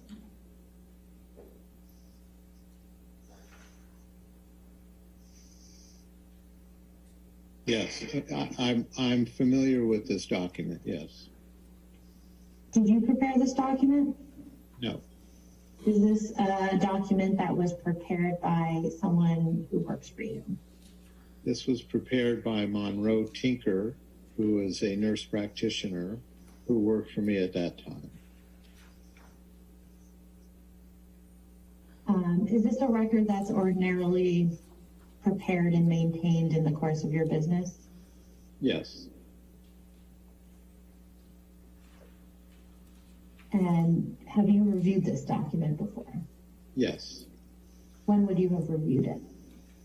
I reviewed it immediately after the visit, probably the next day. And I also reviewed this a couple weeks ago. And I'd just like to direct your attention to the last page. Is this your signature here? Yes. And when would you have signed this? That was confirming that I reviewed Mr. Tinker's notes.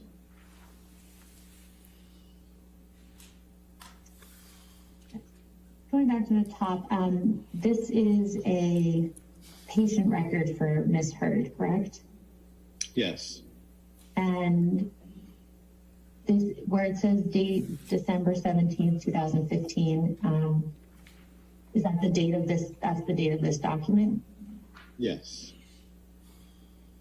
And the document states phone call consultation headache, correct?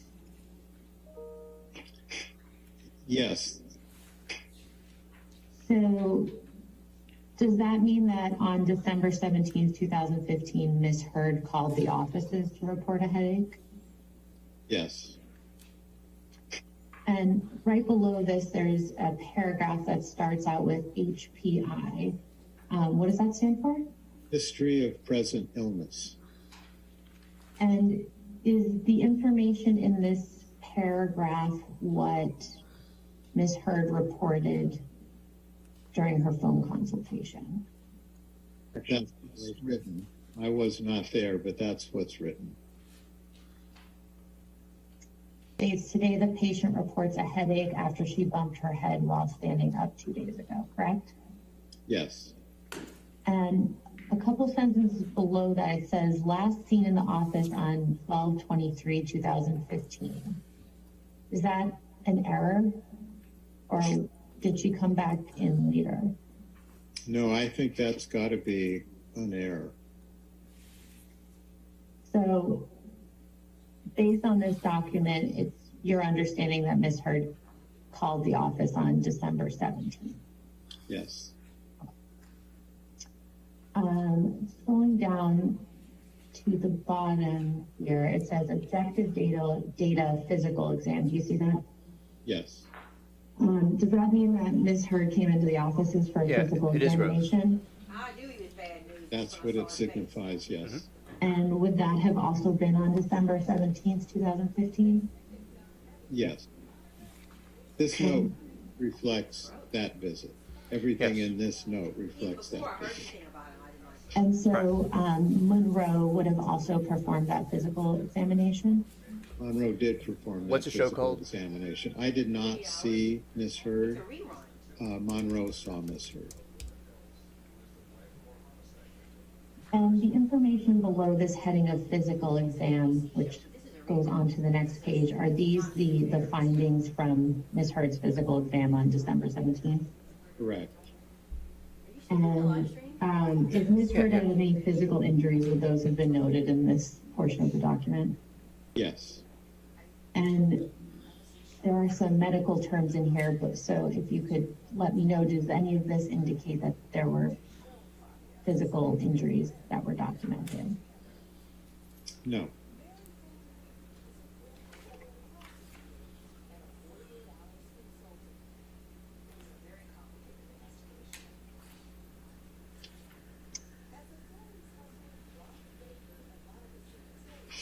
Does this document indicate that a concussion check was performed?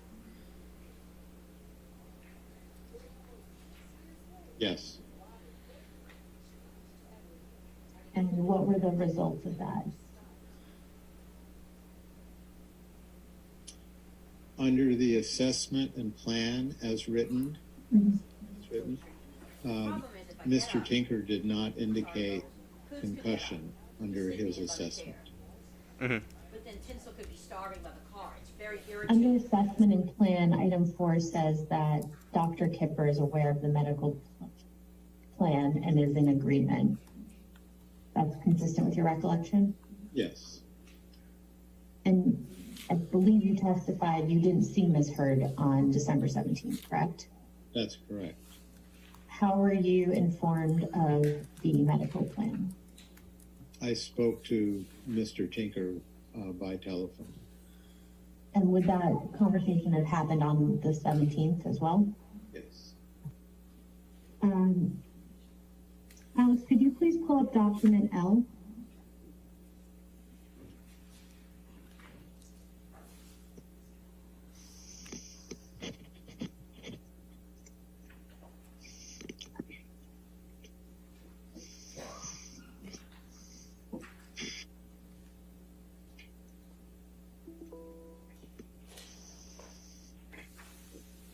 And I believe this is what will be marked as Kipper Exhibit 36. Dr. Kipper, do you recognize this document?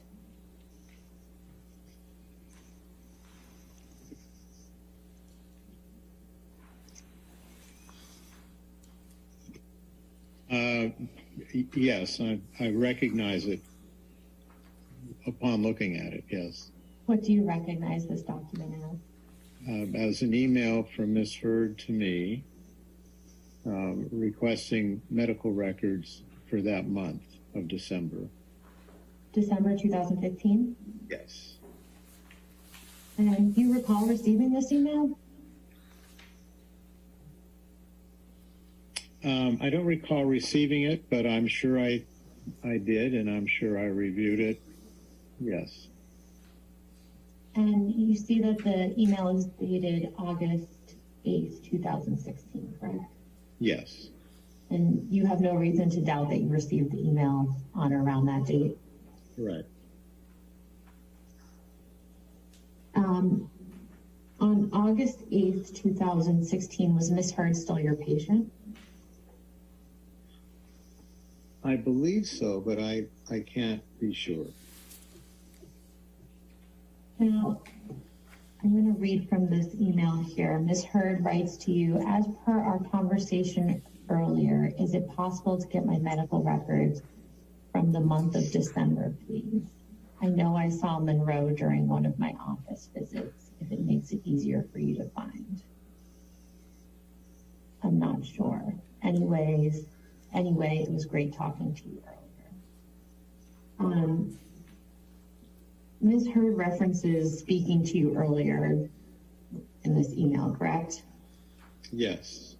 Do you recall having spoken to Ms. Heard before receiving this email? I can't remember.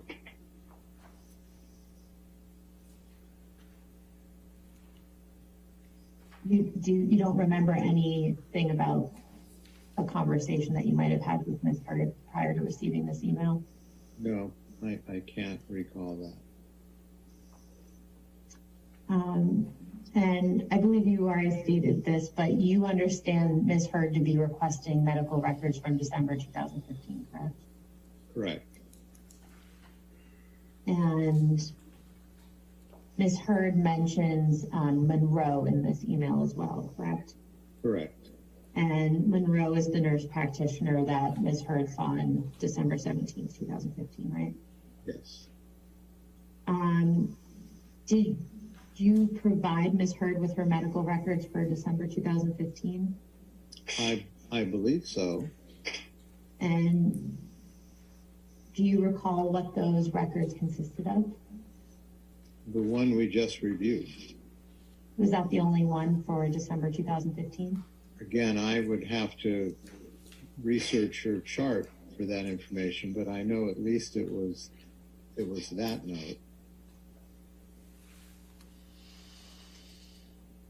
Did Ms. Heard ever ask you for any other medical records? No. In the over 6 years that you've known Mr. Depp, have you ever witnessed him be physically abusive to any person? Never. And you've never witnessed him be physically abusive to Ms. Heard, correct? Correct. You've also known Ms. Heard for over 6 years at this point, correct? Yes, although I have not seen Ms. Heard for at least a couple years, perhaps 3 years.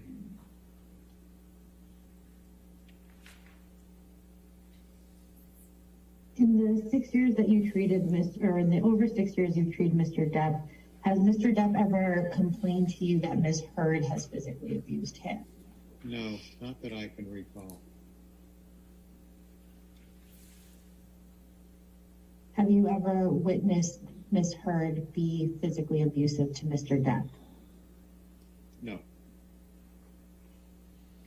Has anyone who works for you or reports to you ever reported to you that they witnessed Ms. Heard be physically abusive to Mr. Depp? No, not that I can recall. You testified earlier from questions from Ms. Myers that the tip of Mr. Depp's finger was found in the kitchen, found on the floor of the kitchen in the home in Australia, correct? Right. Now, do you know where the kitchen was? Was it on what floor the kitchen was? There was a downstairs below the kitchen area. I think those, I'm not really sure. I think those were bedrooms, but I'm not positive. So this would be on the main floor. The kitchen was on the main floor as you went into the home. And that's where the tip of the finger was found in the kitchen on the main floor? Yes. No, there was a text message where you got a text message from Mr. Depp. Yes. And he said he cut his finger, correct? I think that's what it said, yes. Okay. And the reference from the emergency room said that Mr. Depp had sliced his finger with a knife, correct? Yes, that's what he told, because I was present for that. That's what he told the emergency room doctor. Okay. So Mr. Depp told the emergency room doctor that he had cut his finger with a knife, correct? Yes. Okay.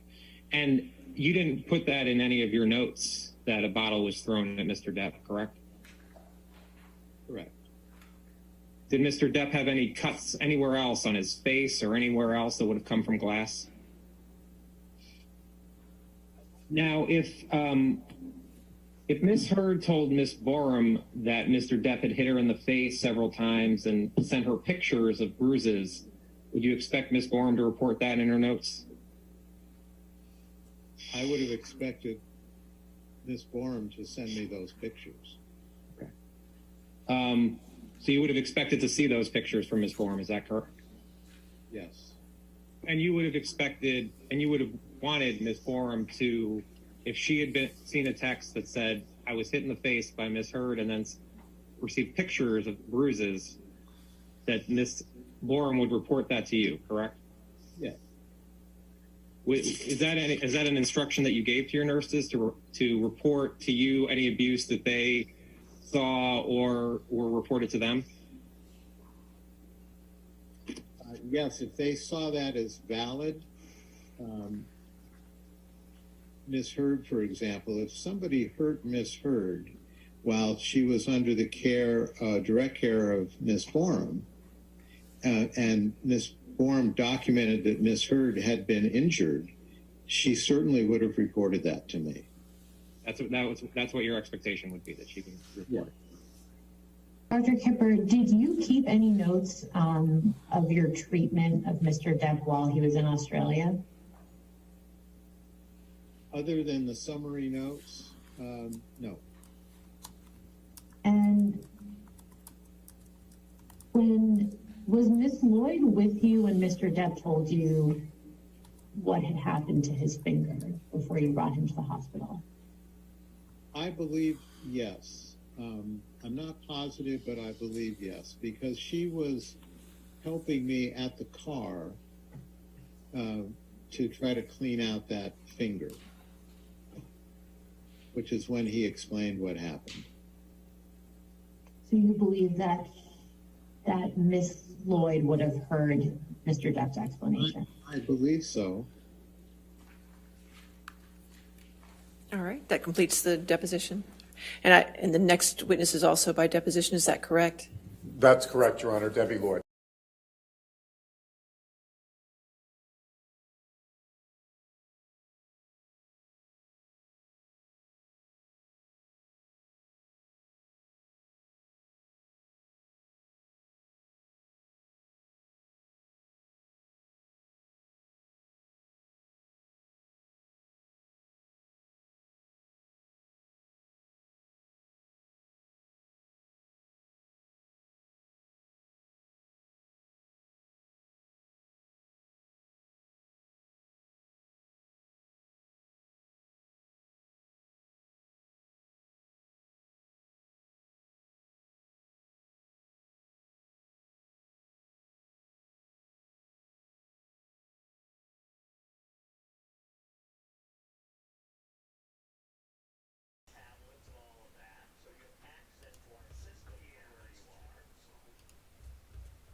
Right. Zoe says, I made cat house from plastic storage bin, put carpets, soft blankets, cut an opening, and turn it upside down. Oh, that's very cool. Secured the lid and was waterproof. What I did, first it was a piece of wood. Yeah, Smokey, we're ending it in in a few moments or so. And what happened was it was originally a piece of wood with some shingles on it, and then I got this. I was showing one of my grandpa's friends, and he kind of like put something out the way, and it was this like piece of a table thing, and then put the piece of board on that, and it's like a little metal cat house, and I filled it in with rocks, and that it's little animals and stuff go through it. It's a pretty cool place. I knew about roofing from my grandpa from a long time, long time ago. Well, not long time ago, but it wasn't from last year. Yes, yes, Anna, and I will see exactly what happened in a moment. Well, hello, Kay. Welcome back.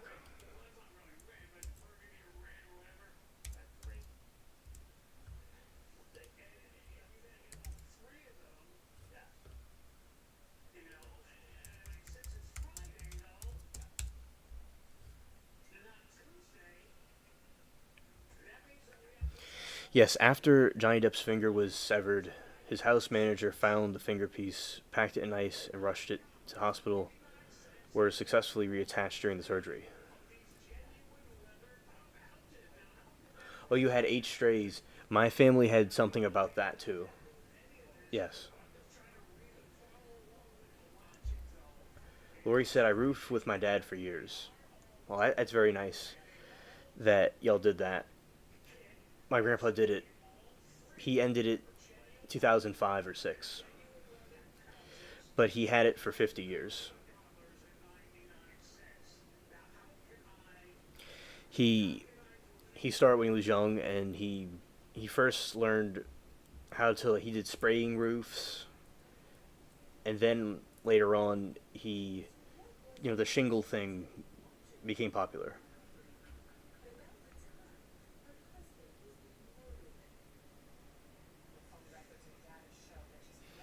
Miranda said on SNS, 3 kids kidnapped, found, but pursuit ended, terrible accident, all getting to hospital now, ages 2, 7, 10. That is terrible. Prayers for them. Thank you, Miranda, for the update. And it said we had a plastic surgeon who had nurses put leeches on reattached fingers to control bleeding, special bred leeches for medical use.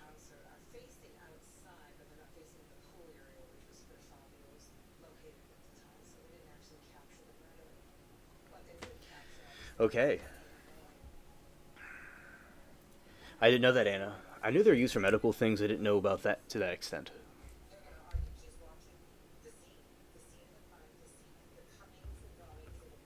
That must have happened earlier. I think I saw a notification for that. Yeah, prayers for that situation.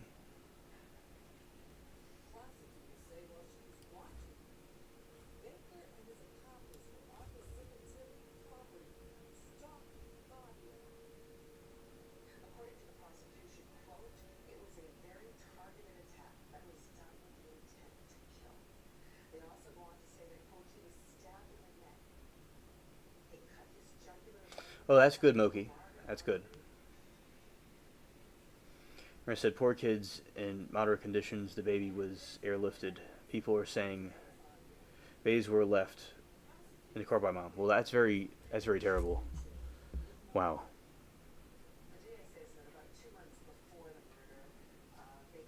Yes, that is true. It's silly but serious. Yes, that's true.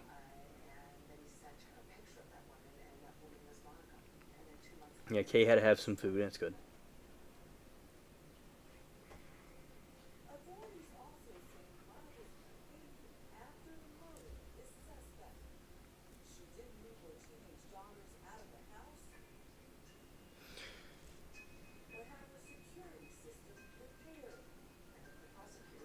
Okay. Anna, understood.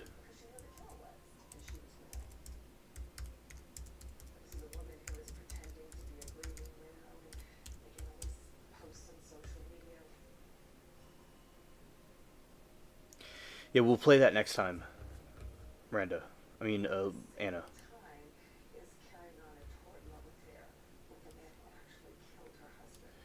Oh, Lori didn't get the notification. Okay. Yeah, sometimes it doesn't do that, he says. Miranda said, I'm saying that now they're in the hospital almost in the doors. I see Lori there now, SNS chat. Okay, that's cool. Yeah, sometimes the YouTube thing can be glitchy and does stuff like that. Yeah, Miranda, thank you for the update about what's going on over there.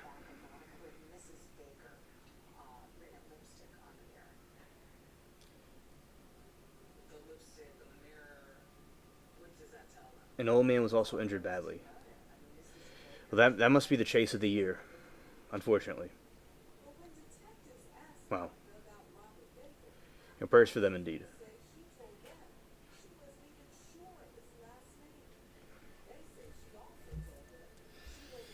Sometimes the YouTube system is very glitchy and it does things like that, where the notification stuff.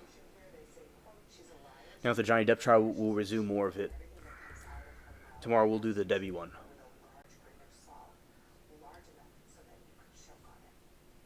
Alright. Let's go here. Okay, so... Okay, you saw the end. Okay, Miranda, understood. Yeah, as I said, prayers for the people that were injured, hurt in that incident. You know, chases can get very bad. Or they can be very mild. It all depends. Alright, and now we'll be ending it. So, I want to thank everybody for coming and watching it. We had a very great stream.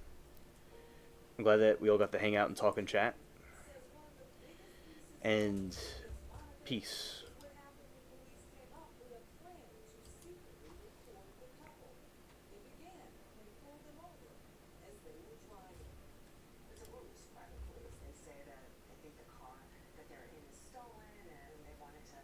Smokey.